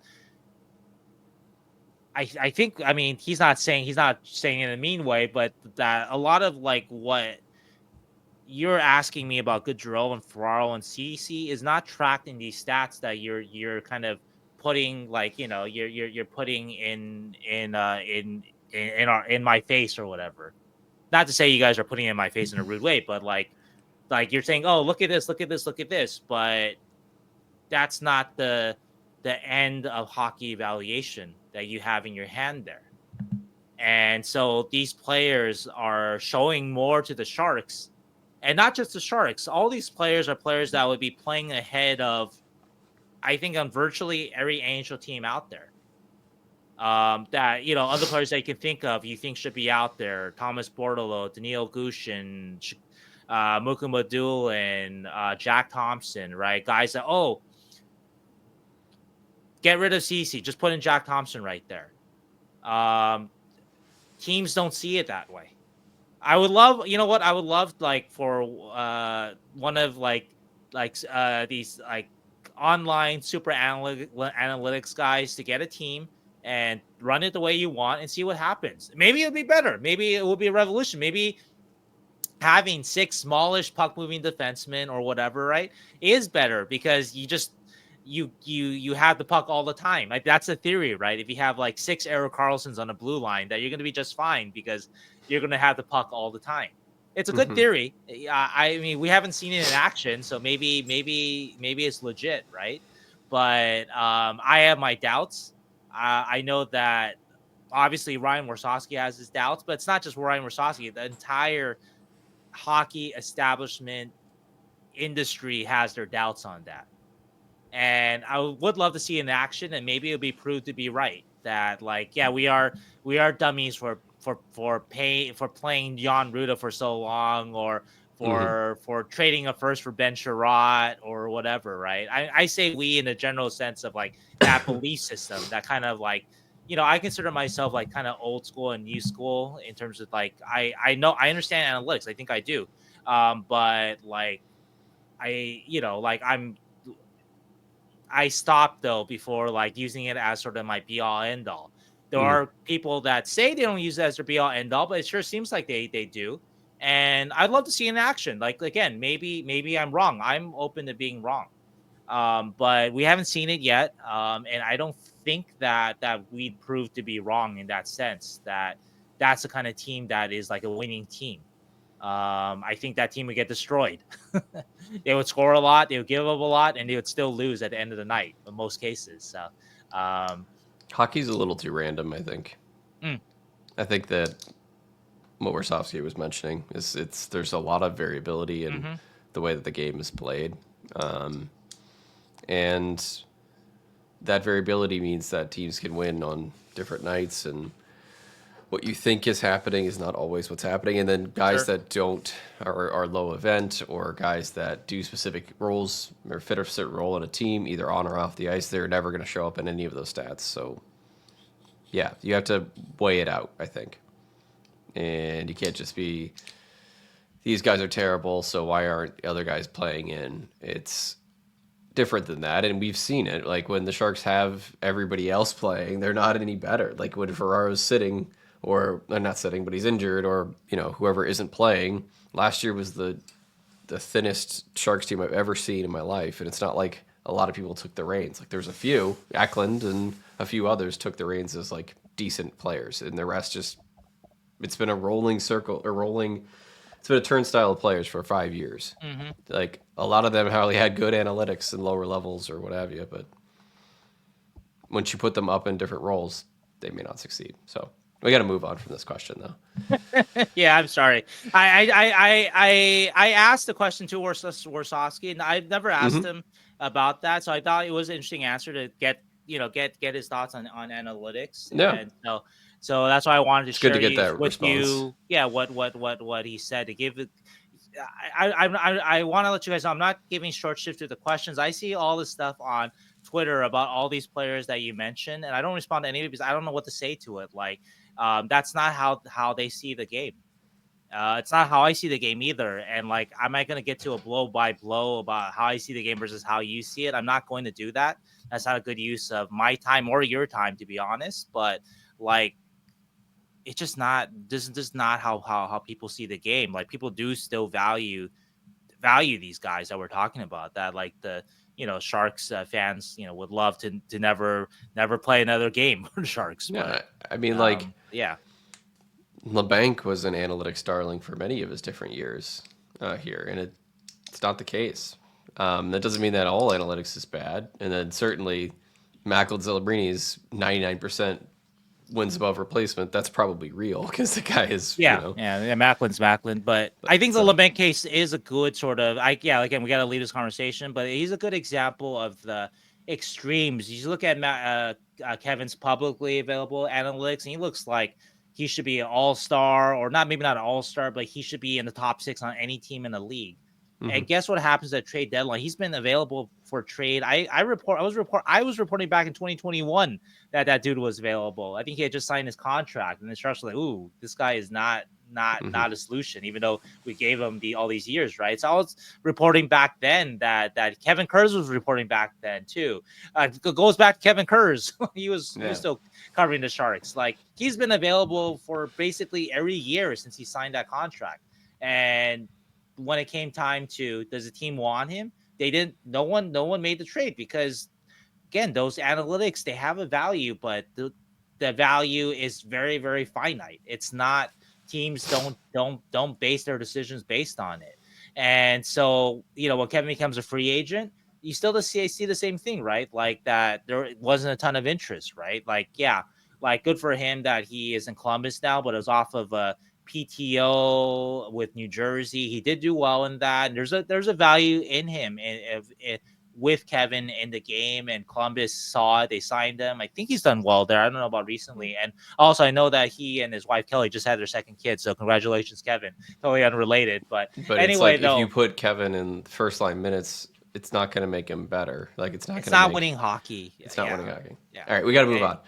I would love to see a team that has him there with 6 Erik Karlssons and see how they do. If they win, then let me know. I'd be happy to see that, but I don't see it. Anyway, James R, let's go. James R has got 2 questions. First is, we've answered some of it, but which current Sharks D stick around long term? We could just go down the list, right? Does Marc-Edouard Vlasic stick around long term? Well, I mean, he's been around long term. He's talking about all of them. Yeah, he's talking about the younger ones. Yeah, he's just saying all of them. So. Oh, okay. Does he? Well, I don't know. I just asking Sharks about defenders. Marc-Edouard Vlasic long term is doesn't seem. I'm going down from AAV downwards. So Marc-Edouard Vlasic. Okay. No. Okay. Walman is our second AAV. Does Walman stick long? I think that's an open book. I know fans love him. Great personality, a lot of points. Better defensively than you would think. But I think consistency, maturity to his game really is what I would say. Not maturity like off the ice or anything like that, but just maturity to his game is a question mark for me. Just kind of puck decisions to make when the game is close, when a game is basically when you need like mature winning puck decisions. I haven't seen that as reliable as I like for a player as talented as he is. And so that's my question mark with him. I'm going to say 50-50 too. Yeah. It's like, wait and see. Mario Ferraro, I don't think so. I think they do trade Mario Ferraro. I do think in the next 2 years.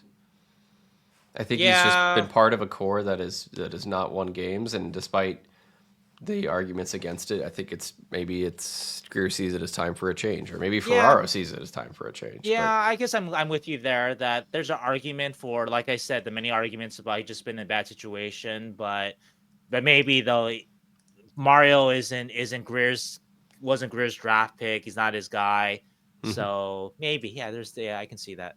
I would lean with you. Yeah, Cody Ceci. No, not long term, but Timothy Liljegren. No, I don't think so.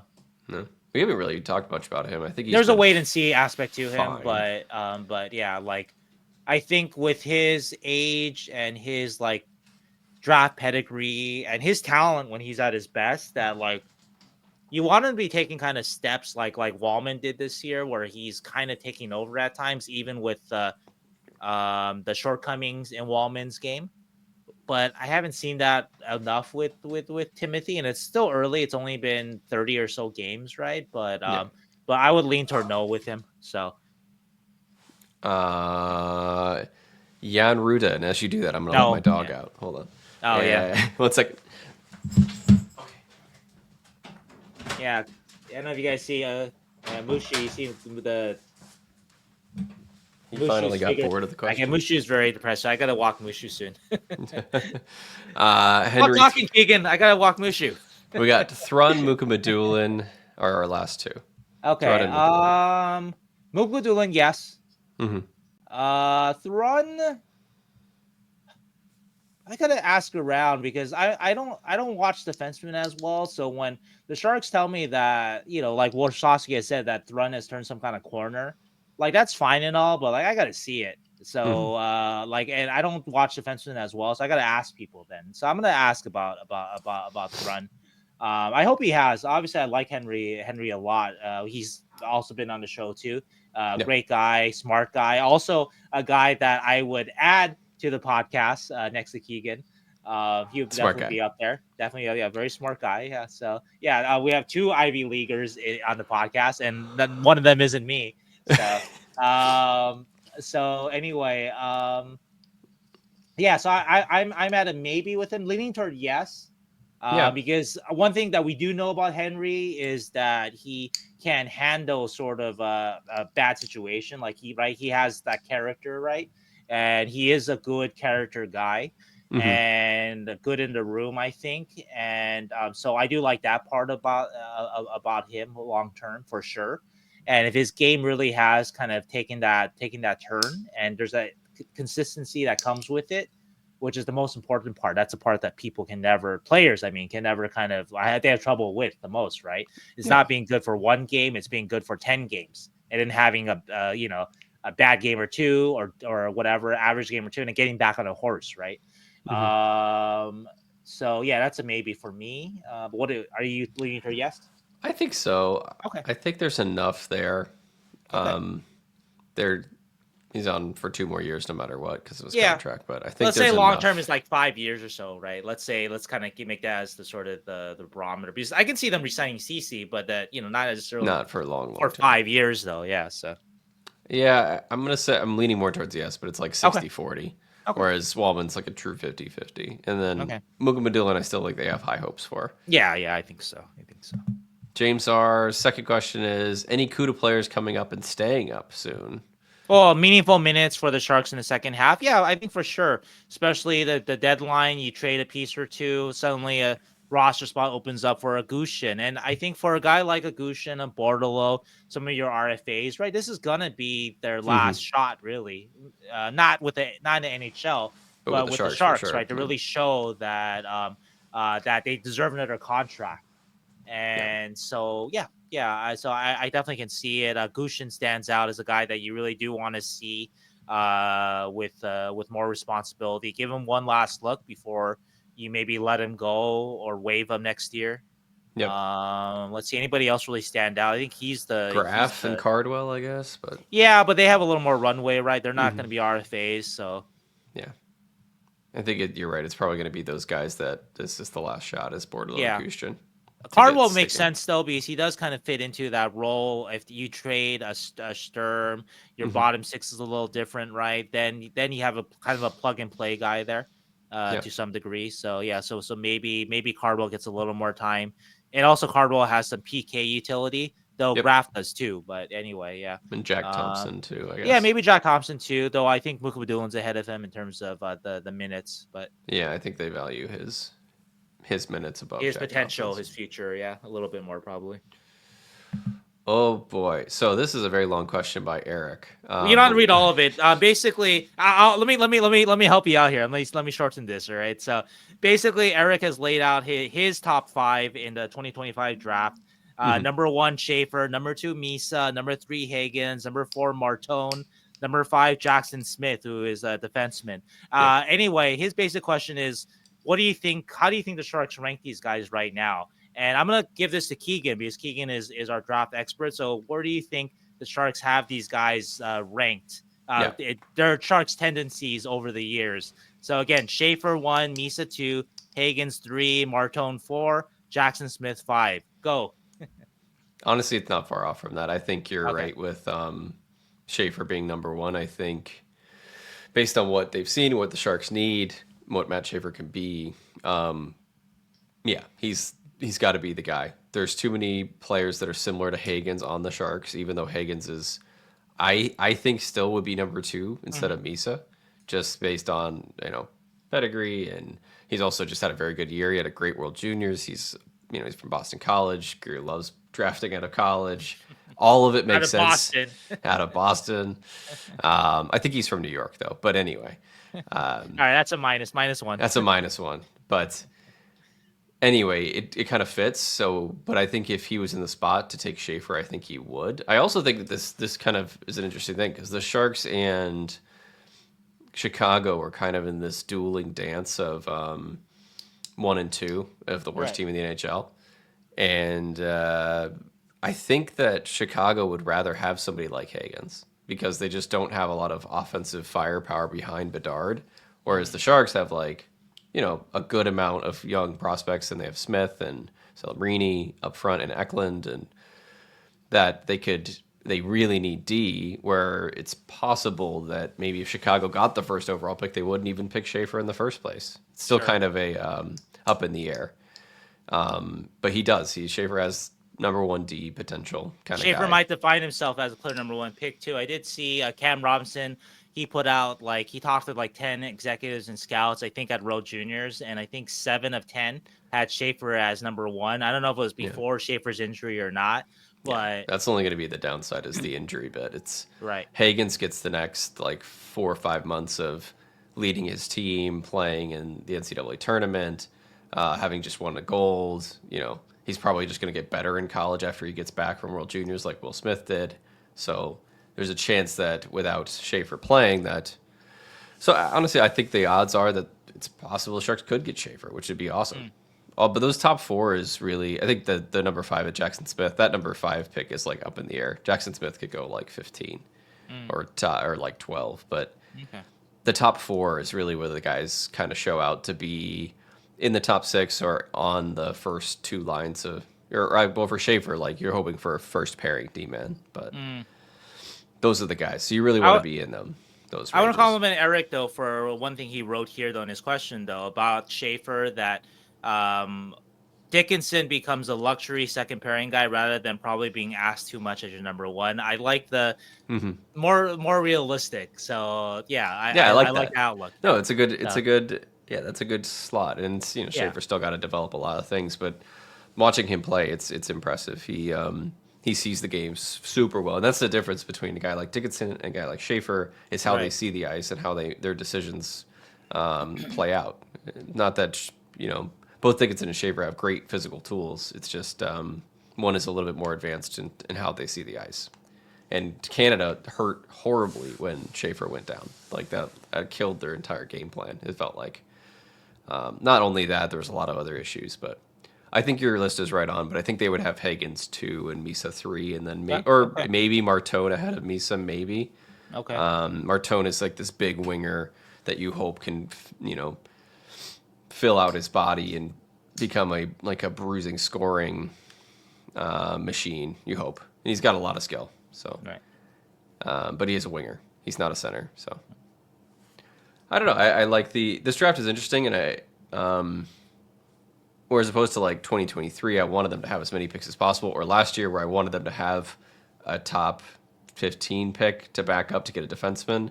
This year, I think they need a top 4 pick to really hit an impact guy pretty quickly, and then the rest is going to be your normal drafts where there's going to be some hits in the first round, but it's not going to be as many as 2023 was. Okay.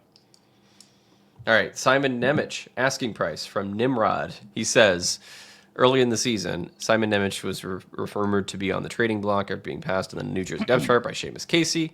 I remember that name. If true, what would it take to get Nemec to San Jose? Has his value diminished enough to make him a good buy low candidate?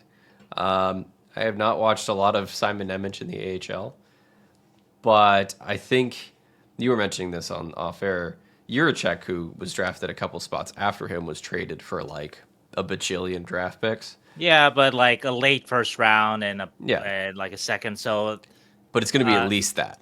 yeah, but it's still buy low though, right? For a guy Mm-hmm. who was the 6th pick of the 2022 draft in Eurocheck. So I don't know if Simon's like you mentioned. I don't know if the stock has dropped that low, but I think though it probably has moved to a place where maybe you can get him though. Whereas I think 2 years ago when the Sharks were trying to make a trade, right? The Timo Meier trade, that maybe he was more untouchable then. That'd be, Yeah. So I think that the stock hasn't gone up, I guess, the last couple of years. But The biggest problem is the Sharks have first round draft picks that are very, very low. And you're not going to want to trade a very low draft pick for a guy like very Simon high, you mean? Trade. Yeah, very high. Sorry, Very high, yeah. yeah. They're Yeah, low in the standings, high in their draft picks. yeah. So I think it's kind of a very a big risk unless you're trading like a first 3 years from now, and even then it's a risk. You never know. Yeah, Nimrod, I had to say that, like, this is one that I could have checked in on more. So I'm gonna start to ask some people about Nemec and just what they think about him. Maybe I'll hear that, yeah, he's been awful. You don't want him at all. But so I'm curious about it, because that is the kind of guy, like, we did a whole podcast about David Jiricek and whether or not the Sharks should get him. And if you think Jiricek is like even a top 4 guy still, right, that makes sense for the Sharks, because he's at the right kind of age, or he can be pretty good in a year or two. He is like old enough for that, whereas he's young enough too that he's like a good cost control, right? You can grow with your guys. And so Nemec obviously has the same mix of that. And the Sharks obviously need defense. So it's a very logical question and a logical guy to target. What I can't quite answer, though, is how much his value has fallen. And so that's something that I'll look into to see, like, what people think of him now. All right. Blue Science asks, what are some microstats that you think show where the Sharks are at right now? Not just like Celebrini's neutral zone play, but the Just Sharks the whole. as a whole. Yeah. Right now, so for years I worked with Sport Logic. Now I'm working with a stat leads. Stat leads. Yeah. And so I looked at some of the stuff. I don't want to give it all away, because I'm working on a story about it, since it's the Sharks mid-season. But one thing that I did see interesting, and it's both good and bad, is last year the Sharks were dead last in possession, and they were dead last in offensive zone puck possession. Literal possession of the puck, right? We're not talking about shots or whatever. And then they were dead last in offensive zone time given up. So they were good in neither end. They were terrible. They were not even good. They were terrible in both.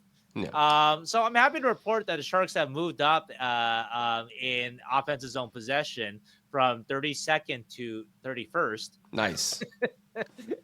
And in defensive zone puck possession, that are still dead last, 32nd. Now I don't have last year's stats. Oh, you know what? I could have compared. Sorry. I will do that. I think it's better than last year, though. You can tell that I think it's better than last year in that regard. But that they are still, like, I wrote this recently. And I've said this on a podcast, that the Sharks have moved from second worst team of the cap era, historically bad team, awful team, not even bad. Bad is saying the word bad is a disservice to the word bad. The Sharks were awful. They were awful last year, and now they're just a bad team. They're just bad. Right.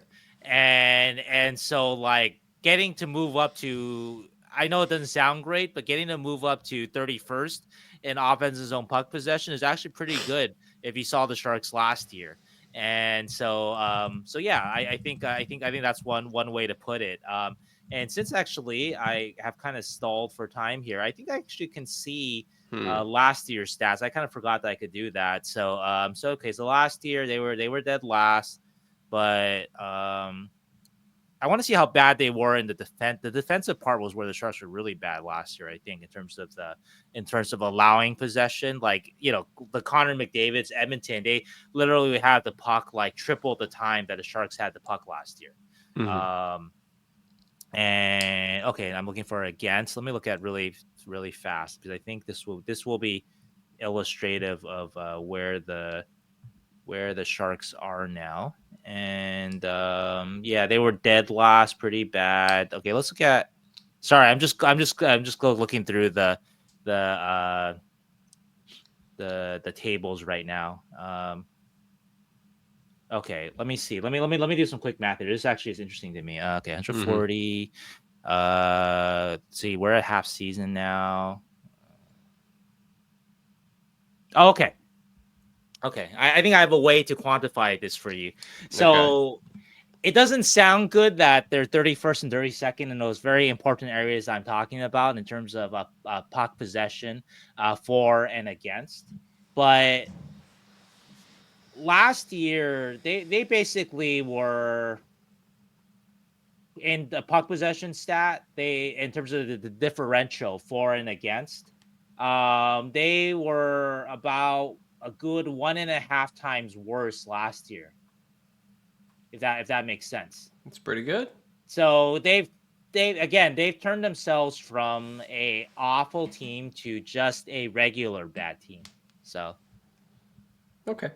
okay. I'll take it. Yeah. I think that's about right with what It's we've seen on growth. the ice. It's It's growth. growth. Yeah, growth. Yeah.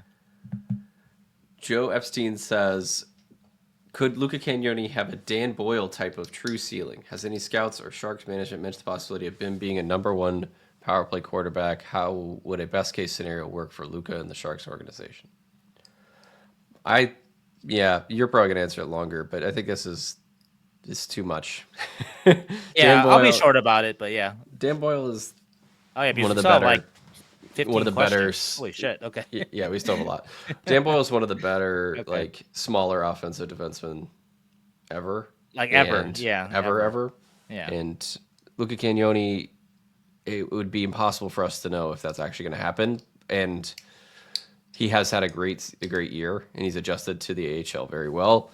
But he still looks like the same player, and that's not a knock on him or not, but he still looks like the same guy. And he's a calm distributor to the puck who does very well in the power play, has some good offensive instincts, can play okay on the boards, but still has some issues with physicality, in my opinion. And then he, I think, like you're going to say, just sometimes his aggressiveness isn't there, or his speed isn't there. Well, the first step, I think, right? I think there's things he does well in skating in tight spaces on a blue line that I do like him as a skater. I think that first step, though, both offensively and defensively, first step elusiveness. I was talking to a scout about actually comparing Boyle directly to Cagnoni, and that's something that Nice. Boyle had, that first step to elude the forechecker at the NHL level. I don't know if Cagnoni has that yet. He may get that, so I'm not putting that past. Cagnoni's only 20, so so I'm not putting that past Cagnoni to develop that, but that's not there yet. And so anyway, yeah, I think we gotta slow the roll down, like you say, that we're comparing Cagnoni to a guy that if Boyle had been able to put in more years, if he like either was given a chance earlier or if he got better, hit his prime earlier, right? That he'd be in the Hall of Fame conversation. Like he was that good in his prime. He was a number one defenseman in his prime, and he won a Stanley Cup as the number one defenseman, I believe, with Tampa Bay. I believe he was their top defenseman, and so that's a lot to compare Luca Cagnoni to. And so right now, I'm still checking around on. I haven't talked with everybody. I'm curious about because I put out a lot of things about what people saw about Cagnoni over the summer at at the rookie tournament, all that kind of stuff, right? Even exhibition, right? When there was some talk that maybe he'll break camp with the Sharks and all that kind of stuff, right? And so I am curious how scouts have seen his development now, 40 games into the season. Obviously, a lot of points too in the season, or 30 games in the season, I guess, for him. But anyway, a lot of points in the season too. But I have talked with one or two, maybe one. I had a good conversation though with this scout, and not quite seeing that kind of ceiling. Like again, Dan Boyle's I think a much higher level than people realize. That I think people are giving Dan credit for. I think. So yeah, I'll keep kind of checking around on it, but I mean, again, like with prospects, again, temper those expectations, and not everybody's going to make it. Not everybody's going to be a Hall of Famer, et cetera, et cetera. So, yeah, I mean, he does surprise though, so yeah, you never know. yes, he's been better than I expected. Me too. I thought that the adjustment would take longer for him at the AHL level. I think that if he becomes a middle pairing defenseman that can play in your PP2, you're thrilled.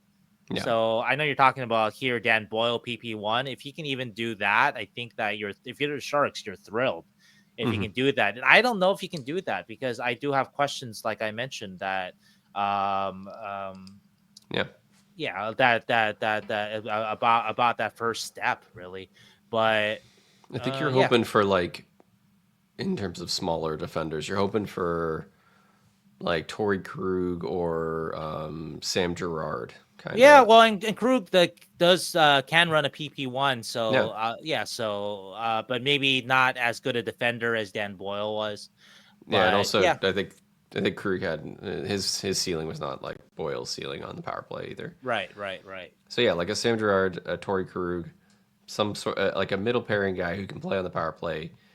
That's what you're hoping for. It's not like he's going to be the best, or that's what like it's still a long way to go, like you said. So Right. Maybe he will be. I'm gonna check around. I'm maybe not, maybe like he I needs to said, start taking lessons from Dan Boyle. We should call Danny up. exactly. But to Luca's credit, though, like you said, Keegan, that he has Yeah, surprised me. He has me surprised a too. lot, like his doubters, right? He surprised them. Hmm. But Cagnoni's one of the is he? guys that I Yeah. I picked on my draft day that I always pick. I picked Yeah. him because it was Yep. an amazing value for where he was Yeah. picked. Yeah. So I picked him for my team. I love Cagnoni. Even I didn't think that he was going to do this well on the Barracuda. So, and I love smaller players with a lot of offensive skills. So I don't know. I just didn't think that he would do this well. So maybe he will surprise in the future. All right, this is going to be hard to say, but Tehus Govindije.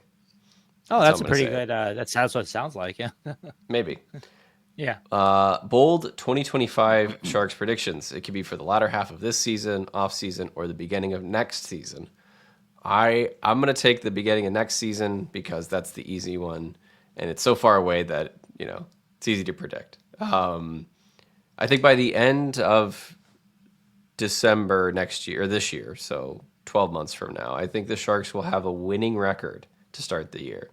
That's So they'll very be bold. like, Yeah. it is bold. So I think they'll be like something like 15-14 or Okay. like something like very close to 500 or just a little over 500. I think they're going to add enough in the offseason. And they're going to have Askarov Good point. probably in his not prime, but like as Full taking the season, yeah. reins No, full he's season. making $2 million next year. He's not going to minors next year. So Yeah, exactly. He's going to be on the Sharks. So yeah. they're going to have better goaltending. They're hopefully going to upgrade the D a little bit. I think they're going to start off better than they did this year for sure. It doesn't mean that's going to stick, and I think they're still going to be a bottom 10, 15 team next year, but it's just going to start okay. Okay. That's my prediction. I'm not going to be so bold, but I'm going to say just because he's not getting a lot of credit now because he's had a slow start, that I think that next year, that Shakir Mukhamadullin is going to be a top 4 Sharks defenseman. So I'll put that. Nice. At least in terms of usage, he may not be quite deserving of it quite yet, like most Sharks defensemen, but he'll be on the way though. That should mean that he's at least on the right path. Love it. And that's the beginning of next year, you're saying? Yeah, I guess so. Yeah. Megabite says, this isn't really a question, but basically saying Celebrini's getting It is too a much criticism. coverage. It's more of a criticism. Coverage Yeah. and exposure. I've read for a year how mature he is. Accolades, money. There's too much attention on him, right? There's too much attention. Back off. I get what they're saying, but it's the only thing that we have to look forward to. So, I mean, I don't know. Does he seem like, you've talked with him? Does he seem like he's crumbling under the pressure of all of this media attention? No. I mean, Not really. In another market in Vancouver and Toronto and Montreal, maybe. No, I mean, there's days that we leave him alone that no one even talks to him. Yeah. Which I don't know would happen in another city, or maybe it would. They would insulate him, but he's not doing a lot of stuff as far as I can tell outside of the rink in terms of like, oh, I got to do commercials, I got to do this or that. I think it's okay. So Mega, I appreciate your point, but I don't like. If you ask me what my job is, like I need to cover the team, like sort of what are the stories, right? Mm-hmm. Macklin is an 18-year-old that's averaging a point per game. He was the number 1 pick. His dad works for the Golden State Warriors. Like that's a story. These are big stories. People care about how he grew up, So I go to Vancouver and I go to where he grew up playing, the North Shore Winter Club, because people care about that.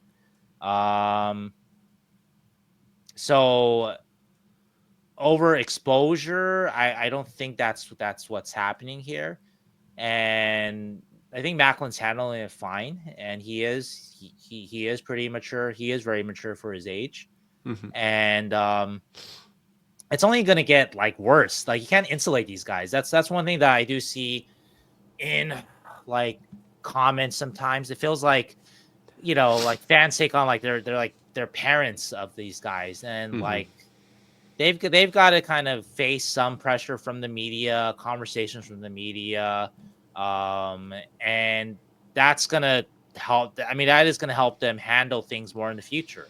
Some criticism, whatever. It's not, you can't put these guys in a bubble till he's like 27. You can't put him in a bubble until he wins a Hart Trophy. Okay, now we can cover him like an adult, yeah, and so I don't think it's over the line at all. Based on the response of most of the readers and most of people online, that it's, like I don't know if and I'm speaking for myself and any of the other Sharks reporters, that I don't think we've like over covered him. And I think it's about at the right level that he does get more attention and more coverage than the rest of the team, because he deserves it. Not only through his play, but just the storyline too, of being the number one pick and the Sharks where they have been for the last 5 years. Yeah, it's resurrecting the franchise in a way that nobody else really could have. Right, and yeah, I mean, Mega, you might be like, oh, you use the word resurrect, but that's the reality of it. Like, true.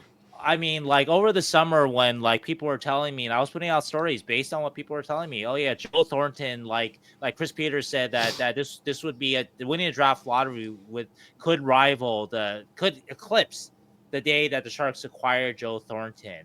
A lot of smart hockey people telling me comparisons: Sidney Crosby, Jonathan Taves, etc. And over the summer, people are like, slow down. Oh my God, he's just a kid, And I get that. And we hadn't seen it, but now we see what we see, and everything that we heard over the summer, like, it seems true. Yeah. I mean, it's not real yet because he still has a ways to go. I recognize that. Like, he is not a league player quite yet. He is not one of the best centers in the league just yet.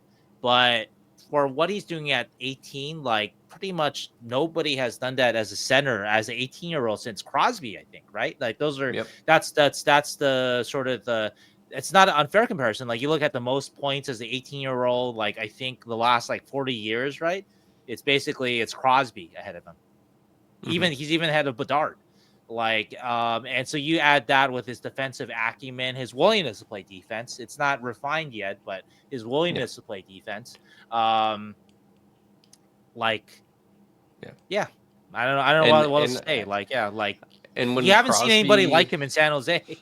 And when Crosby came into the league, and when McDavid came into the league, and all this stuff, they like plaster their faces on every single commercial, every single billboard. It's all like all of the Crosby stuff was just like the next one, right? It's the like Crosby, Ovechkin stuff, right? Yeah, which Macklin hasn't really had to deal with that much. Yeah, because he's in San Jose. And he's in San Jose in part. So it's honestly less than superstar first overall picks get. I think so. I mean, Macklin's first game wasn't even on regular ESPN. It was on like Plus or some shit like that. So exactly, it's like I think we're just not used to it in San Jose, but because no one's been like that, right? Been a while, But to kind of piggyback or to finish off Keegan's point, like, Macklin is having it relatively easy, really. So if you think this is too much, like.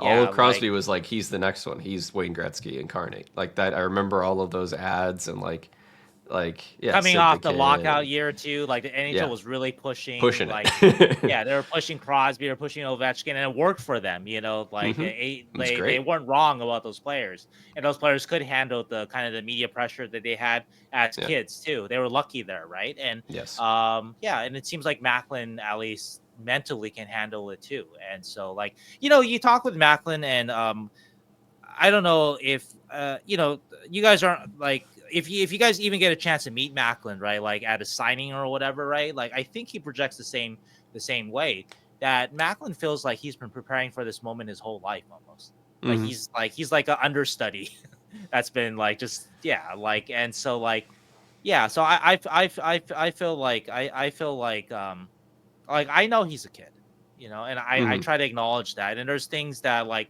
I will say that I've asked him, hey Macklin, do you mind if I report this? Because he's a kid, like and so Yeah. so I recognize it. I think the other reporters, most of us, we recognize it too. That and all the reporters in San Jose do too. And so I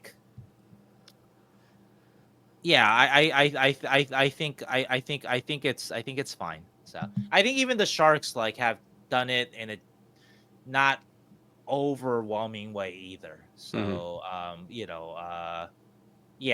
so I'll put it that way too. So And that actually ties into our next question from yeah. Stephanie, which is about um, I thought Mac's thoughts on not caring about the Calder was very interesting. Shouldn't they be using a Calder chase as motivation for him? Shouldn't the other players be talking about working their butts off to try and help him win it?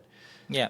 I think, yeah, Go like ahead. you were saying, it's a lot of when you listen to him talk is that Macklin seems like a hockey robot. He seems like the kind of guy who's just been preparing this since he was very Yeah. young, and he's gonna obviously say, and also was asked in the middle of a losing streak, he's gonna not give a shit about the Calder because he wants to win games. And I actually believe him. Yeah. Like like that's what he cares more about. Mm-hmm. And Yeah. So to sorry, to the the larger question from Stephanie, I think that it's one of these things where you talk about it more like when we get to the end of the season. Like there wasn't so much talk about Eric Carlson and Norris like at game 30 of the season, because mm-hmm. like that seemed like it was, even though the Sharks record was bad, it seemed a little early to be talking about pumping stats, and who cares about whether you win or lose. Let's just pump our boys' stats up.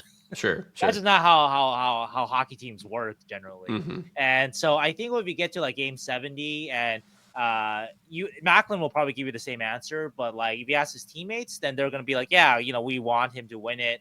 We're gonna try to put him in position, because that's what you do Yeah. as a good teammate. But not at game 30 or game 40, I guess we're at now. So it's a little bit early for that, I think, in general. And I do think that the players will, like you said, it's going to be more of a goal at the end of the season. By the time you get to the end of the season, that becomes sort of the goal. Like, what do you have to play for in game 70? And you're out of the playoffs by 20 points. Mm-hmm. You start to find things like that to play for. Whereas at game 40, you don't think that far ahead. You're still thinking about just trying to win games. Still, maybe the trade deadline is on people's minds. That's probably a more real thing, right? Or a closer thing, a more immediate thing. So when you get to though after the trade deadline, then maybe guys would be like, okay, yeah, let's for sure let's try to get a Macklin that trophy. So. Your 70K had another question about Rasmus Anderson, who's a defender from Calgary, who's right-handed, and he's I'll leave this one. You 28. had a good answer for this, so yeah. So Um, I don't know, like a yeah, second. I what would you did. be willing to trade to get asked Rasmus Anderson? I thought that was a weird one, Stephanie, because he's a good player, but I don't know, he's not like a franchise-defining player, kind of. Yeah, he's kind of like, and this is also goes back to a bunch of other guys. It's just Yeah, his age. He makes 4.5 million for 2 years, this year and next, and then he's a UFA. Um, and then you either have to pay him to keep him long term, and is he the kind of guy that you pay for that, given his age and everything? I just don't know if it makes right. That's a great total point you sense. made. That he's going to be a UFA soon, and so yeah. Yeah. So I don't know. Unless I missed some. Maybe he was on like a trade block or something. I don't know. But Yeah, I'm not sure why Calgary would trade him either, because they're kind of better than expected. mhm. Yeah, so I have about the same thoughts. I actually wanted to go back, say one more thing about Macklin. More Macklin. Okay. Yeah. That I was talking about the Sharks, right, and how they've marketed Macklin, right? And I think you see a lot of their marketing, like the future is teal, the future is fun, and there's emphasis on they're trying to promote everybody, Hmm. right? It's not just Macklin.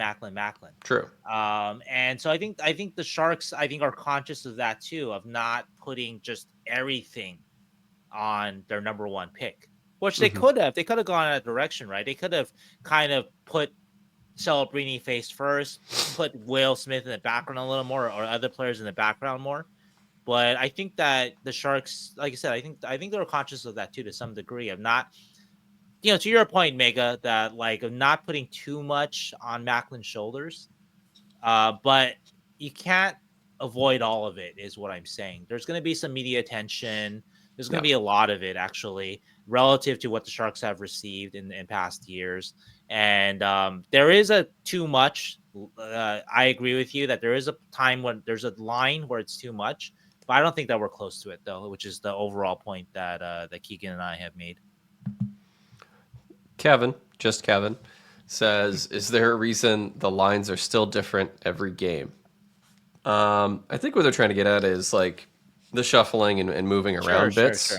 I think two things. I think when a team is winning, they often keep their lines together. And when a team is losing, they never keep their lines together. So yeah, like the Sharks were losing up until 2 games ago really badly. They lost all of December pretty much. And you have to keep shuffling to try and find combinations that work. And that's true of every NHL coach, I think, ever. Yeah. I mean, this is like, these are questions we received even when the Sharks were winning games with Pete DeBoer. But Bob Bugner, David Quinn, Wyan Rosofsky, it's they're just trying to figure something out. It's really that that as simple as that. They're trying to find some kind of winning formula. If they do have a line that they like that has some proven chemistry, like the Lund line, then you see them more. But if you lose games and you're losing badly and the Lund line isn't playing out well together, then that speaks to like your depth in the rest of your line. So you got to break it up sometimes too. So then it's not just Eklund, Granlund, and Zetterlund all concentrated together. Then you have you space out your skill wingers, right? And so I think that is sort of tale as old as time, like you said, that it's every coach is the same. There is no, I've seen this like every coach. Every coach. And so, like, and so I guess, like this stuff isn't just random. They're trying to find a combination that works, chemistry that works. And sometimes you do need to see it in game to kind of see if something works. And, when something works, they do try to stick with it, as we've seen with actually another example is Toffoli is with Wenberg now. And we saw that work early in the season when a team was maybe going at its best. And it's a logical pairing of a passer and a shooter. And so they're trying to balance out their lines and not trying to make it just the top 6 or trying to make it a good top 9. And so, that's why sometimes you see a guy like Goodrow way up on a line than you think he should be, because they're trying to have more balanced lines. They don't have 9 top 6 players that they're trying to fit into 3 lines. They have maybe 4 top 6 players that they're trying to spread out over 3 lines, right? Or maybe 5. Let's see, like Celebrini, Granlund, Eklund, I guess, Zetterlund too. Toffoli. Yeah, maybe Wenberg more in middle 6, but so maybe they have six kind of players that actually Wenberg is more a third line center, I would say too. So you have really 5 kind of legit-ish top 6 players. I don't even know if Zetterlund really is that for a really, really good team. Don't even know if Eklund is that for a really, really good team. But so you're really trying to fit in basically 4.5 top 6 players into 9 spots. So anyway, we have 4 questions from Lina, Leonard, Steven Stoker, and Austin. All about Couture. Okay, we can all answer these all together. Couture. So we can. They're basically all just asked the same thing. Any update on Logan Couture? Austin Diaz is slightly different, which is I'm not too familiar with how it works with the guy on LTIR. Does a salary count? Let me run through all of these, because I just asked for you guys. I did ask Warsofsky about Logan today, because we hadn't asked about Logan for a few weeks there. So I did want to get you the most recent update. So anyway, Warsofsky says that no real progress with his injury. They decline. They aren't at the point of shutting him down for the season. Logan is still around a lot. Warsofsky says that he sees Logan at breakfast with Celebrini and Smith a decent amount. Also too, that they consult Logan a lot, whether it's the PK or whatever, right? The coaching staff, they still lean on Logan. Logan does go to all the home games still. Warsofsky says. But anyway, that's the report. I will say that Logan's not Logan. I don't think Logan's going to play this year. I mean, it's 41 games of the season. He still hasn't hit the ice. Let's be real about it, right? Very, very unlikely. There's no plan yet for him to even try to hit the ice, according to Warsawski. So that's not me saying it for sure. So don't run away with that. But you can read the tea leaves, even if Warsawski isn't saying it. So Lina, you had a general question about how soon a new captain will be chosen and how early would it be to give to Macklin. So actually that goes into Megabite's question to some degree. That I think the Sharks have been pretty careful with sort of how much load they put on Macklin. And so I think that they're going to be careful about the leadership load too. Even though there is precedent toward giving like a 19-year-old to make him your captain or your alternate captain, right? There is precedent in that, but I think that they're going to be more careful about it. Maybe one thing I will add too, like this is actually I'm giving away something here that I don't like to give away because it's a future story idea, but I'm sure no one has made it this far into the podcast, so no one will have listened to it. But anyway, I have a question in terms of his workload, which actually shows that I think the Sharks are very careful about his workload. Why isn't Macklin the Sharks a penalty kill? Sharks penalty kill has 2 shorthanded goals this year. They, it's been up and down defensively in terms of the actual number one job of the penalty kill, which is to stop the puck from going in the net. But one thing about this penalty kill that they've I think missed since Logan was still fully healthy was a regular offensive threat on the penalty kill. And Macklin would definitely be an offensive threat on the penalty kill. And Macklin's going to be on a penalty kill one day with his sort of overall game. That's how it profiles. And so I wonder why he's not on. I haven't asked yet, but I have to imagine it has something to do with the load and like, okay, do we need to put this on his plate? Do you want him blocking a shot?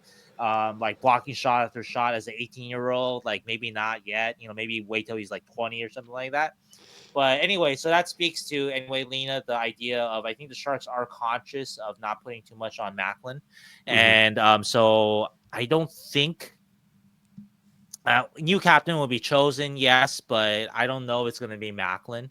Maybe he'll be alternate, maybe, but like I think that it's going to be a guy that a Ferraro who, if he's still here, or a Kunin or Granlund if they're still here, right? If those guys are still here, all those guys obviously are going to be UFAs, or Ferraro is 2 years away. But anyway, so Leonard, let's see, do you have anything? And there's one for him to attempt to take a hit. Feels like really announced as. Yeah, I don't know about that part about it, Leonard, about whether or not the organization is being reluctant to announce it. But anyway, so that's your update, though. So Steven answered your question about just is Logan around. I don't see him a ton, but I have seen him though. Like we've seen him like once or twice. He was coming out of Warsawski's room once. So right before we talked to Warsawski, so that's when I saw him, and I've seen him in the hallways too. SAP Center after a game when I'm trying to get to the Sharks locker room for post game. I've seen him at least once. And anyway, so like I said, Warsawski says he's around and he's at all the home games. So yeah. And then to Austin's question about LTIR. So right now Logan's contract or his cap it does count against the cap because he's just on regular IR right now. Because the Sharks don't need the cap space. So LTIR, just generally, Austin, it's not the exact way to think of it, but teams use LTIR if they are trying to get a player to replace the guy that is hurt. And so if the Sharks are like a contending team and you have Logan's $8 million on the cap, well, that's a lot of cap, obviously, to not be using on the ice if you're a contending team. And so in that case, then you would put Logan's contract on LTIR, and then you can kind of find a player that makes about the same money. You have that kind of like space to add a player of that cap hit. Is that Keegan? Just is that a decent layman's? It's not the 100%. Exact way to look at it, but basically, like you really only need it if like your team needs a cap space. Yeah, and right now the Sharks are like $5 million under the cap with like Couture and Vlasic both kind of just hanging around. Like Vlasic's now playing, but like earlier on in the season, he was also on this non-roster bit. Yeah. So they have a lot of cap space. They don't really need to put him on LTIR. I think if he never plays again, he will go on LTIR. And then Maybe next year the Sharks maybe. are kind of, they spend some money. They might do it next year, but this year they don't need to. So, and then after that, I think Logan's contract is done. So yeah, he's got 2 more years after this year at $8 million. So yep. it seems like Alex, it's not going to be an issue. I wouldn't worry about it. It's like you worry about like the Burns and the Carlson contracts, those kind and the hurdles and stuff. Those actually the count. retention spots, those hurt more. Yeah, those hurt more for But sure. don't really worry about Vlasic or Couture's. They're not really gonna. I don't think so. You're not in their window contention. So, and the Burns retention spot will open up too. After this year. After this year. So, but definitely Carlson hurdle, Matto. But anyway, I think you kind of answered these questions. Yeah, I did. Yeah, he has 2 questions. He has one is basically who would Chicago pick, Schaefer or one of the forwards? I think they would go forward. If they had the number 1 pick, yeah. Yeah, if they were number 1, just maybe they would go with Schaefer because they think they value it, but they also just drafted Levshinov, they have Korchinski, they have Vlasic, and they don't have much behind Bedard to be like your dueling 1 and 2 guys. So I think Hagen's kind of matches that mold a little bit more. And what's the level of James Hagenson comparing him to other recently drafted centers like Bedard, Celebrini, Smith, Fantilli, or Carlson? I think more towards the last 3, Smith, Fantilli, Carlson, than Bedard or Celebrini for sure. I think I watched both of them, Smith and Hagens, at the World Juniors and in college. I think Hagens is slightly better, maybe, than Will Smith right now. But it's tough. It's hard to compare their styles. I think Hagens is a little bit more two-way in him than Smith did. But I also want Hagens to be a little bit more aggressive, whereas Smith was super creative and had these streaks where he was just a little bit higher touch offensively than Hagens at points. But so it's tough to compare. But I'd say Hagens is slightly better than Will Smith on that list of drafted centers in terms of at their draft year right now, I would say. Slightly. But not close to Bedard or Celebrini. Kind of like in your like Nico Hischier mold of picks. Not bad. Very good, actually. This one from Ben Gardner. Okay, let me. I'm good. One thing I'm good at, Keegan, is I'm summarizing very, very long things quickly. That's my job. Do it. This one is long. It's like 2 pages. Very, very long. It quotes Corey Pronman. So basically, what Ben is asking is, so the 2021 draft. This is another William Eklund question. 7 was Eklund.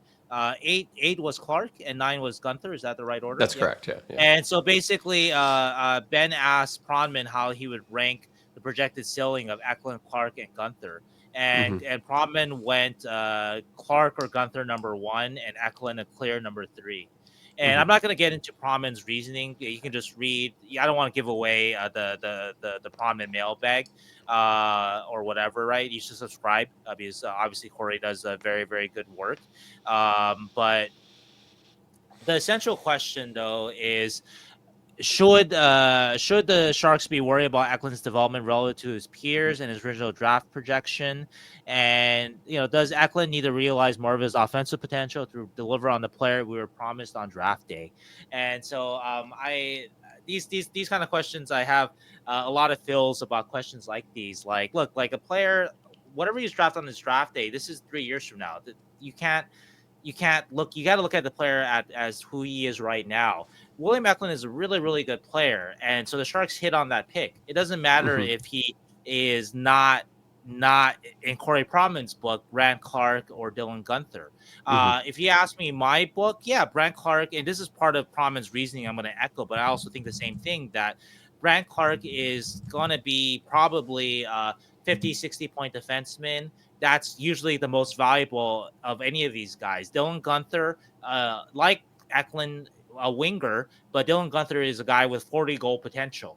Yeah. Right. And he's at 30. He's already a 30 goal guy. And so he's got a phenomenal shot. He may not be good at a lot of other things, but he can shoot. Yeah. So Eklund is a more all around kind of guy. So I can see Corey's kind of argument here. Now, we talked about this, though, with Eklund earlier, that I really like, though, Eklund's compete. I like Eklund's Eklund's want to play defense. Yeah. So while Eklund may never be as productive as Gunther, he may never have a 30, 40 goal season. He may never be even a PP1 regular on a good team. Eklund, maybe he will be, maybe he won't be, right? But can Eklund be a 50, 60 point guy, but who's two-way that cares about basically a winning player? He can be, even if he's less valuable than those guys in sort of like these sort of like redrafts or whatever, right? Yep. But who would you rather have on a winning team? It might be Eklund in the end still, because Clark, I don't know how well Clark will defend. I don't know about Gunther, his B game, the other parts of his game besides just shot, right?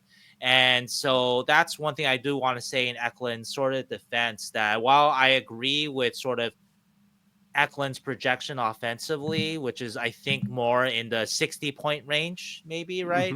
Um, and on the surface, a playmaking winger in that range is definitely of a lower value than defenseman, the number one PP defenseman, and a potential 40 goal scorer. That's definitely of lower value.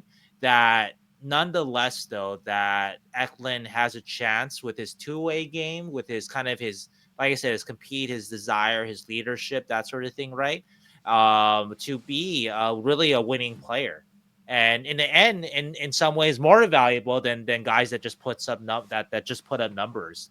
And so anyway, don't get locked or don't get trapped into like, oh, Eklund was supposed to be this or that, 3 years ago or whatever, right? Like, or now 4 years ago, right? We're in 2025. I forget. Yeah. Let the kid develop the way he developed. Sure, he's not the franchise savior. That's Yeah. okay. Who is, there's Macklin, and maybe it's Macklin, maybe it won't be Macklin, and that's okay too. Yeah. So And I like the point that you made that the Sharks, even if he doesn't become those, they hit on the pick, right? They didn't pick the wrong guy. They picked a very good hockey player who's still developing. excellent player that fell to them that some people thought should be higher. Mm-hmm. uh, and part of the reason why I know Doug Jr. liked him so much, right, was his character, Mm-hmm. right?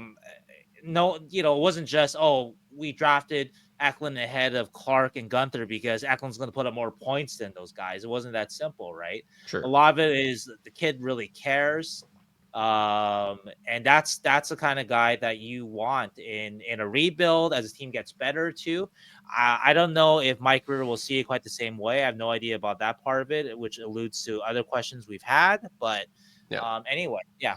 So And that's what I think. it's not like a huge failure in scouting or anything that they got him instead of the other ones. It's Eklund was projected to be a top 5 pick and he went to 7. Yeah. Yeah. And Gunther had played like 12 games that year because it was COVID.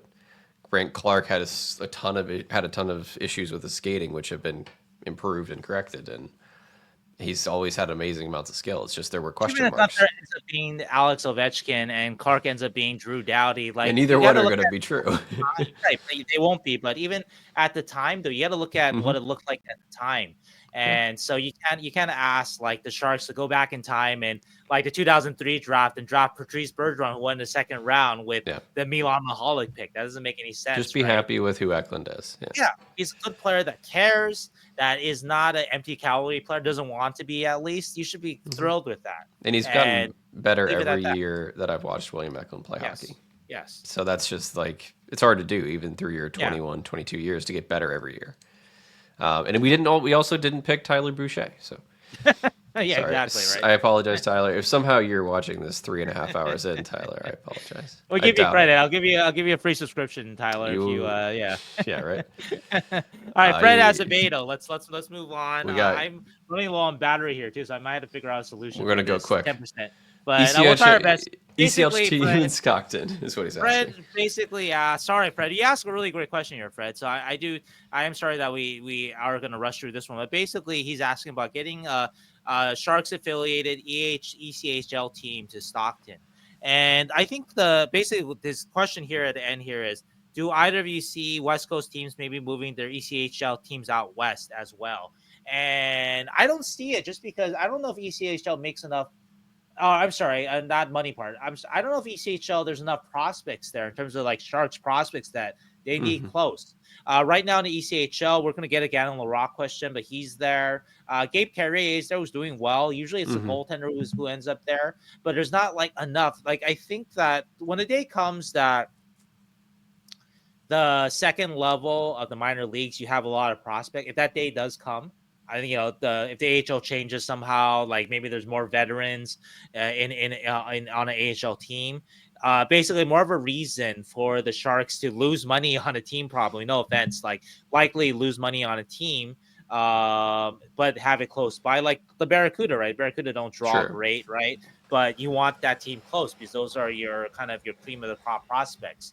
Whereas ECHL, it's mostly goalies. So I'm not seeing that argument for the Sharks. And you know what? Honestly, I don't know. Maybe Stockton, because I know Stockton has been a successful ECHL destination in terms of they had teams for years. I don't know if they're moneymakers or not.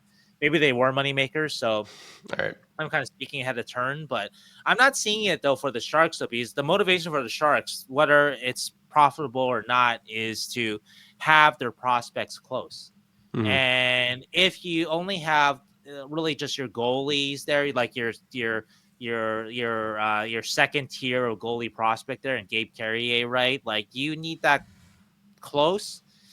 If you start to put more of your defensemen, more of your forwards down there that like have legit shots at the NHL, then there's more of an argument for that.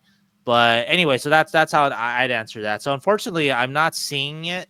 I don't know this for a fact, though. There could be other business reasons why a Stockton team would make sense, but at least for the Sharks, though, I'm not seeing it. So. All right, everybody's getting 1 minute for each question, so I'm going to hold up the timer with 1 minute. So, do we have an update on Gannon Larocque? Yes. So injured, hasn't played this year. Not his hip, though. Injured, hasn't played. Not his hip. Interesting. Yeah. So it still has not played. Yes. Is he a UFA? Or I RFA? have no idea. Yeah, I think he's RFA. Yeah, I think he is. No, he's got one more year after this. One more year. Okay. Hey, stop using the minute. Let's. If we give 20 seconds to Matthias for a good question, but we got it. Let's give Gary, because Gary has a very good question. And I'm sorry that so we'll get a minute and a half for this one. Okay. One thing that each Celebrini, Smith, and Mukamadula need to work on to push them to the next level. Okay. All right, I got one for Celebrini. I'm going to go because you've been talking forever. Celebrini needs to learn how to change the pace of his game a little bit. He's very often a one gear player in terms of his go and try and find the next play instead of trying to like slow the game down. And I've said that I think since the beginning of the year. He's going to get better at it, but that's my thing with Celebrini. Yep, yeah, I absolutely agree. Warsofsky says that he always wants to go vertical, and yeah, he needs to change it up a little bit. I think also too, it still needs to be more careful with the puck. I don't think he values the puck enough for a difference between just a great player and an elite player. So, all right, Smith, we got Smith. Stronger, faster, simple. Yeah, stronger, faster. Really, just stronger. When he gets stronger, he'll get faster. So that's fair. I think stronger, faster, taking a page out of Celebrini's book and pushing play a little bit more instead of right. Instead of slowing you down, he slows it down too much. He slows down too much, which is okay. He's 19, so there's no. And it's the way that he plays. Either of these players, really. So yeah. So. Mukamadulin, stronger, faster. Well, he's gonna be more assertive, really. Actually, like I think Mukamadulin. Yeah, I mean, he could be stronger. I think he's fast enough. He could be stronger, but he's still, I think, strong enough. I don't know if he knows it. Because he doesn't play that way, but he needs to be more assertive. I think he needs to get to that point. Maybe that does take a little more strength. I'm not sure, but shoot the puck more. All right, that's a minute and a half. Hey, look at you! You're hiding the clock once you pass it. Just to it was 1:36. All right, Sharks must be always. All right, here we go. Lap. Stop. Yeah, we don't have to say the whole question. What's the panic level on Georgiev? There's no panic level. The Sharks are in a rebuild. Like. They have time to let him work on his game like they did with Kapanen, like they did with Blackwood. I think he's saying the panic level is like, what do we do when Askarov and Vanacek and Georgiev are healthy?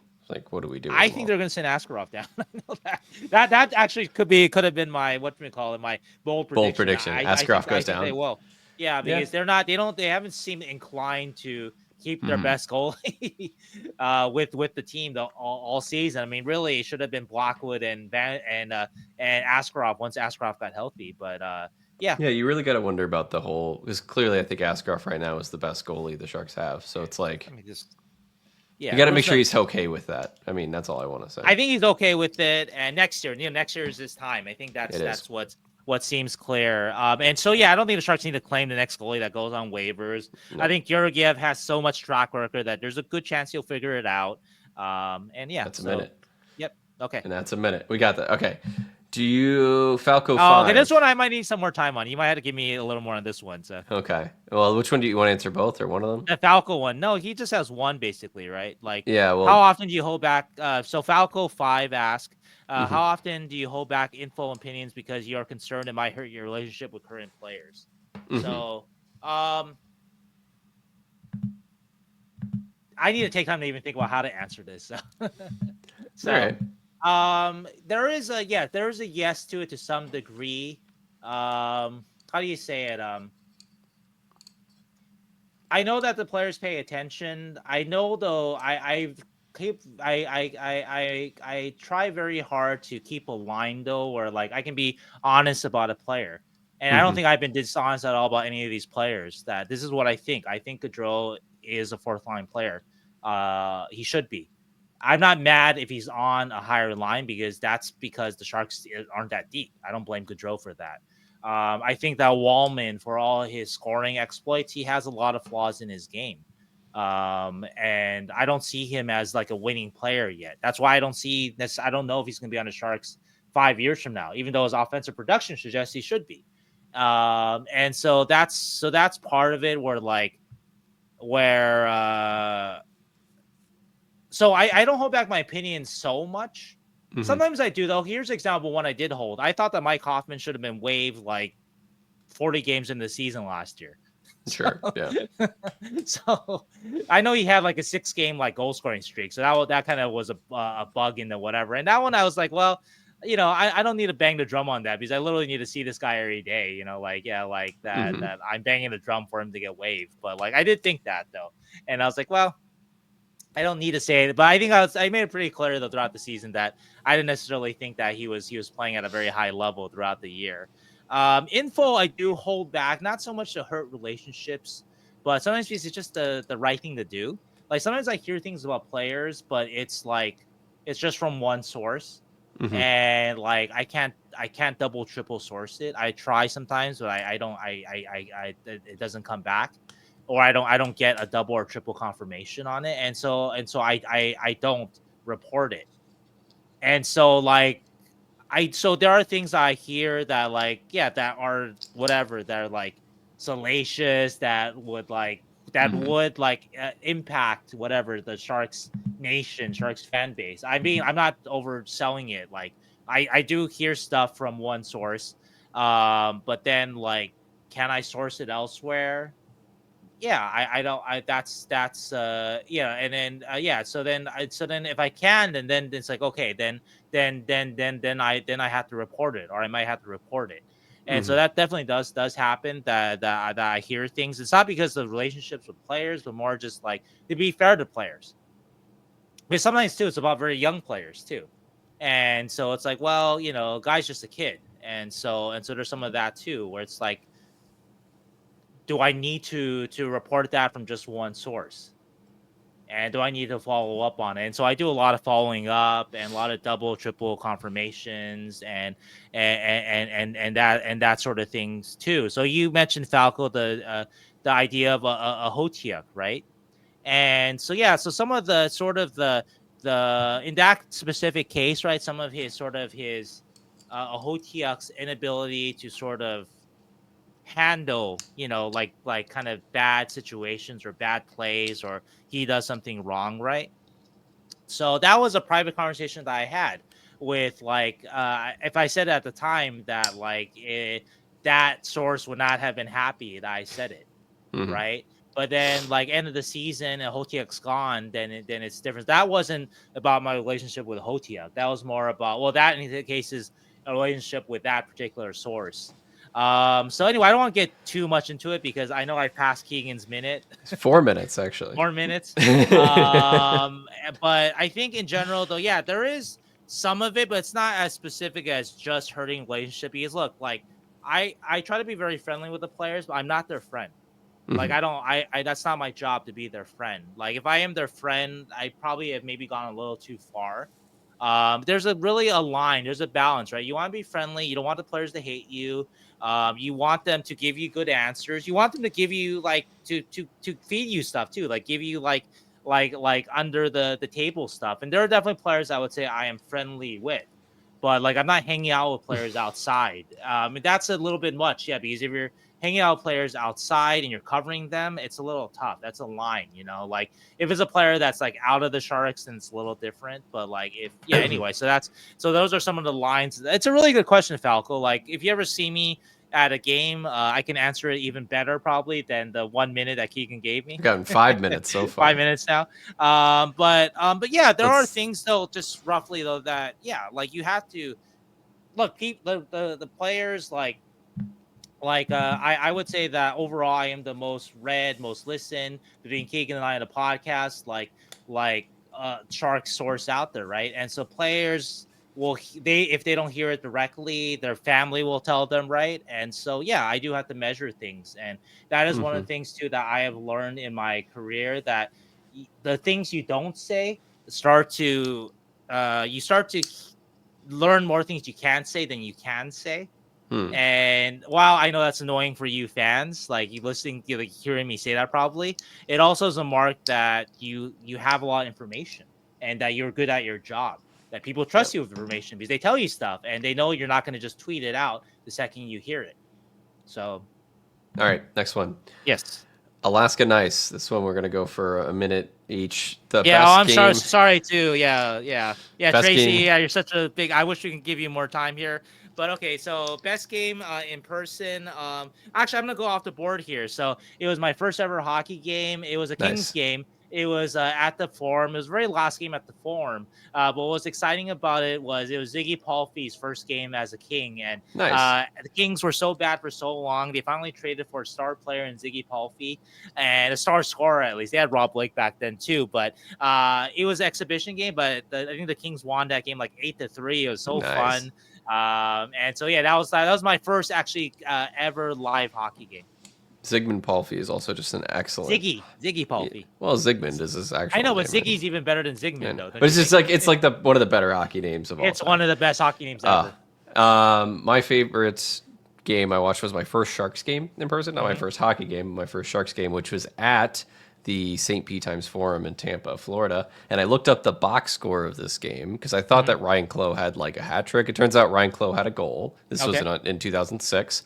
But our own GM Mike Grier had an empty net goal as well. So that's awesome. Yeah, I did not remember Mike Grier scoring in that game, but I remember having an excellent time, and it was an amazing experience. Born my Sharks fandom because it was like I had been watching the Sharks for years on TV, but I had never got to go to a game because I lived in Florida, and then I got to go. That was a minute and a half.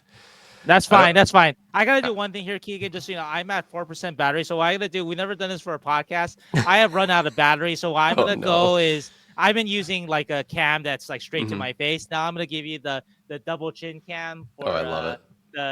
From the Mac cam, and so we've got like seven charging questions. My laptop too. So we've got 7 questions. I'll wait for Shang's face to come back, unless you want to have no cam. Yeah, maybe you don't need my face too. Well, no, let's see. Let me get the camera up. Oh, why don't you go into the question about your worst game, and then while I get this camera set up. I don't know if I have a worst game. I don't know. I've been to some very boring hockey games, but I've always had a great time at a hockey game. I don't think like there's been the worst experience ever. I don't know. All right, there you go. I don't think I have a bad game. Okay. I once went to a Tampa Bay Ottawa game with one of my friends in high school, and it was probably one of the most not memorable experiences of my life. We just did. Who was the best player in the ice? Tampa Bay Ottawa. What year was that? This is probably 2008, 9. Oh, there's some good players then, right? Yeah. Wasn't Erik Karlsson out there? 2000? Oh no, Alfredson maybe. Before. I think Alfredson. Alfredson would have been out there. Yeah. Tampa might have still had like Brad Richards or something. I don't know. Brad Richards. Right? Yeah. St. Louis might have. Yeah, St. Louis still there. Yeah, It was none of it. I just don't remember much about it. I don't have any bad memories. Well, my worst one, you guys can guess, was pretty much every game of the 2023-24 Shark season. There you are. Love it. But I have one though. I love to tell this story, but you've got to be like an NBA file to get this story. But I got to tell this one because I love telling this one. So I've actually only been to. Oh well, no, I have been to a Knicks game, but so when I was a kid, I only went to one NBA game when I was a kid. Even though I grew up a big Lakers fan in LA, we could never afford Lakers tickets because the Lakers were the Lakers, right? So I got free tickets to see the Clippers and the Clippers at Sports Arena. And so again, you got to be a deep LA or basketball fan to really get where I'm going here. But so it was the Clippers and the Nuggets. Teams were so bad. The best player out there, the best player out there for the Clippers was a guy named Loy Vaught. For Denver, it was a guy named LaFonso Ellis. I don't think Dikembe Mutombo, who I don't. You might know Dikembe. I don't know if you're an NBA guy at all, Keegan, but I don't even think Dikembe Mutombo was out there for that game. He was a great Nugget. That was a legit star, but I don't think he might have been traded or injured or something. So anyway, those are the best players on the floor for my one NBA game as a kid. So this would be the equivalent if we're talking about like a hockey equivalent, right? Like basically like watching a game between like the 1992-93 Sharks and the 1992-93 Senators. And who's the best player on the ice for that game? Maybe like Doug Wilson at the end of his career. Maybe like Sylvain Turgeon, so we're going back further. So anyway, so that is the worst game I've ever seen in person, and that's why it was so bad.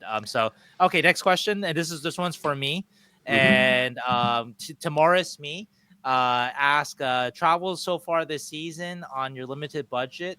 What are some of the best things you've eaten on the road? This is perfect for the chin angle that we have here. So yeah, you got 50 seconds. You got this. Okay. In Dallas, I had the carne asada at Meso Maya Comida. It's a Mexican place. Terrific.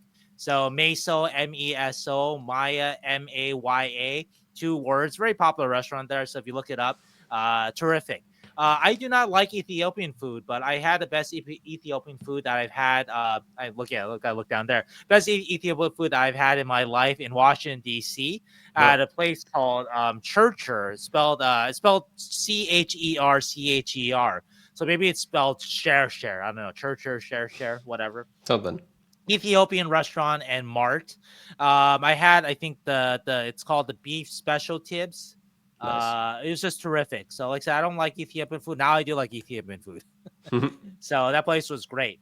I think it's like it's on like Michelin, not a Michelin star because it's a very inexpensive place, but it's like a Bib Gourmand, which is like sort of like Michelin's list of like inexpensive but really good places. And last selection is in Vancouver. I had it delivered actually because it was raining. Kitanoya, Kitanoya, Kitanoya Gu Garlic. It's a Japanese place. And I had I think it was like the pan fried udon, and just like I like Japanese curry. It's very basic, but I like Japanese curry, and it was terrific, especially the udon. Even delivery, it really hit the spot. So anyway, so those are probably my top 3 favorite places. You got it under 2 minutes, so not bad. Oh, nice. I appreciate that. Timorous me, I think it's also an you answered. Yeah, I've answered this one many times. You answered this one, how you became a fan. So you just asked how to become a Sharks fan. Yeah. How hard is it keeping over the years, keeping up with the team, being on the East Coast, and having a demanding job? We schedule pretty well, and also I end up staying up late a lot, and that's both from my job and from the podcast. So I've been doing that for years. I'm more of a afternoon to night guy instead. It is actually early, yeah, because right now it's 11:30 in the East Coast for Keegan, which is not horrible. Bad. It's just that we've been recording for almost 4 hours. So. Yes, yeah, we've been recording for a very long time. But anyway, it's I've gotten used to it. I stay up to watch the Sharks all the time. It got a little rough when I used to have to get up early and stuff for different things, but now I kind of make a schedule that's more for me. So, all right. Elgato Joe says, any player thoughts on CT? Have you gotten player thoughts on CT? The league seems to be in denial. Interested to know how the players themselves feel. Interesting. I actually That's the interesting perspective on it, because you always hear about like, oh, what do you think about CT or the experts or whatever, but you never what do the players think? I really wonder. Well, the equivalent though, in theory it's a good question, but like imagine asking like a race car driver, Yeah, like, do you afraid what you're do gonna you think die? about the constant specter of life and death at every moment in the Yeah, race car? yeah, It's just not a question that you kind of don't ask that really unless you know the guy really well.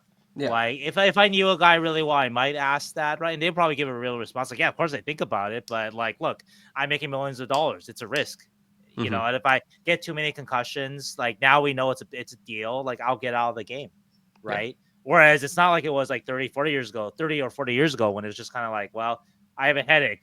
Suck it up. Put some Robitussin on it. Right? Yeah, So like, so yeah, so it's a you don't ask a bad question, Joe, but like you have to look at it from the player's perspective. Like it's equivalent of that, of like you said, and you I would don't be ask interested that of a more in like NASCAR a. driver. So I'd be more interested in like a blind survey of players rather than like a right. specific thing. I'd be curious about that, but you'd never get like the NHL to do that kind of thing.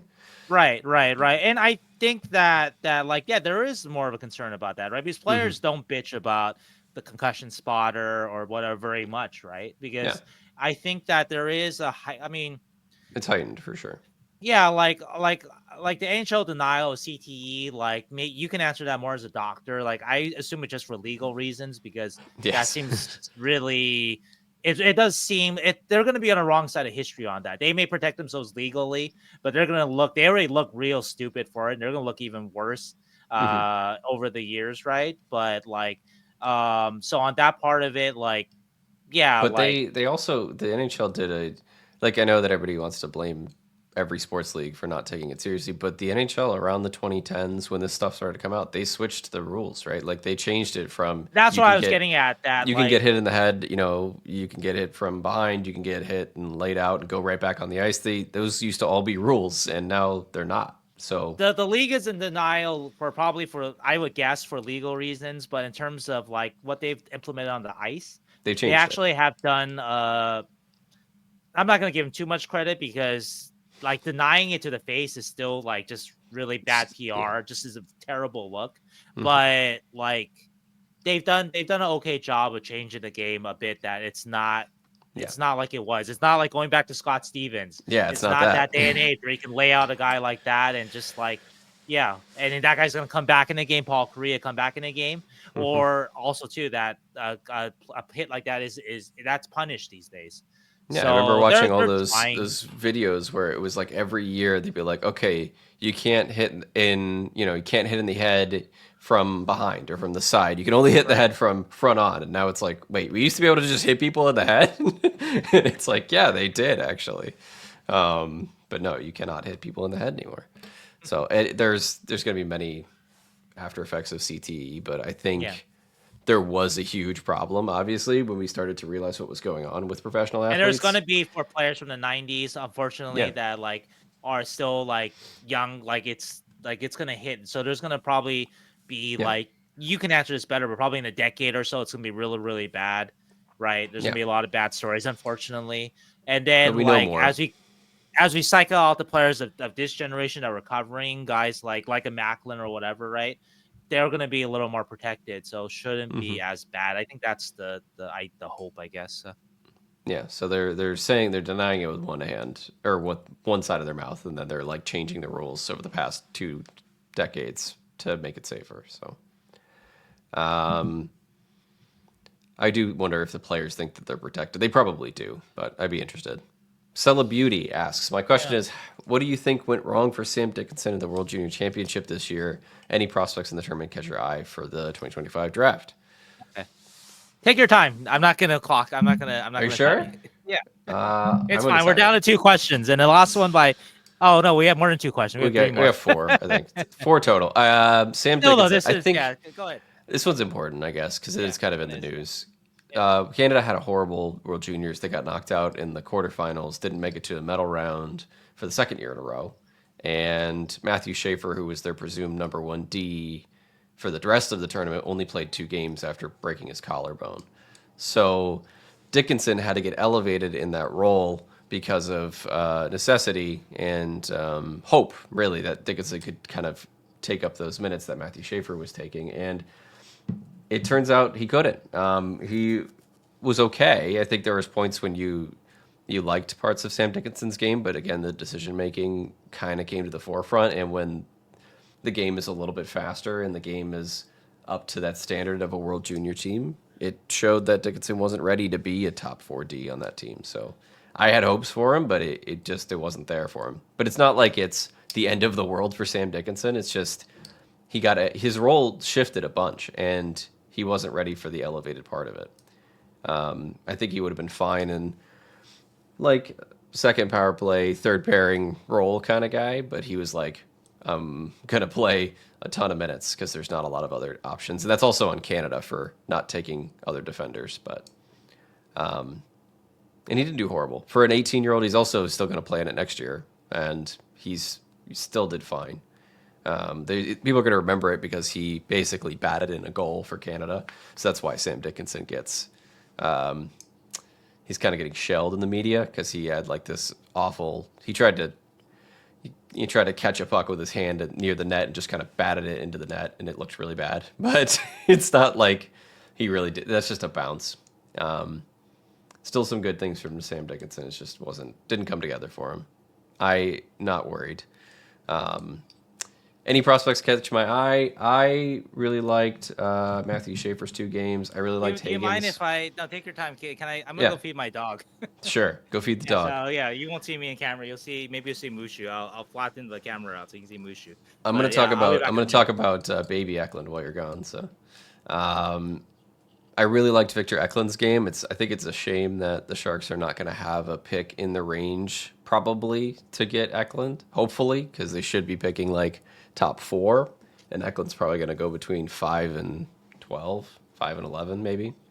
But he's different than his brother. He's more physical. He's got a better shot. He's a touch bigger, maybe at least maybe a touch physically more developed at this age than his brother. He's a right shot versus his brother's left shot, which is super weird.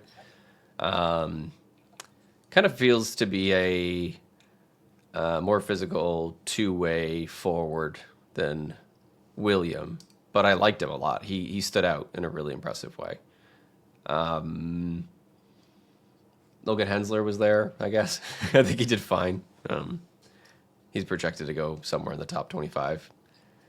And Higgins did well. I think he played with some amazing line mates. Like Gabe Perreault at the end of that finals game was just like, there was one shift where no matter where the puck went, Gabe Perreault found it and was just dangling everybody. He just has this sixth sense of where the puck's going to be. But Higgins matched up with them super well, and he gave them something that made their line dominant. So that's it. That's all I got for 2025 eligibles. I think Higgins goes 2. Schaefer still goes 1, I think. Porter Motone was there. He had a tip-in goal, I think, and looked okay. Andrew Gibson, I thought he's not a 2025 draft, but he was a decent defender. Shank's back. We're going to go to the next question. You didn't even get to hear all about Victor Eklund, but that's all right. You told me before. I did. Last 3 questions. Mabel Traeger asks. Just basically here. Let me shorten this one off. So, Vlasic appears to wear Jofa chest pads. Are his chest pads actually older than Celebrini? And yes, I did take this question to Mark Edward today. So, just thank you, Mabel, for subscribing. So the chest pads, he says that those are not his game pads; those are his practice pads. So that's one thing, right? So that's a distinction. Because Jofa, can you look up when Jofa, when the company went under? It's been a while. So, oh boy, yeah, I will. So anyway, though, Mark Edward says he actually doesn't know how old his chest pads are. It actually became like a locker room conversation with one of the equipment guys. The guess is that it's at least a decade old, but not Macklin Celebrini old. Macklin Celebrini obviously being 18. But Mark Edward did say, though, that he bought a Jeep in his rookie season. That's November 2006, that he still drives. And so Mark Edward Vlasic does have a Jeep that is as old as Macklin Celebrini. Macklin's a little bit older. Macklin is a June 2006. So that's your answer, Mabel. I'm not gonna find this, but every single one says used or vintage, so it's old. That I Google for Jofa. No, but the company Jofa though. Yeah, I don't. You can't see when it went defunct. I searched Jofa company Because it used to be like Wayne Swedish Gretzky's brand. helmet. I don't know if you remember that. Wayne Gretzky always used to wear Jofa. Introduced 1926. It looks like 2017. It Adidas. got I don't know. Okay, I can't quite tell. Yeah. Okay, they have not produced hockey equipment since the 2004. It says here on since 2004. So then they might be older than Macklin Celebrini. Yeah, I don't know. Well, it still might be some. Maybe. That's a good question, huh? Yeah. Anyway, Mark, he didn't rememher. That tells you they're super. That tells you something. Super old. I think it's hilarious that Vlasic, and you guys remember that joke from Jumbo's retirement ceremony that Vlasic still has a suit that he that he wears from back then, or at least that's what Jumbo said, that when they're playing together that that Vlasic was still wearing a suit that he had in his rookie year. So we got two questions. Meecher Mako says face-off probability. Basically, I'm not sure if this is really a question. He just seemed angry about something. Yeah. The scorer displays face-off probability. What the fuck is that? Same thing by a different name or some kind of betting line. I hate it. It's not a betting line. I looked it up. It's you looked it up. So yeah. Yeah, it's some sort of machine learning algorithm. The NHL has gotten into like NHL Edge and these new statistics that they're trying out and producing. One of them is the face-off percentage, which has taken like hundreds of thousands of face-off data from the past 10 years. And 70 features, I don't know what that means, fed into this model to provide real-time probabilities. So it probably takes like the game situation, where they are, where's the face-offs taking place, what the score is, who's taking the draw, how good they are at draws, home, away, all sorts of factors, and they give you a number. And that number will always be between like 40 and 60%. Like it's going to be like 45%, 55% or something like that. If it seems like. Does it matter? I don't know. I don't think anybody really cares about it. Yeah. I also assume that has something to do with like there are like different like face-off percentages in different zones. Also, too, like on the power play, you're more likely to win the face-off if you have the power play because you have an extra man to try to win the puck. All kinds of stuff too. So I don't really have much to provide past that. But I mean, it's cool, I guess. I don't know what else it means. Maybe if it makes you angry, then that's all it's there for, is to make you angry. I guess it makes me curious long term to see how accurate it is. But last maybe question. One day we'll learn that. Tony DeMatai has our last question, which is very long. You want me to take this one too? Yeah, I mean it's actually for you. So why don't you ask and answer it? I think basically it's a very good question by Tony, but Tony's basically wondering like why basically what's the incentive for scouts or front office people to be sources, and so I think that's the core of it. Like the way Tony phrased it is, what made them want to take their time out of the day to give you a thoughtful response, right? And so I think that I thought a lot about this, and I should have asked somebody. Actually, I will I will someday because I'm curious about it. But I think that, how do you say this? Like, I find that people just like to talk as long as you don't bury them and they don't lose their job because of it. I think it's really that simple. And actually, you know what? Like in most jobs I've been in, right? Like, I worked in advertising. I worked in what do people love to do more than like just go out for a drink and just bitch about their boss or bitch about something going on at their work, right? Yep. As long as they don't get fired for it, as long as you know that person you're talking to isn't going to tell the boss or isn't going to just basically it's not going to affect your day to day, right? You just like to talk about stuff, right? And so the people who are scouts and they're in hockey, they love hockey, that's their life, right? They like to talk about it. Yeah. And so I think the question more is, I don't think it's about why they like to talk. It's more about like, well, like I think that I've built a lot of trust with people, to be honest, and so like that's like I'm proud of doing that, of having achieved that. And part of it is going back to Falco's question, like sometimes you hear something and sometimes you don't say it at first. Sometimes you double check it. Sometimes you don't say it at all, because sometimes it's the player's place to say something. It's not Yeah. your place to say something about, let's say it's a personal life thing. Right. And so like I think if you build that trust, then people just like to talk about, if people trust you, then they just like to talk about their day and their life, and their day and their life is hockey. Hmm. And Also, I so think I yeah. think people like being right about things too. I think in general people like to have their opinions heard, but like sometimes Oh people yeah, can't, for sure. For right? sure. For sure. Like Like a scout can't produce like an article that says I think X, Y, and Z player is the best yeah. No, player in the that's a world. very good point. That's a very good point. Yeah. But he can say something to me months in advance. And then when months in advance or months later he's right, then he'd be like, "Hey, Sheng." Remember And when I was right it's about not like that? he's not telling me because I wasn't arguing with him, but he's just saying like, hey, Hmm. I got that right. I could give you an example actually. Like a few days ago, I had a scout say that to me about Askarov. Like, hey, I was right, right? That is good. Like, yeah, that was. Well, I think the point was that, yeah, like that was stupid. The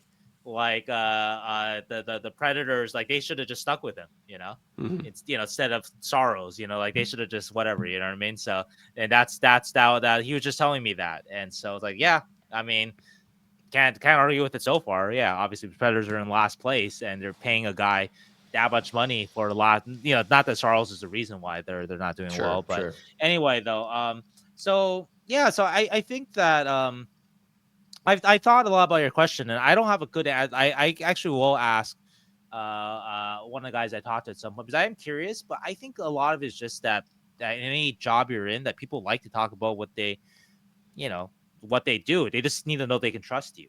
One thing I Hmm. can tell you is that like uh scouts, they sit in a press box level usually, right? And I'm not close with every single one of them, but they love to talk among themselves. And you would think like, oh shit, you're giving away secrets, you're whatever, right? I don't see it that way. Hmm. You know, most of them don't, at least. They just like to talk, and they trade information. They tell them what they think. And I don't hear anything that sounds like they're trying to like lead them astray. Like some like this. I'm gonna pick a random team. Like the Tampa Bay scout is trying to lead the Chicago scout astray with some no. I know people think that I get fed information on purpose, so the Sharks don't have to like, so to lower the player values of the Sharks. And like I said consistently over the years, no, it's just that the Sharks players aren't very good. Yeah. And Yeah. so, and that's basically been pretty much true. Prospect class after prospect class, trade deadline after trade deadline for the last 5 years. That, yeah. But anyway, so that's what I can say. I've observed that like they like to talk among themselves. It doesn't matter what team. They don't only just talk among their team. And that's generally accepted in sort of like the GM. The GM is not going to bust you for that, as long as, again, it doesn't get out. It doesn't like it doesn't hurt the teams, and it generally it doesn't, right? Like I report the way I report it. Virtually every like whatever writer like goes to sources, scouts, whatever, right? Pierre LeBrun, you name it, right? And it doesn't seem to really impact the way the NHL, the trades work or whatever, right? There's no real Yeah. evidence of that, right? And so it's fine. The ecosystem is fine. Yeah, people like to talk. And as They it turns out, we Yeah, like to talk too. as And I'm yeah, that's right, right. all right. That's it. This is the longest podcast that we've ever had. I Oh don't know. my, by far. Maybe we do it in two parts. I don't know. Anyway, we'll see. Or it'll be Yeah. one very long Well, we episode. But haven't even said goodbye yet. I know. But anyway, so just to put a bow on the point, I'm not done talking yet. Are you sure? I think I am. Yeah, I probably am. But anyway, I would say that like I think that I don't know, Tony, what you do, but like I think general in jobs I've worked, that people like to talk about their job, bitch about their job. brag if something goes right in their job, they get a bonus or whatever whatever, right? I don't know. So that's what I attribute that to. Now I think about it, yeah. Yeah, they're building relationships and making sure that they have anonymity and they know that they will not have their stuff leaked is important. Right, and over the years I've built that. Because you start with a couple people you talk to, you keep doing it, you meet more people. Nothing has been attached to my name because I am very careful about that. I don't even like to give like what conference a guy is in or all that kind of. It's just because I don't need to for the stories to have to be strong. Still, I don't need that kind of specificity, and it just provides further kind of cover for the people that I talk to. So. Okay, everybody. If you made it this far, congratulations. That was probably the longest drive you've ever had if you listened to this in the car. Or, I don't know. You worked out way too long if you listened to this while working out. You're exhausted. You're going to fall over. If you're trying to go to sleep and you're still up, wow, I'm so sorry. Anyway, we'll be back next week or next 2 weeks.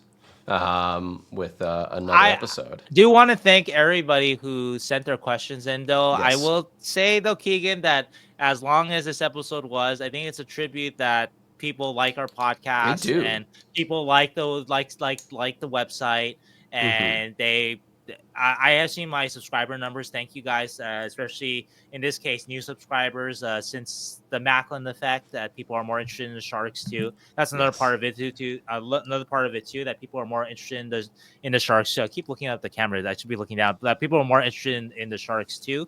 That's a big part of it too, and so that's a good part of it. So thank you for that. So overall, this is a very long episode, but grateful that. Yeah, and it gives us enough. It's a good exercise in all of the aspects of the Shark system because we end up hitting on everything, right? Yeah. Prospects and players and old players and new players. We even talked about the Wichita Thunder. So. The Wichita Thunder. Anyway, thank you all for watching, subscribing, sending questions, and we will see you next time. And really now, bye. Goodbye.